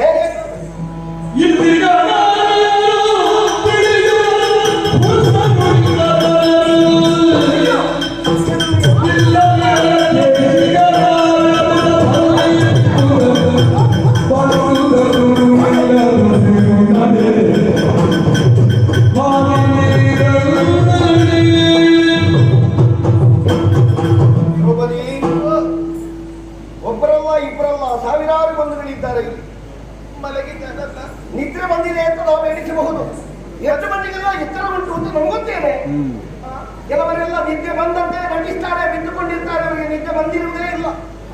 ಎಲ್ಲಿಯಾದ್ರೂ ನೀನು ಇಲ್ಲಿಗೆ ಬಂದಿದ್ದಿ, ನಮ್ಮನ್ನು ಮಾತಾಡಿಸಿದ್ದಿ, ನಮ್ಮ ಪುಟ್ಟವರಿಗೆ ಗೊತ್ತಾಯಿತು, ನಾಳೆ ದಿವಸ ಹೋಗಿ ಸುದ್ದಿ ಮಾಡಿದ್ರು ಅಂತಾದ್ರೆ ಇದು ತನಕ ನಾವು ಮಾಡಿದಂತಹ ವ್ರತ, ಇದು ತನಕ ಮಾಡಿದ ಸಾಧನೆ, ಇಷ್ಟರವರೆಗೆ ನಾವು ಸಹಿಸಿಕೊಂಡದ್ದೆಲ್ಲ ನೀರು ಪಾಲಾದಂತೆ ಆಗುವುದಿಲ್ಲ. ಇನ್ನಿರುವುದು 10-14 ದಿವಸ. ಎಲ್ಲಿಯಾದ್ರೂ ಅಜ್ಞಾತವಾಸದಲ್ಲಿ ನಾವು ಜ್ಞಾತರಾದೇವು ಅಂತಾದ್ರೆ ಮತ್ತೆ 12 ವರ್ಷ ವನವಾಸಕ್ಕೆ ಹೋಗಬೇಕಾಗ್ತದೆ ಎನ್ನುವ ಪರಿಕಲ್ಪನೆಯೂ ನಿನಗಿರುತ್ತದೆ. ಹೋಗಿ ಇಲ್ಲಿಂದ ಸುದ್ದಿ ಮಾಡಬೇಕೇ, ಒಮ್ಮೆ ಮುಟ್ಟಿನಲ್ಲಿ ಹೋಗ್ಬಿಡು.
ನಿನ್ನೆ ದಿವಸ ಸಭೆಯಲ್ಲಿ ಆದಂತಹ ಪ್ರಕರಣ ಏನಾದರೂ ಸಭೆಯಲ್ಲಿ ನೀವೆಲ್ಲರೂ ಕಾಣುತ್ತಿರುವಂತೆ ಆ ಪುಣ್ಯ ಸದಸ್ಯನಾದ ಕೀಚಕ ಆ ಸಭೆಯಲ್ಲಿ ನನ್ನನ್ನು ಕೆಡಹಾಕಿ ಕೈಯನ್ನು ಹಿಡಿದೆಳೆದು ಪ್ರಾಣಾಂತಿಕವಾಗಿ ನನ್ನನ್ನು ತೊಳೆದು ಹೋದನಲ್ಲ. ಹೌದು, ನೀವು ಕಾಣಲಿಲ್ವೇ ಅದನ್ನು? ನೋಡಿದ್ದೇನೆ. ನಿಮಗೆ ಏನು ಅನ್ನಿಸ್ತಿಲ್ವೇ? ಅನಿಸು. ಈ ಲೋಕದಲ್ಲೆಲ್ಲ ಹಾಗಿರ್ತದೆ. ಹೇಗೆ? ಕೆಲವರೆಲ್ಲ ತುಳಿಲಿಕ್ಕಾಗಿಯೇ ಹುಟ್ಟಿಕೊಳ್ತಾರೆ, ಕೆಲವರೆಲ್ಲ ತುಳಿಸಿಕೊಳ್ಳಿಕ್ಕಾಗಿಯೇ ಹುಟ್ಟುತ್ತಾರೆ.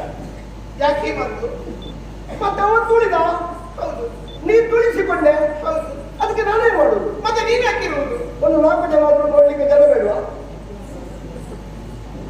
ಅಂತ ಮಾತಾಡೋದಕ್ಕಿರುವವರಲ್ಲ ನೀವು. ಮತ್ತೆ ನಿಮಗೂ ನನಗೂ ಸಂಬಂಧವಿದೆ. ನೀವು ನನ್ನ ಕೈ ಹಿಡಿದಿರುವಂತಹ ಪದ್ಧತಿ ಪಾಲಿಸಬೇಕಾದವರು. ಅದರಲ್ಲಿಯೂ ಎತ್ತಗಳು ನಾನು ಬಲಾನ್ವಿತನಾದಂತಹ ಶತಗಜ ಪ್ರಾಣಿಯಂತ ಭೀಮಸೇನಿಗೆ ಹೆಂಡತಿ. ನಿಮ್ಮಂತವೆಲ್ಲವರು ನನಗಿದ್ದು ನಾನೀಂದಿರನಾದ ಕಣ್ಣೀರಿಡುವುದು ಸಹಜ, ಸರಿಯಾಗುತ್ತದೆ ಹೇಳಿ.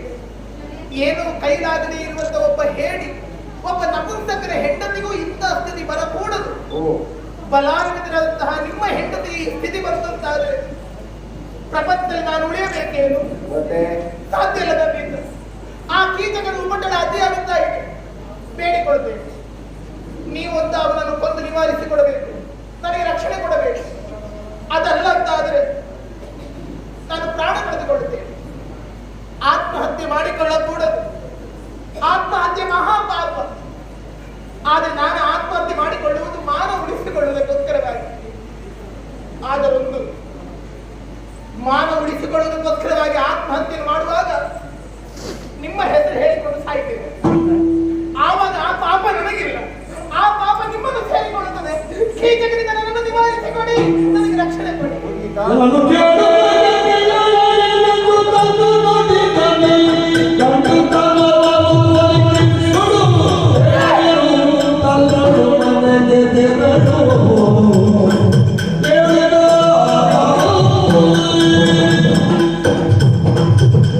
ಬಹಳ ಜನರಲ್ಲಿ ಹೇಳಿಬಿಟ್ಟೆ, ನಾನು ನಿಮ್ಮ ಹೆಂಡತಿ, ನೀವು ನನ್ನ ಗಂಡ.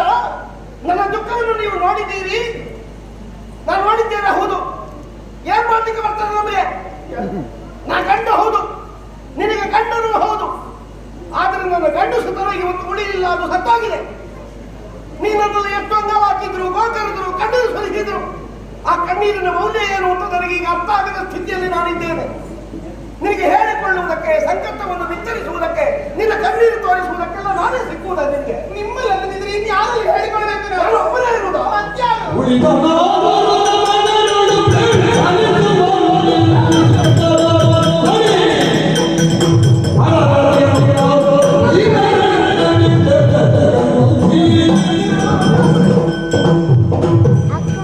ಈ ದುಃಖ ಕಣ್ಣೀರೆಲ್ಲ ನನ್ನಲ್ಲಿ ಬೇಡ. ನಿನಗೆ ನಾನೊಬ್ಬನೇ ಗಂಡ ಇರುವುದಾ? ಮತ್ತೆ ಯಾರಲ್ಲಿ ಹೇಳಿಕೊಳ್ಳಬೇಕು? ಆವಾಯ್ತಾನಲ್ಲ ಧರ್ಮರಾಯ. ಧರ್ಮರಾಯ ನಿನ್ನ ದೊಡ್ಡ ಗಂಡ, ಏತ್ತ ಗಂಡ, ನಮಗೆಲ್ಲ ಹಿರಿಯವ, ನಮಗೆಲ್ಲ ಅಣ್ಣ, ಹೇಳುವುದಕ್ಕೆ ಕೇಳುವುದಕ್ಕೆ ಎಲ್ಲ ಇದ್ದವ. ಆ ದೊಡ್ಡ ಗಂಡನಲ್ಲಿ ಹೋಗಿ ಸ್ವಾಮಿ ನನಗೆ ಹೀಗಾಯಿತು ಅಂತ ಹೇಳುದಮ್ಮ ನೀನು. ಅಂತಕನ ಸುತನೊಳಗಾಡುವುದಕ್ಕಿಂತ ಅಂತಕನ ಮನೆ ಹೋಗುವುದು ಲೇಸು. ಧರ್ಮರಾಜನಲ್ಲಿ ನಾನು ಎಷ್ಟೇ ಹೇಳಿದರು ಇನ್ನೊಂದಿಷ್ಟು ಧರ್ಮಶಾಸ್ತ್ರ ಪುರಾಣವನ್ನೇ ಹೇಳುತ್ತಾರೆ. ಅದರ ಹೊರತಾಗಿ ಈ ಹೆಂಡತಿಯ ಮನೋಧರ್ಮ ಅವನಿಗೆ ಅರ್ಥವಾಗುವುದಿಲ್ಲ. ನೀನು ಯಾರಿಗೆ ಸ್ವಂತ ಹೆಂಡತಿ? ನಿನ್ನ ಅಪ್ಪ ಅವತ್ತು ಯಜ್ಞ ಮಾಡಿ ನಿನ್ನನ್ನು ಪಡೆದನಲ್ಲ, ಯಾರಿಗೆ ಕೊಡಬೇಕು ಅಂತ ಪಡೆದ? ಬಿಲ್ಲತ್ತಿ ಮಧ್ಯಮಾಂತರವನ್ನು ವ್ಯಾಪಿಸಿ ನಿನ್ನನ್ನು ವರನಾಗಿ ವಧುವಾಗಿ ಸ್ವೀಕರಿಸಿ ನಮ್ಮ ಮನೆಗೆ ನುಗ್ಗಿಸಿದನಲ್ಲ, ನಿನ್ನ ಪಾರ್ಥ, ನಿನ್ನ ಸ್ವಂತ ಗಂಡ, ನಿನ್ನ ಅರ್ಜುನ, ಅವನನ್ನು ಹಾಗೆ ಹೇಳು. ನಾನು ಯಾಕೆ ಅಡಕ ಮಾಡುತ್ತೇನೆ? ಅತ್ತ ಗಂಡು ಅಲ್ಲ, ಇತ್ತ ಹೆಣ್ಣು ಅಲ್ಲ, ಅರವಿಣ್ಣಾಗಿ ನಪುಸ್ತಕನಾಗಿದ್ದಾನೆ ನಾಟ್ಯಶಾಲೆಯಲ್ಲಿ. ಏನಂತ ಹೇಳಲಿ ಅವನಲ್ಲಿ? ನನಗೆ ಈ ಕಷ್ಟ ಹೇಳಿದ್ರೆ ಅವನಿಗೆ ಅರ್ಥವಾಗುತ್ತದೆ. ಹೆಣ್ಣಾಗಿ ನನಗೆ ಈ ಮನಸ್ಥಿತಿಯ ಅರ್ಥ ಮಾಡಿಕೊಳ್ಳಲಾರೆ. ಗಂಡಾಗಿ ನನಗೆ ರಕ್ಷಣೆ ಕೊಡುವ ಸ್ಥಿತಿಯಲ್ಲ ಅವನಿಲ್ಲ ಪ್ರಭು. ರೂಪದಲ್ಲಿ ರೂಪವಂತ, ಈ ಪ್ರಪಂಚದಲ್ಲಿ ಅವನಷ್ಟು ರೂಪವಂತನೇ ಇಲ್ಲ. ಅಕ್ಕ ಕುದುರೆ ಮೈ ತೊಳಿತಾನಲ್ಲ ನಕುಲ, ಅವನಲ್ಲಿ ಹಾಗೆ ಹೇಳು. ನಿನಗೆ ಅವನು ಗಂಡನೇ ಹೌದಲ್ಲ. ಈ ಹೊತ್ತಿಗೆ ಅವನಿಗೆ ಕುದುರೆ ಪ್ರೀತಿಸಿದಷ್ಟು ಈ ಚದುರೆ ಬೇಕಾಗಿಲ್ಲ. ಈ ಚದುರೆಯ ಅರ್ಥ ಆ ಚದುರ ಮಾಡಿಕೊಳ್ಳುವುದಕ್ಕೂ ಸಾಧ್ಯವಿಲ್ಲ ಪ್ರಭು. ತ್ರಿಕಾಲಜ್ಞಾನಿ, ಸರ್ವ ಪಾಪಗಳಿಗೂ ನಿವಾರಣೆ ಹುಡುಕುವ, ತಪ್ಪು ತಪ್ಪಾಗಿ ಮಾತಾಡುವವ ಕಾಲಜ್ಞಾನಿ, ಸಹದೇವ ನಿನ್ನ ಸಣ್ಣ ಗಂಡ, ಐದರಲ್ಲಿ ಅದು ಒಂದಲ್ವಾ, ಅವನಲ್ಲಿ ಹಾಗೆ ಹೇಳು. ಏನಂತ ಹೇಳಿಕೊಳ್ಳ? ನನಗೆ ಹೀಗಾಯ್ತು, ಒಮ್ಮೆ ಬನ್ನಿ. ಪಶುಗಳ ಹೃದಯ ಅರ್ಥವಾದಷ್ಟು ಸುಲಭವಾಗಿ ಈ ಹೆಣ್ಣಿನ ಹೃದಯ ಅವನಿಗೆ ಅರ್ಥವಾಗದು ಪ್ರಭು. ಅವರು ಯಾರಿಗೂ ಗೊತ್ತಾಗುದಿಲ್ಲ. ಅವ್ರು ಯಾರಿಗೂ ಗೊತ್ತಾಗುದಿಲ್ಲ. ಇಲ್ಲ, ನನಗೆ ಮಾತ್ರ ಗೊತ್ತಾಗ್ತದೆ. ಈಗ ನನಗೂ ಗೊತ್ತಾಗುವುದಿಲ್ಲ. ಶಿವನೇ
ಶಿವನೇ, ಶಿವನೇ ಶಿವನೇ, ಇದೆಂತ ದುರ್ಗತಿ ನನಗೆ ಬರಕೂಡದು. ಪ್ರಪಂಚದಲ್ಲಿ ಯಾರಿಗೂ ಇಂತಹ ಸ್ಥಿತಿ ಮಾತ್ರ ಬರಕೂಡದು. ಈ ಪ್ರಪಂಚದಲ್ಲಿ ಒಂದು ಹೆಣ್ಣಿಗೆ ಒಬ್ಬ ಗಂಡನಿರುತ್ತಾನೆ.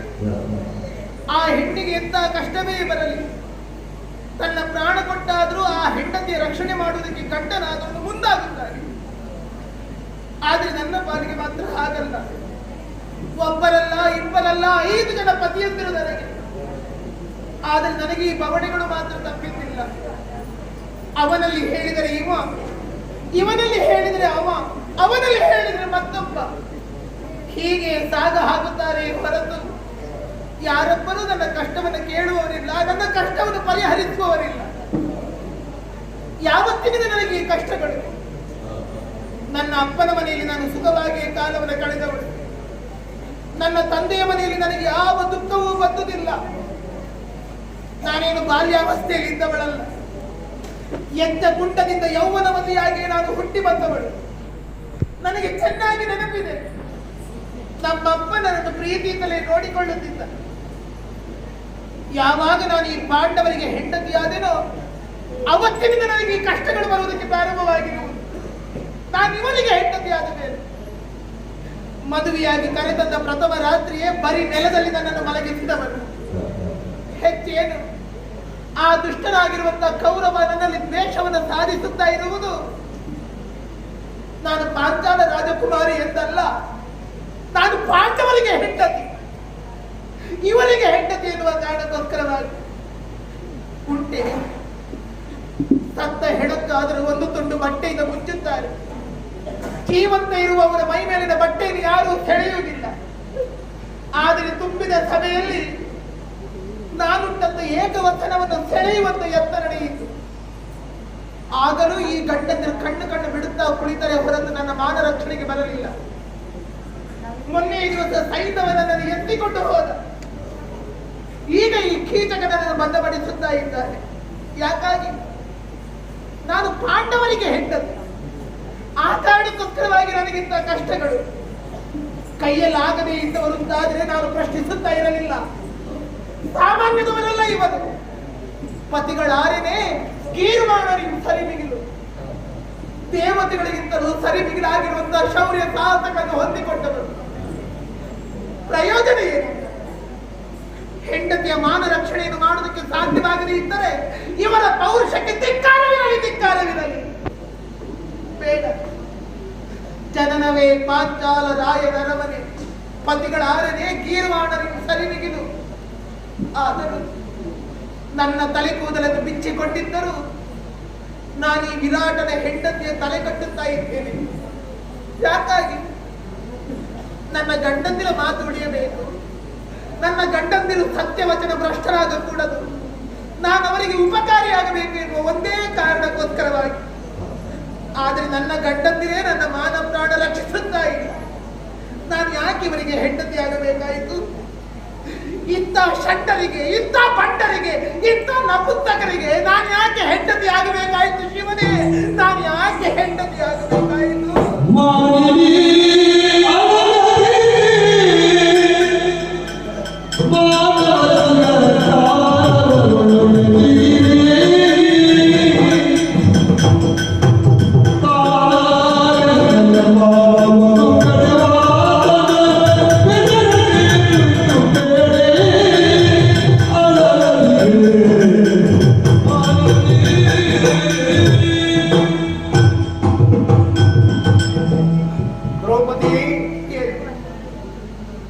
ನಿನ್ನ ಮನಸ್ಸಿನಲ್ಲಿದ್ದದ್ದನ್ನೆಲ್ಲ ಹೊರಗೆ ಹಾಕಿದೆಯಲ್ಲ. ನಿನ್ನ ಮಾನ ಹೋಗುವುದಕ್ಕೆ, ನಿನ್ನಲ್ಲಿ ಬಾಕಿದ್ದವರು ದ್ವೇಷ ಕಟ್ಟುವುದಕ್ಕೆ, ನಿನ್ನ ಜೀವನದ ಈ ದುಸ್ಥಿತಿಗೆ ಎಲ್ಲ ನಮ್ಮಂತವರನ್ನು ಮದುವೆಯಾದ ಕಾರಣ ನೀನು ಇಷ್ಟೆಲ್ಲ ಪಾಡುಪಟ್ಟೆ. ಹೇಳು, ಎಲ್ಲ ಪ್ರಸಂಗ ನಿನಗೆ ಮರ್ತೋಯ್ತಲ್ಲ. ಜೀವನದಲ್ಲಿ ಭೀಮ ಮಾಡಿದಂತಹ ಸಹಕಾರ, ಭೀಮ ಮಾಡಿದಂತಹ ಉಪಕಾರ, ಭೀಮ ನಿನಗಾಗಿ ಪ್ರಾಣ ಕೈಯಲ್ಲಿ ಹಿಡ್ಕೊಂಡು ದುಡಿದ ಪ್ರಸಂಗ ಎಲ್ಲ ಮರ್ತೋಯ್ತಲ್ಲ ನಿನಗೆ. ನಿನ್ನ ಮಾನ ತೆಗೆಯುವುದಕ್ಕೆ, ನಿನ್ನ ಮೈಮಾಟವನ್ನು ತನ್ನದು ಅಂತ ಭಾವಿಸಿ ಒಬ್ಬ ಕಣ್ಣು ಕೆಕ್ಕರಿಸಿ ನಿನ್ನನ್ನು ನೋಡುವುದಕ್ಕೆ, ಅಥವಾ ನಿನ್ನ ಮೈಸಿರಿಯನ್ನು ಕಂಡು ಆಶಿಸಿ ನಿನ್ನ ಬೆನ್ನ ಹಿಂದೆ ತೊಲ್ಲು ಸರಿಸಿಕೊಂಡು ಬರುವುದಕ್ಕೆ ಯಾವನಿಗೆ ಧೈರ್ಯ ಉಂಟು ಅಂತ ನಾನು ಕೇಳ್ತಾ ಇದ್ದೆ. ಆದರೆ ಪರರ ಕಷ್ಟವನ್ನು, ಪರರ ಸಂದಿಗ್ಧ ಸ್ಥಿತಿಯನ್ನು, ಪರರ ವ್ಯವಸ್ಥೆಯನ್ನು ಅರ್ಥ ಮಾಡದೆ ನಿನ್ನ ಮೂಗಿನ ನೇರಕ್ಕೆ, ನಿನ್ನ ನಿಲುವಿಗೆ ನಿಲುಕಿದ ಹಾಗೆ ವಿಮರ್ಶೆ ಮಾಡ್ತಿರುವುದೇ ನೀನು. ನಾನು ಹೇಗಾಗಿದ್ದೇನೆ ಗೊತ್ತಾ? ಹೇಗಾಗಿ ನೋಡು, ಈ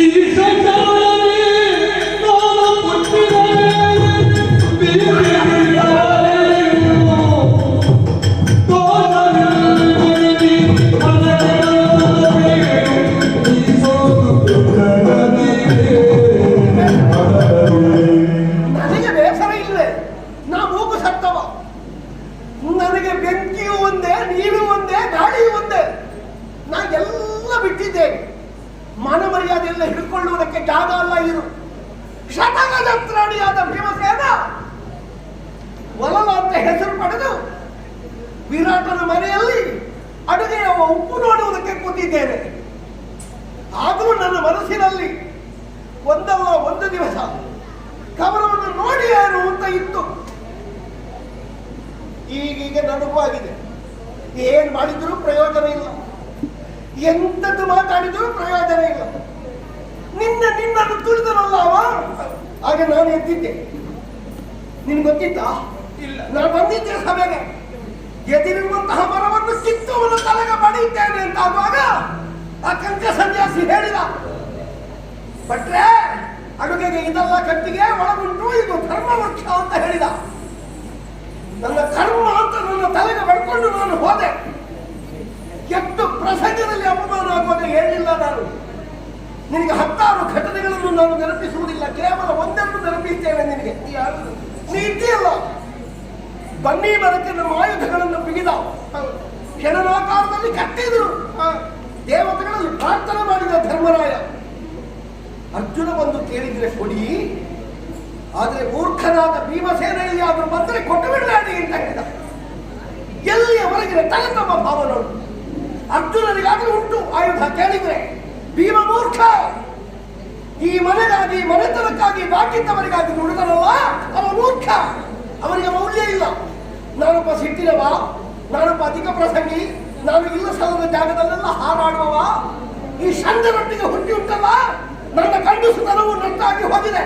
ನನಗೆ ಸಾಕಾಗಿದೆ. ಅವರೆಲ್ಲ ಷಂಡರು ಆಯ್ತಾ? ನಿಮ್ಮ ಹಿಂದೆ ಕೂತಿದ್ದಾರಲ್ಲ 4 ಜನ, ಅವರೆಲ್ಲ ಷಂಡರು. ನಿಮ್ಮ ಬೆನ್ನಿಗೆ ಬಿದ್ದ ನಿಮ್ಮ ತಮ್ಮಂದಿರು, ಅಣ್ಣಂದಿರು, ನೀವು ಕಟ್ಟುದೆ. ಯಾರು ಹೇಳಿದ್ರೆ ನಾನು ಹೇಳುತ್ತೇನೆ. ನನ್ನ ಗಂಡ ಭೀಮಸೇನೆ ಕಟ್ಟುತ್ತೇನೆ. ನನಗೋಸ್ಕರವಾಗಿ ಎಲ್ಲ ಪ್ರಯತ್ನವನ್ನು ಮಾಡಿದವರು. ಅಷ್ಟೆಲ್ಲ ಮಾಡಿದವರು ಈಗ ಕೀಟಗಳನ್ನು ಕೊಲ್ಲಬೇಕಾದ ಹೊಣೆಗಾರಿಕೆಗೆ ಬೇಕಿತ್ತು. ನಿಮ್ಮ ಉದ್ವೇಗ ಹೆಚ್ಚುತ್ತೇನೆ ನನಗೂ ಚೆನ್ನಾಗಿ ಗೊತ್ತು. ಆದರೂ ಉದ್ವೇಗಶಾಲಿಗಳಾಗಿ ವ್ಯವಹರಿಸಬೇಕೆಂದು ಹೇಳುತ್ತಾ ಇರುವುದರ ವಿವೇಕದಿಂದಲೇ ಯೋಚಿಸಿ. ನೀವೇ ನನ್ನ ಗಂಡ ಅಂತ ನಾನು ಸಾರಿ ಹೇಳುತ್ತೇನೆ. ಅಲ್ಲ, ನೀವು ನನ್ನ ಗಂಡನು ಹೌದು. ಹೆಂಡತಿಗೆ ಬಂದ ಕಷ್ಟ ಬಗೆಹರಿಸಬೇಕಂತ ಗಂಡ ಕೀಚಕರನ್ನು ಕೊಂದು ಬನ್ನಿ, ಅವರೆಲ್ಲ ಷಂಡರನ್ನು ನೀವು ಗಂಡ. ಹೆಂಡತಿಗೆ ಬಂದ ಕಷ್ಟವನ್ನು ಪರಿಹರಿಸಬೇಕಾದದ್ದು ಗಂಡನೇ. ಗಂಡನೇ. ನಿಮ್ಗೆ ಎಷ್ಟು ಮಂದಿ ಗಂಡಂದಿರು?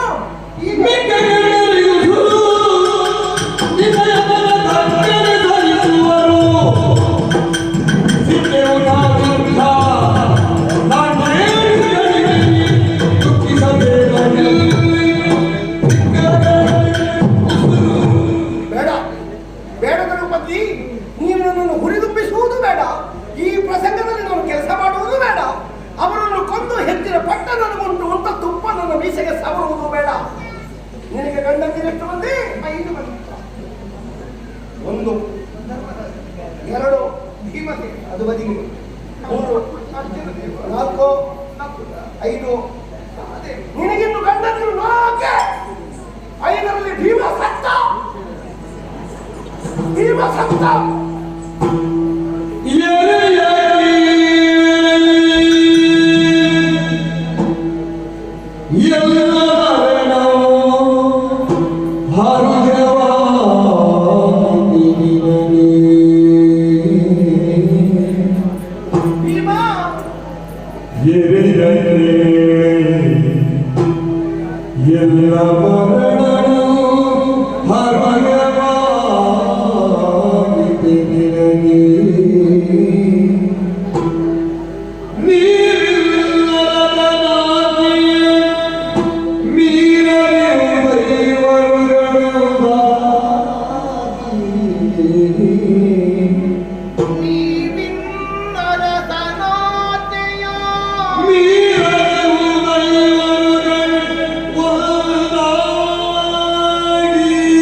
ಭೀಮ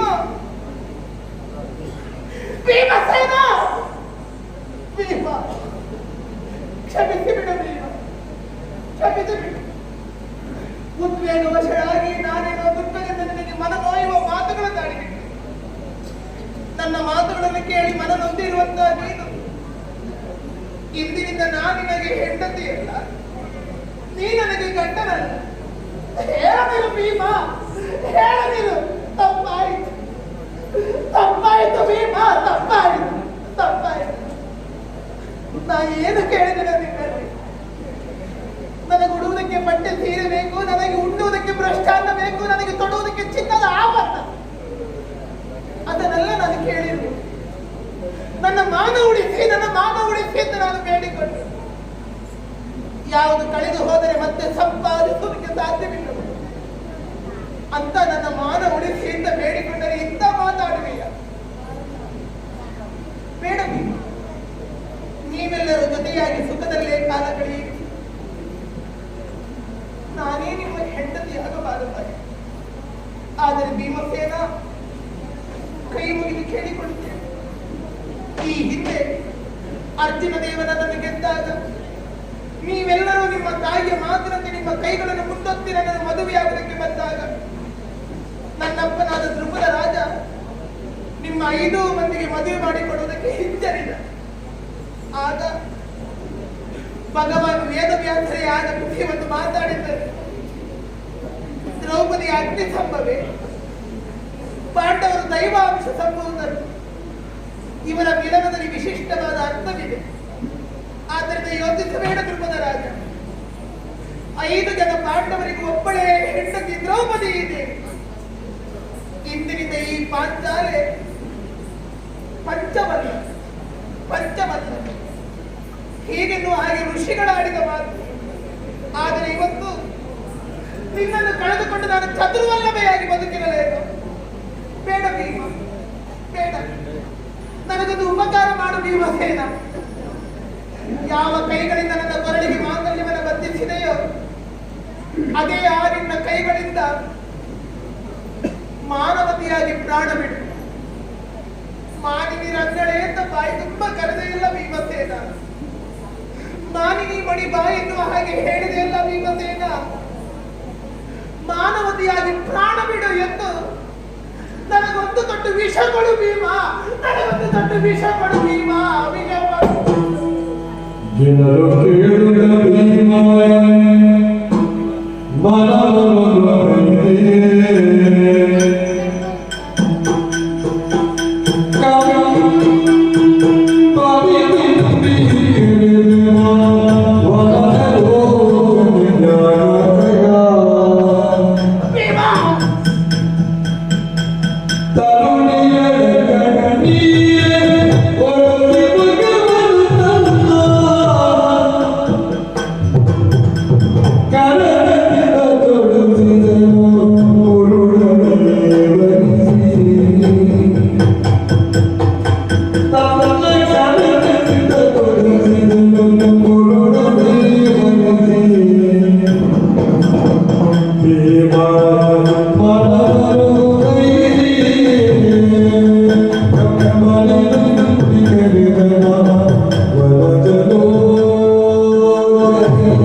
ಹೆಣ್ಣಾದ ನಿನ್ನ ಅಂತರಂಗವನ್ನು ಸುಡುತ್ತಿರುವಂತಹ ಬೆಂಕಿಯನ್ನು ನಾನು ಬಲ್ಲೆ.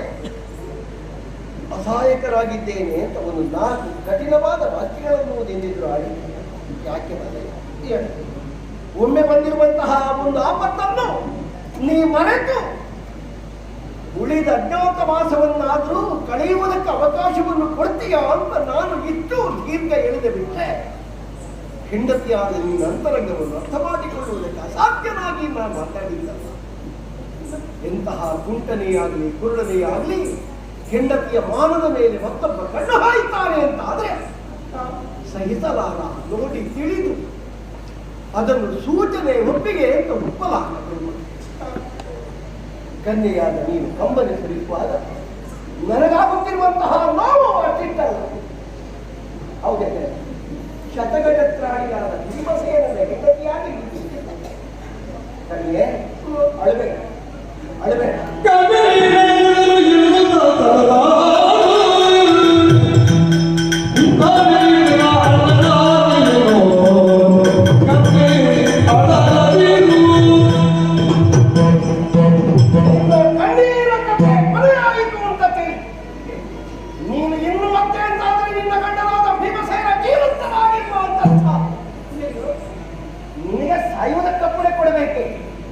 ಹುತ್ತದ ಬಳಿಯಲ್ಲಿ ಹಾವೊಂದು ಸತ್ತು ಹೋಯಿತು ಅಂತಾದ್ರೆ ಅದರಿಂದ ಹುತ್ತಕ್ಕ ದೋಷ. ಮಾನವೀಯಾದವಳು ಗಂಡನ ಸಮ್ಮುಖದಲ್ಲಿ ಪ್ರಾಣ ಬಿಟ್ಟು ಅಂತಾದ್ರೆ ಆ ಹೆಂಡತಿಯನ್ನು ಕಾಪಾಡುವುದಕ್ಕೆ, ರಕ್ಷಿಸುವುದಕ್ಕೆ ಆ ಗಂಡ ಅಸಮರ್ಥ ಅಂತ ಲೆಕ್ಕ. ನಿನ್ನನ್ನು ಯಾರವ ಕೆಳಗಿಡವಾ?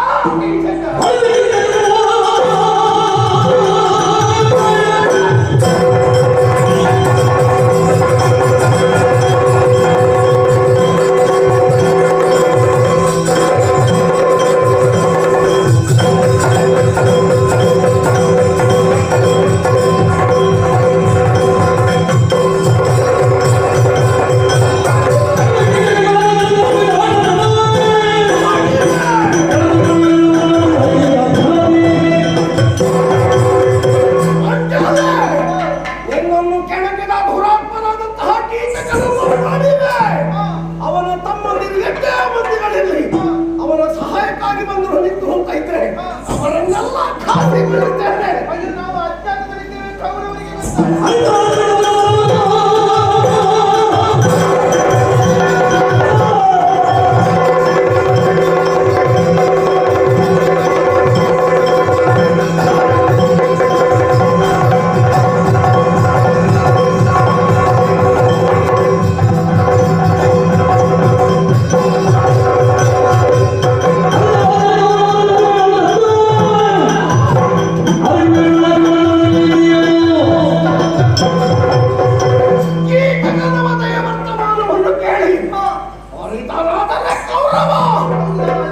ವಂಶವನ್ನೇ ನಿರ್ನಾಮ ಮಾಡುವುದಕ್ಕೆ ಕುಲಗಣ್ಣರಾದ ಭೀಮಸೇನ ಪ್ರತಿಬದ್ಧವಾಗಿರ್ತಾನೆ. ದೇವತೆಗಳು ವಿರೋಧಿಸಿದರೆ ಬೇರ್ಚಾರ ದೇವತೆಗಳನ್ನಾದರೂ ನಮ್ಮಣ್ಣನಾದಂತಹ ಧರ್ಮಸೇನ ಎಲ್ಲಿಯಾದರೂ ಬಂದು ತಮ್ಮಾನಿ ಮಾಡುತ್ತಿರುವಂತಹ ಕರ್ತವ್ಯ ತಪ್ಪುದಾದದ್ದಲ್ಲ ಅಂತ ಹೇಳಿದ್ರೆ ಅಣ್ಣನಾಚಿಯ ನಿನಗಾಗಿ ನಿಂತೆವು.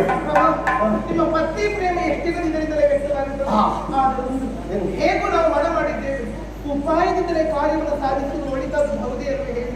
ಶಕ್ತಿಯಿಂದ ಮಾಡಬೇಕಾದದ್ದು ಯುಕ್ತಿಯಿಂದ ಮಾಡಿದರೆ ಬಹುಕಾಲ ಗೆಲುವು ನಮಗೆ ಅಲ್ವೇ. ಮೃಗರಾಜನ ಋಷಿಯಾದ ಸಿರಿಹಿಣಿ ಎನ್ನುವಂತವರಿಗೆ ಕಳಿಸಲಿಕ್ಕೆ ಆಗ್ತದೇನೆ. ಬಡಕ್ ನರಿ ಅವನು ಭೀಮಸೇನಂತಹ ಗಂಡುಗಳಿಗೆ ಕಟ್ಟಿದ ಮಾಂಗಲ್ಯ ನಿನ್ನ ಮಹಿಮೆಗೆ ನಿನ್ನ ಮಂಗಲತೆಗೆ ಮಾಲಿನ್ಯ ತಂದಾನೆ ಅವ. ನಾನಿದ್ದೆ, ನೀನೊಂದು ಕೆಲಸ ಮಾಡಬೇಕು. ಏನಾಗಬೇಕು? ಈಗ ಕೀಚಕನಲ್ಲಿಗೆ ಹೋಗ್ಬೇಕು. ರಾತ್ರಿ ಇಡೀ ಪುರಾಣ ವಾಚನ ಮಾಡಿ ಬೆಳಿಗ್ಗೆ ಗೋಮ ಬಂದಿದ್ದ ಹಾಗೆ ದಾರಿಗೆ ಬಂದಿದೆ. ಇಷ್ಟರವರೆಗೆ ನಾನು ಬೊಬ್ಬೆ ಹಾಕಿದ್ದೆ, ಕೀಚಕ ಒಂದು ಒಬ್ಬನೇ ಹೆಚ್ಚಾಯಿತು, ಕೀಚಕ ಮೈ ಮೇಲೆ ಬೀಳುತ್ತಲ್ಲ. ಈಗ ಈ ಗಂಟು ಹೋಗು ಕೀಚಕನಿಗೆ ಅಂತ ಹೇಳಿ ಗೋಮಾಂಸ ತಿನ್ನುವವನೇ ಪುರಾಣ ಓದಿದ್ರೆ ಅದು ಪ್ರಯೋಜನ ಏನು ಅಂತ ಕೇಳಿದ್ರು. ಅದೇ ಬರ್ತೇನೆ. ಅವರಿಗೆ ಪುರಾಣ ಬೇಕಾಗ್ತದ? ಅವರು ಪುರಾಣವೇ. ಅವರು ತಾಂತ್ರಿಕ ಮತ ನೀ ಅಲ್ಲಿಗೆ ಹೋಗ್ಬೇಕು ಯಾಕೆ? ಈಗ ಅವನ ಕಷ್ಟವೇ ಹೆಚ್ಚಾಯಿತು ಅಂತ ನಿಮ್ಮ ಹತ್ರ ಹೇಳಿದ್ರು. ಅವನನ್ನು ನೋಡು, ಯಾಕೆ? ಅವನಲ್ಲಿ ಹೇಳು. ಈಗ ನೀವು ಕಳಿಸಿಕೊಟ್ಟು ಹೋಗ್ಬೋದು. ಹೌದು, ಗಂಡ ಕಳಿಸಿಕೊಂಡ್ರೆ ಗಂಡ ಕಲಿಸಿಗತ್ತೆ ಯಾಕೆ ಹೋಗುವುದು ಅಂತ ಕೇಳು. ಯಾಕೆ? ನೀನು ಅದನ್ನು ಮೈಸೂರು ಕೊಟ್ಟಿರು. ಅಲ್ಲ, ಅವ ಹೋದ್ರೆ ಬಿಡುವುದಿಲ್ಲ ಅಂತ ಹೇಳಿದ್ರು. ನೀನು ಅವನಲ್ಲಿ ಹೇಳು, ಏನಂತ? ನಾಳೆ ಸಂಜೆ ಹಾ ಒಬ್ಬರಿಗೆ ಒಬ್ಬರು ನೋಡಿದಾಗ ಕಾಣದಷ್ಟು ಕತ್ತಲೆಯಾದ ಮೇಲೆ ಹಾ ಅಲ್ಲಿ ಸ್ಮಶಾನದ ಹತ್ತಿರ ಒಂದು ಶಾಲೆ ಇಲ್ವಾ, ನಾಟ್ಯ ಶಾಲೆ ಅಲ್ಲಿಗೆ ಬರ್ಲಿಕ್ಕೆ ಹೇಳು. ನಾಳೆ ಅಮಾವಾಸ್ಯೆ ಅಲ್ವಾ? ಹೌದು, ಸ್ಮಶಾನದ ಹತ್ರ ಯಾರು ಓಡಾಡುದಿಲ್ಲ ನಾಳೆ. ಅದಕ್ಕೆ ಅವನಿಗೆ ಅಲ್ಲಿಗೆ ಬರ್ಲಿಕ್ಕೆ ಹೇಳು ಅಂತ. ನಾಟ್ಯ ಶಾಲೆ ಹೌದು, ಅಲ್ಲ, ಶಾಲೆಗೆ ರಾತ್ರಿ ಇದ್ದಕ್ಕೆ ಶಾಲೆಗೆಲ್ಲ ಹಗಲಲ್ಲಿ ಹೋಗುದು, ಅದು ಕಲೀಲಿಕ್ಕೆ ಹೋಗುದು. ಮತ್ತೆ ಶಾಲೆಗೆ ರಾತ್ರಿ ಹೋಗುದು. ರಾತ್ರಿ ಬೇಡದ ವ್ಯವಹಾರಕ್ಕೆಲ್ಲ ರಾತ್ರಿ ಶಾಲೆಯೇ, ಬೇಡಕ್ಕೆಲ್ಲ ರಾತ್ರಿ ಶಾಲೆಯೇ ಆಗುದು. ಅದರಲ್ಲಿ ರಾತ್ರಿ ಶಾಲೆ ಉಂಟಲ್ಲ, ಬೇಡದೇ ಇದ್ದದಕ್ಕೆ ಶಾಲೆಗೆ ಬಲಿಸುವುದಿಲ್ಲ. ಅಲ್ಲಿ ಅವರನ್ನು ಶಾಲೆಗೆ ಯಾಕೆ ಬರ್ಲಿಕ್ಕೆ ಹೇಳುದು? ಯಾಕೆ? ಸ್ಮಶಾನದ ಹತ್ತಿರ ಯಾರೂ ಸುಳಿದಾಡುವುದಿಲ್ಲ. ಜನಸಂಚಾರ ಇಲ್ಲ. ಅವನನ್ನು ಅಲ್ಲಿಗೆ ಬರ್ಲಿಕ್ಕೆ ಹೇಳು. ಹೇಳಿದರೆ ಅವನನ್ನು ಸ್ವಲ್ಪ ನಾಟ್ಯ ತಿದ್ದಲಿಕ್ಕೆ ನೀವು ಬಹಳ ನಾಟಕಗಳು. ನನ್ನನ್ನು ಕಲಿಸುವ ಅವನಿಗೆ. ಹಾಗೆ ಅಂದ್ರೆ ಈಗ ನಾ ಅವ ನಾಟ್ಯ ಶಾಲೆಗೆ ಈಗ ನಮ್ಮ ಹತ್ತಿರ ದೇವರಲ್ಲಿ ಹೌದು ಹೌದು, ಅವರಲ್ಲಿ ಹೇಳ್ತೇನೆ ನಾನು ಹೋಗ್ಲಿಕ್ಕೆ, ಬೇಗ ಹೋಗ್ಲಿಕ್ಕೆ. ಅಲ್ಲ, ಈಗ ನಾನು ಹೇಳಿದ್ರೆ ಕೀಚಕ ಖಂಡಿತ ಬರ್ತಾನೆ. ಹೌದು, ಬಂದ್ರೆ ನಾನಿದ್ದೇನಲ್ಲ, ನೀವಲ್ಲಿ ನಾನಿದ್ದೇನೆ ಅಂತ ಅಲ್ಲಿ. ಅಲ್ಲಿ ನೀವು ಇದೇ ಮಾಡ್ತೀರಿ.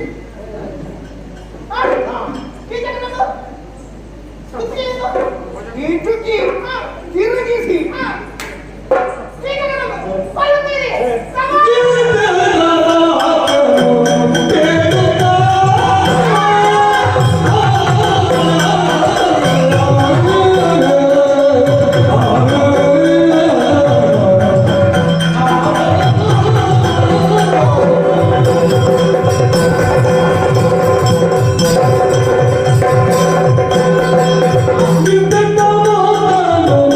Thank you.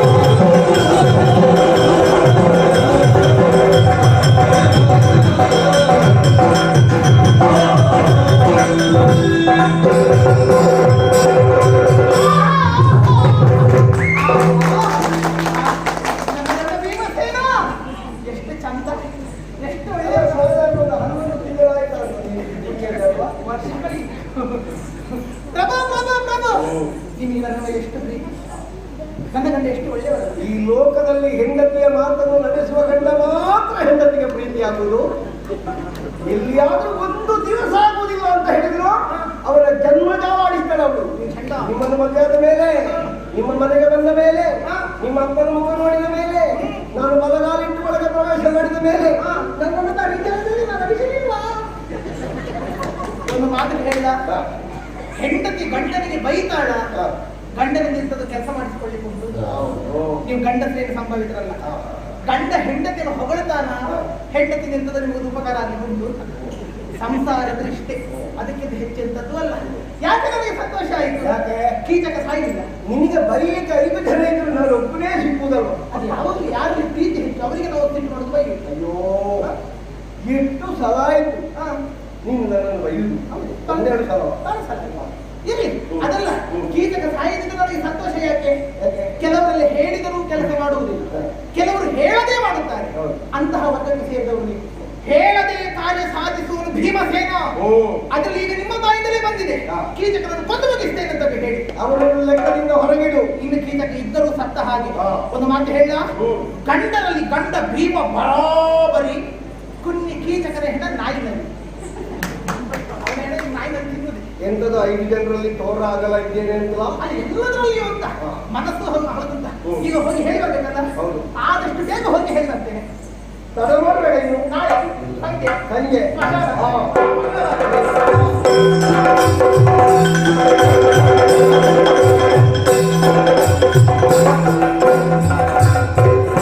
ಪಂಡಿತರೆಲ್ಲ ಮುನ್ನ ಯಾವ ಪಂಡಿತರು ಬಂದು ವಾಸಿಯಾಗಲಿಲ್ಲ.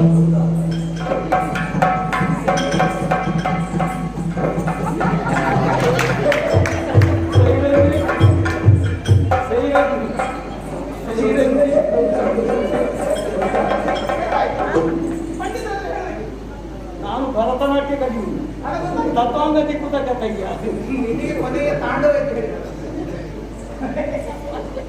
ಮನಸ್ಸಾಯ್ತಲ್ಲ ನಿಮಗೆ. ಏಕಾಂತದಲ್ಲಿ ನನ್ನ ಹತ್ತಿರ ಬಂದಿದ್ದು ಪುನಃ ನಿಮಗೆ ಅದೇ ಪಾಠ. ಒಂದು ಒಳ್ಳೆಯ ಶಬ್ದ ಕರೆಯುವುದಕ್ಕಾಗುವುದಿಲ್ಲ. ನನಗೆ ಅದೇ ಶಬ್ದ ಬರು. ಮತ್ತೆ ಅದಕ್ಕೂ ಒಂದು ರುಚಿ ಉಂಟು. ಹೆಚ್ಚು ಪ್ರೀತಿ ಇದ್ರೆ, ಹೆಚ್ಚು ಸಂಘ ಇದ್ರೆ ಮಾತ್ರ ಕೈಗಳ ಪ್ರೀತಿಗೆ ಸಾಧ್ಯ ನೋಡಿ. ವ್ಯವಸ್ಥೆ ಮಾಡುವುದೇ ಮತ್ತೆ ಆಕ್ಷೇಪವೇ ಇಲ್ಲ. ನೀನು ಏನು ಹೇಳಿದ್ರು ನನಗೆ ಸಮಾಧಾನ.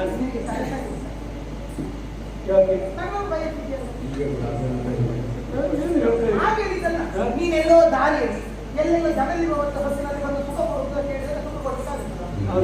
ನನ್ನ ಗಂಡಂದ್ರಿಗೆ ಹಾಗಿದ್ರೆ ಈಗ ಬಂದದ್ದು ನನ್ನ ಗಂಡಂದ್ರಿಗೆ ಬಂದಾಗಿ ನಾವು ವ್ಯವಸ್ಥೆ ಮಾಡಬೇಕಾದ್ರೆ ನಿನಗೆ ಗೊತ್ತಾಗದ ಹಾಗೆ ಹತ್ತಿರ ಹೋಗುವಾಗ ನಾವು ಹೆಚ್ಚಾಗುತ್ತೆ. ಈಗ ನಿನಗೊಂದು ಶಾಶ್ವತ ಸುಖ ಕೊಡುವಂತ ಬಂದಲ್ಲ, ಕೊಡುವುದಕ್ಕೆ ಬಂದಿದ್ದು ಶಾಶ್ವತ ಬಹಳ ಸಂತೋಷ. ಮತ್ತೆ ನೀನು ಇಲ್ಲ, ಮತ್ತೆ ನೀನು ಇಲ್ಲ ಅಂದ್ರೆ ಅಂತದ್ದು ಪಡೆದಿಲ್ಲ ಅಂತ ನಿನಗೆ ಅನಿಸ್ಬೇಕು. ಈ ಲೋಕದಲ್ಲೇ ನಾನಿಲ್ಲ. ಪರಮ ಸುಖ. ಈಗ ಒಂದು ಕೆಲಸ ಮಾಡಿ, ನಾಳೆ ಈ ದಿವಸ ಸಾಯಂಕಾಲ ನಿನ್ನನ್ನು ಸ್ಮಶಾನಕ್ಕೆ ನೀನು ಒಮ್ಮೆ ನನ್ನನ್ನು ಮುತ್ತಿನಿಂದ ಕೀಚಕ ಮಾರರೂಪ ಪಾಪಿ ಅಂತ ಹೇಳ್ತೀನಿ. ಅದು ಅಭ್ಯಾಸ. ಒತ್ತು ಸರಿದುಗೆ ಆಡುವ ನಾಳೆಗೆ ಹೇಳುದೇ ಹಾಗೆ. ನಾಳೆ ಬಂದಾಗ ಹೇಳ್ತೇನೆ. ನಾಳೆ ಅಮಾವಾಸ್ಯೆಗೆ ನೀರಲ್ಲಿ ಆ ಹೊರಗಿನ ಪುರದ ಹೊರಬಾಗಿಲು ನಾಟ್ಯ ಶಾಲೆ ಉಂಟಲ್ಲ, ಹೌದು, ಅಲ್ಲಿಗೆ ನಾವು ನಮ್ಮ ಸ್ಮಶಾನದ ಹತ್ತಿರ. ನಿನಗೆ ಅಲ್ಲಿ ನಾನೊಂದು ವ್ಯವಸ್ಥೆ ಮಾಡ್ತೇನೆ.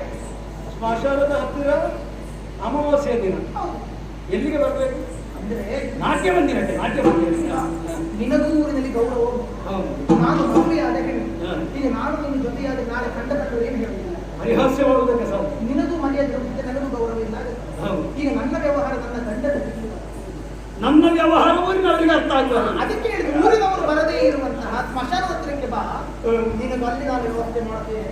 ನನಗೆ ಅಲ್ಲಿ ನೀನು ಪರಮ ಸುಖ ಕೊಡು. ಅಯ್ಯ ನೀನು ಹೇಳಿದಲ್ಲ, ಮತ್ತೆ ನೀನು ಸ್ವರ್ಗಕ್ಕೆ ಸಂತೋಷ. ಹೌದಲ್ಲ? ಹಾಗಿದ್ರ ನಾಳೆ ಅಮಾವಾಸ್ಯೆ ಮತ್ತೆ ರಾತ್ರಿ ಮುಹೂರ್ತ ಒಳ್ಳೆಯದುಂಟು. ಅದು ಹೆಚ್ಚು ಕಡಿಮೆ ನಮ್ಮದು ಗೋಧುಳಿ ಲಗ್ನ. ಓದುಳಿ ಕಳೆದಾಗ ಹೆಚ್ಚು ಪ್ರೇತಗಳು 7 ಅದಕ್ಕೆ ವ್ಯವಸ್ಥೆ ಮಾಡು.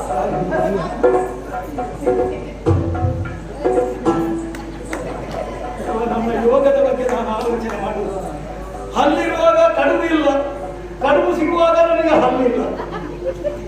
ಆದ್ರೆ ಇದನ್ನೆಲ್ಲ ಜಗಿಯುವುದಕ್ಕೆ ನಮ್ಮ ಹಲ್ಲೆಲ್ಲ ಬೇಡ, ನಮ್ಮ ಬರೆ ಹೊಸಡು ಸಾಕು, ಬಿಡುವುದಿಲ್ಲ.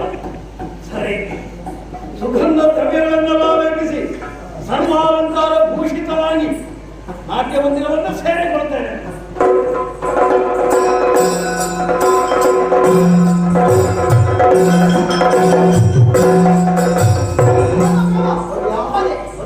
ಹೋಗಿ ನಗೆಯಾಡಿದ್ದು, ನಗಾಡದಾಗ ಮಾಡಿದ್ದು ಅವ ಅಲ್ಲಿಗೆ ನೆಲ ಬಿಟ್ಟ. ಹೌದಾ? ಅಯ್ಯೋ, ಅದು ಮೊದಲೇ ಮಂಗ. ನನ್ನ ನೋಡಿ ಮಂಗ ಆಗಿದ್ದಾರೆ. ನಾನು ನಗಾಡಿದ್ರೆ ನಗಾಡುವ ಮಂಗನಿಗೆ ಹೆಂಡ ಕುಡಿದಾಗ ನಾನು ನಿನಗೆ ಸಿಗುತ್ತೇನೆ ಅಂತ ಹೇಳಿದ್ದೆ ತಡ. ಹೆಂಡ ಕುಡಿದ ಮಂಗನಿಗೆ ಬಂಗಿ ಇಳಿಸಿದ ಹಾಗ ನಾನು ನಿನಗೆ ಸಿಗುತ್ತೇನೆ ಅಲ್ಲಿ ಬಾ ಅಂತ ಹೇಳಿದ್ದೆ ತಡ. ಹೆಂಡ ಕುಡಿದ ಬಂಗಿ ಹೇಳಿದ ಮಂಗನಿಗೆ ಚೇಳು ಕುಡಿದ ಹಾಗೆ ಎದ್ದೋ ತದ್ದೋ ಹಾಗಾಗಿ ಈಗ ಅವಲ್ಲಿ ಬಂದು ಇರ್ತಾನಂತೆ.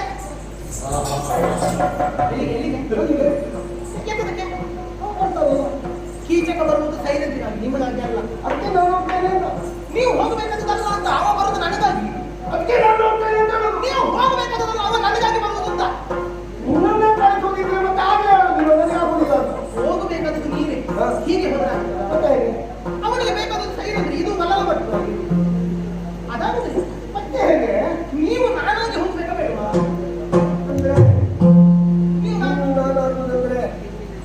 ನೀವೊಂದು ಹೆಣ್ಣು ವೇಷ ಮಾಡಬೇಕು. ಜೀವನದಲ್ಲಿ ಏನೂ ಗತಿ ಇಲ್ಲದೆ ಇನ್ನೇನಾದ್ರೂ ಪಾತ್ರೆ ತೊಳೆದ್ರು ಆದೀತು. ಯಾವ ವೇಷ ಆದ್ರೂ ಮಾಡಿ ಶ್ರೀವೇಷ ಮಾಡ್ಲಿಕ್ಕೆ ನಾವು ಹೇಳ್ತೇವೆ. ನೀನಾದ್ರೂ ಮನಸ್ಸು ಮಾಡಿದ್ರೆ ಈ ವೇಷ ಮಾಡಿದ್ವಿ, ನನ್ನ ತಾಯಿಯಾಡಿಗೂ ನನಗೆ ಈ ವೇಷ ಮಾಡಿದ್ರೆ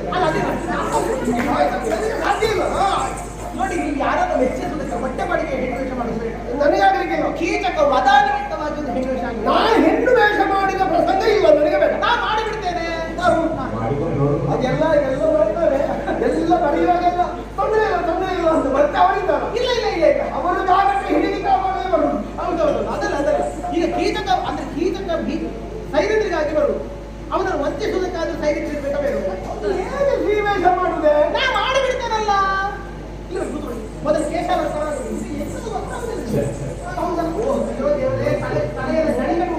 ಒಂದು ಕೆಲಸ ಅಂತ ಒಪ್ಪಿಕೊಂಡದ್ದು, ಅದರ ಎಡೆಯಲ್ಲಿ 25 ಕೆಲಸ ಬೇರೆ ಉಂಟು. ಎಲ್ಲಿಗೆ?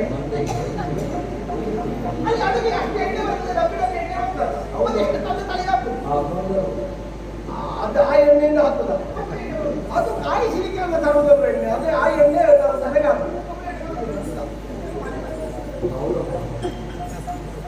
ನೀನೆಂತ ಪಿತ್ತ ಹಿಡಿದು ಅಲ್ಲ, ನನಗೆ ನಿಜ ಬರ್ತದೆ ಹಾಗೆ ಮಾಡಿದ್ರೆ. ಎಲ್ಲ ಗಂಡನಿಗೂ ಅಷ್ಟೇ, ಹೆಂಡತಿ ತಲೆ ಮೇಲೆ ಕೈ ಇಟ್ಟು ಹಾಕಿದ್ರು ಗಂಡನಿಗೆಲ್ಲ ಕಣ್ಣು ನಾವು ಗಂಡಂದಿರ ತಲೆಗೆ ಹೆಂಡತಿ ಕೈ ಇಡಬೇಕು ಅಂತ ಇಲ್ಲ.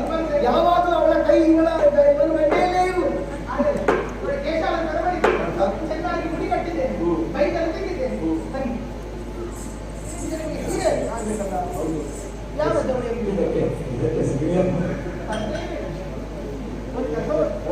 ನನ್ನ ಅಕ್ಕ ಹಿಡಿಬೇಕು ಅವಳು ಹೋಗ್ತದೆ. ಅವಳ ಸೀರೆಯೂ ಆಗಿತ್ತು, ಅವಳ ಸಾವಾಸವೂ ಆಗಿತ್ತು. ಅಂದ್ರೆ ಅದರ ಒಂದು ಕೆಲಸ ಮಾಡುವ, ನನ್ನನ್ನು ಏಕಪೂರ್ವ ಸೀರೆ ಜೋಡಿಸಿದ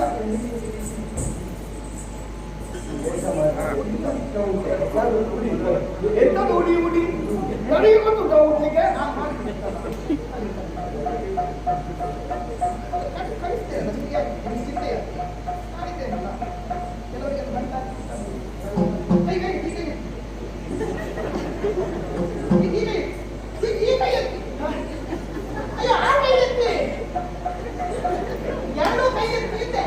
ನೀವು ಹೇಳ್ಬೇಡಿ ಎರಡು ಕೈ ಎತ್ತಿ.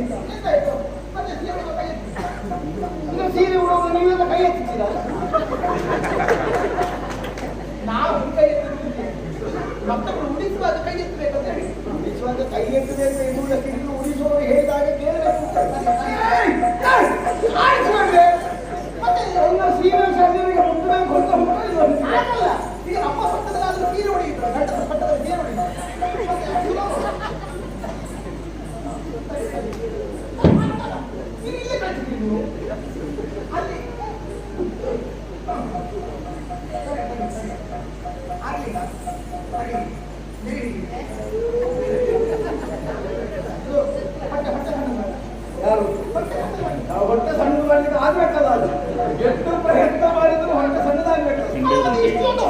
ಸಿಕ್ಕಿಸುವುದಿಲ್ಲ. ನೀನು ಬಳಕೆಯನ್ನು ಒಪ್ಪಿಕೊಳ್ಳುವಾಗ ನನ್ನ ಹೊಟ್ಟೆ ಸಂದಿದ್ದ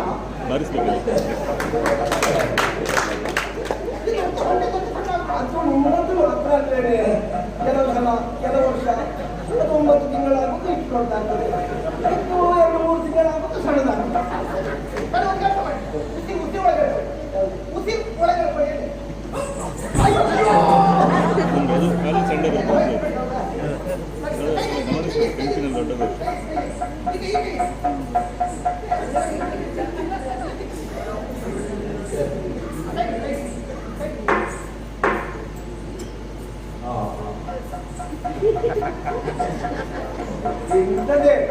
ಇನ್ನೇನ ಮಾಡ್ತೀವಿ, ಬಾಕಿದವರು ಇನ್ನೂ ನಗಲಿಕ್ಕಿಲ್ಲ. ಅದಲ್ಲ ಅಲ್ಲಿ ಅಡುಗೆಗೆ ಕುಂಬಳಕಾಯಿ ಬಂದಿತ್ತು, ನಿಮ್ಮ ಅಡುಗೆಗೆ ಅಕ್ಕಿ ಮುಡಿಗೆ ಸರಿ ಕುಂಬಳಕಾಯಿ ಎದುರಿಗ ಎದುರಿಗಬೇಕಾದ್ರೆ ಕುಂಬಸ ಬೇಡ್ವೇನೆ, ಕುಂಬಸ ಬೇಕಲ್ವ? ಮತ್ತೆ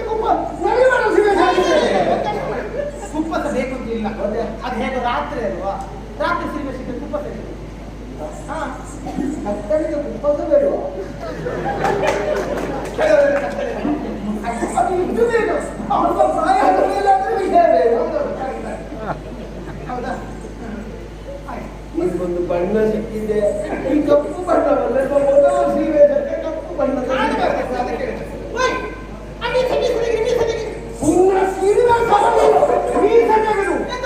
ಜನ್ಮದಲ್ಲಿ ಮೀಸ ತೆಗೆದವನು ಮತ್ತೆ ಒಂದು ಶ್ರೀವೇಶಕ್ಕೆ ಮೀಸ ತೆಗೆದ ಮತ್ತೆ ನಾಳೆ ಅಲ್ಲಿ ಅಡ್ಡಿ ಸಿಗ ಬರ್ತದೆ ನನಗೆ. ಮತ್ತೆ ಮೀಸ ಇಟ್ಟು ಹೆಣ್ಣು ವೇಷ ಇಲ್ಲ, ನನ್ನದು ಶ್ರೀವೇಶ ಬೇಕಾ?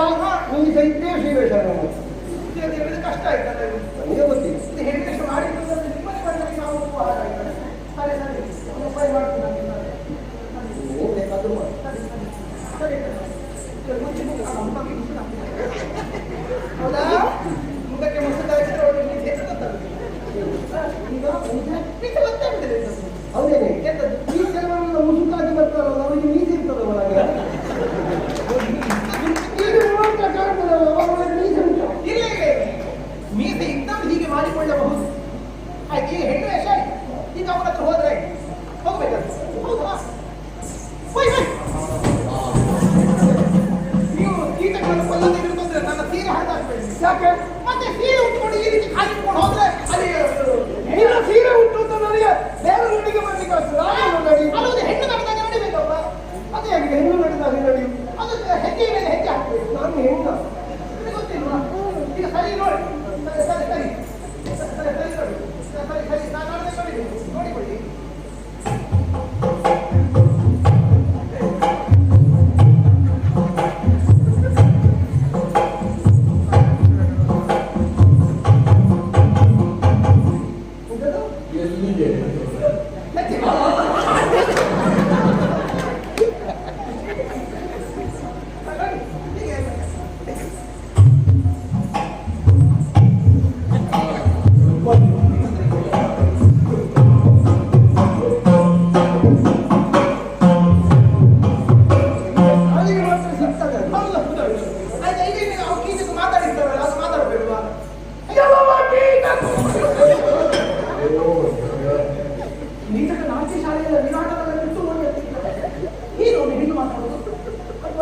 ಹೆಣ್ಣಿನ ಧ್ವನಿ ಬರಬೇಡುವ, ಅದು ಹೇಗೆ ಬರುದು? ನೀನು ಮಾತಾಡ್ಲಿಕ್ಕೆ ನೀನು ಮಾತಾಡ ನಿಮ್ಮ ನಾವಾಗ ಹೇಳಿದ್ರೆ ಹೆಣ್ಣು ಜನ್ಮಕ್ಕೂ ಬೇಡ ಅಂತ ಹೇಳ್ತೀರಾ? ನೀನು ಹೆಣ್ಣೋட ಹೆಣ್ಣಿನಾಗಿ ಮಾತಾಡಿ, ನಿಮಗೆ ಸುಲಭ.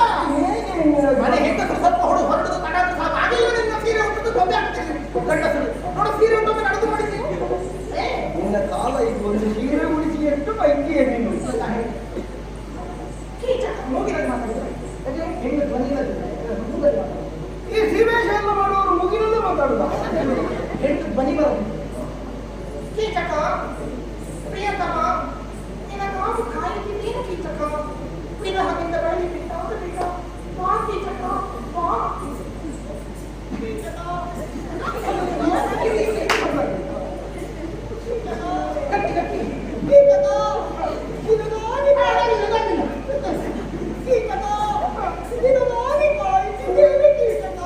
ಅದು ಗೊತ್ತಾಯಿತು.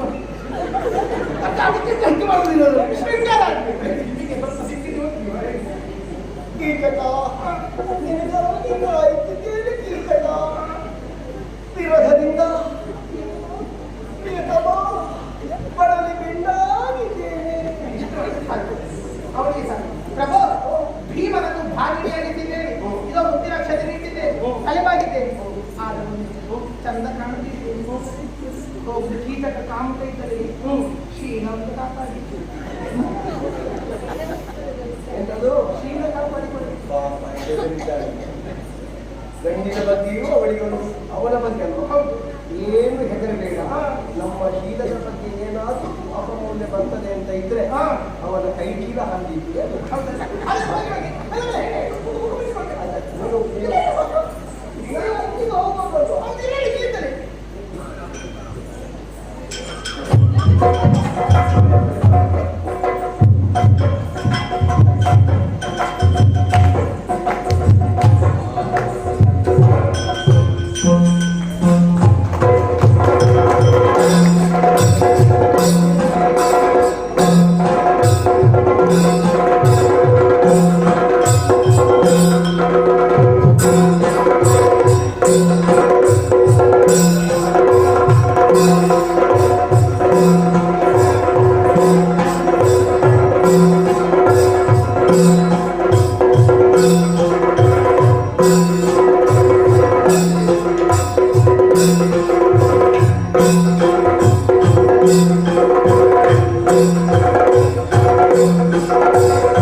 ಸೊಂಟ ನೋವು ಹೋಗದ ಅದಕ್ಕೆ ಬೇಕಾದ ಔಷಧಿ ಎಲ್ಲ ನಾವು ತೆಗೆದುಕೊಂಡಿದ್ದೇವೆ. ನೋವು ನಿವಾರಕ ಔಷಧಿ ತಗೊಂಡದ್ದು. ಇವತ್ತಿನ ದಿನ ನೋವಿದ್ರೆ ನಮಗೆ ಈ ಕಾರ್ಯ ಆಗ್ತದ? ಅಷ್ಟು ಮಾತ್ರ ಅಲ್ಲ, ಕೆಲವೆಲ್ಲ ಬೇರೆ ಔಷಧಿಗಳನ್ನು ನಾವು ತಗೊಂಡಿದ್ದೇವೆ, ಉದ್ದೀಪನ ಔಷಧಿಗಳು. ಯಾಕೆ? ನನಗೆ ಅಗತ್ಯ ಉಂಟು ಅಂತಲ್ಲ, ಇವತ್ತಿನ ಮಟ್ಟಿಗೆ ನಾವು ಯಾವ ಕಾರಣಕ್ಕೂ ಸೋಲ್ಬಾರ್ದು. ಜೀವನದಲ್ಲಿ ಸಿಕ್ಕಿದ ಪರಮ ಒಂದು ಅವಕಾಶ ಬರುವುದಕ್ಕೆ ಹೇಳಿದ್ದೇನೆ, ಯಾಕೆ ಕಾಣಿಸ್ತಾ ಇಲ್ಲ?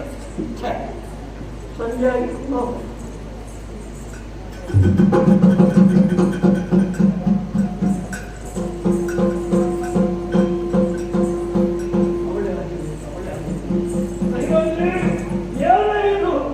ಸ್ವಲ್ಪವೂ ಒಂದು ನಿನಗೆ ರಸಿಕತನ ಎನ್ನುವುದು ಇಲ್ಲವೇ? ನಿನ್ನ ಪ್ರಿಯತಮನಾದಂತಹ ನಾನು ಬಂದಿದ್ದೇನೆ, ನನ್ನನ್ನು ನೀನು ಕಾಯುವುದು ಬಿಟ್ಟು ಈ ರೀತಿಯಾಗಿ ಪವನಿ ನಿಂತಿಸುತ್ತಾ ಇದೆಯಲ್ಲ, ಏನೇ ಇದು? ಏನೇ ನನಗೆ ಆಸಕ್ತಿ ಇಲ್ಲೋದಿಲ್ಲ.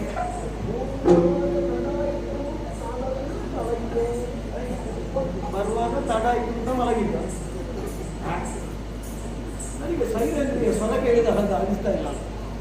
ಸ್ವರ ಬದಲಾವಣೆ ಕೇಳ್ತಾ ಉಂಟು. ಹೌದಾ? ನಿನ್ನ ಸ್ವರಕ್ಕೆ ಏನಾಗಿದೆ? ಏನು ಸ್ವರ ನಿನ್ನದು ತಪ್ಪಾದ್ರು, ಕರ್ಕಶಾದದ್ದು ಏನು ಸ್ವರ? ಇಬ್ಬರಿಗೆಲ್ಲ ಹೆಚ್ಚು ಹೋಗಬಾರ್ದೇನು? ಏನು ಮತ್ತು ಎಷ್ಟು ಹೊತ್ತಾಯ್ತು? ಹೇಳುವುದಿಲ್ಲ.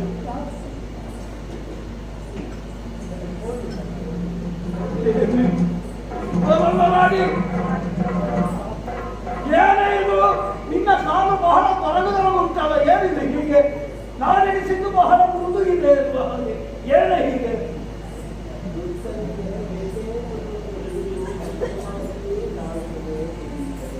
ನೀನು ಪುನಃ ನನ್ನನ್ನು ಪರಿಹಾಸ್ಯ ಮಾಡ್ತಾ ಇದೆಯಲ್ಲ. ಆ ನಾಟ್ಯ ಮಂದಿರದಲ್ಲಿ ಕಾಣ ಸಿಕ್ಕಿದಾಗ ನಿನ್ನನ್ನು ಹೊತ್ತೇನೆ ಅಂತ ಹೇಳಿ ಇಲ್ಲಿ ಪುನಃ ದುಷ್ಟ ಅಂತ ನೀನು ಹೇಳ್ತಾ ಇದೆಯಲ್ಲ. ಹೌದೇ? ಏನೇ ನಿನ್ನ ಕೈಗಳೇ ನಿಂತೆ ಕೈ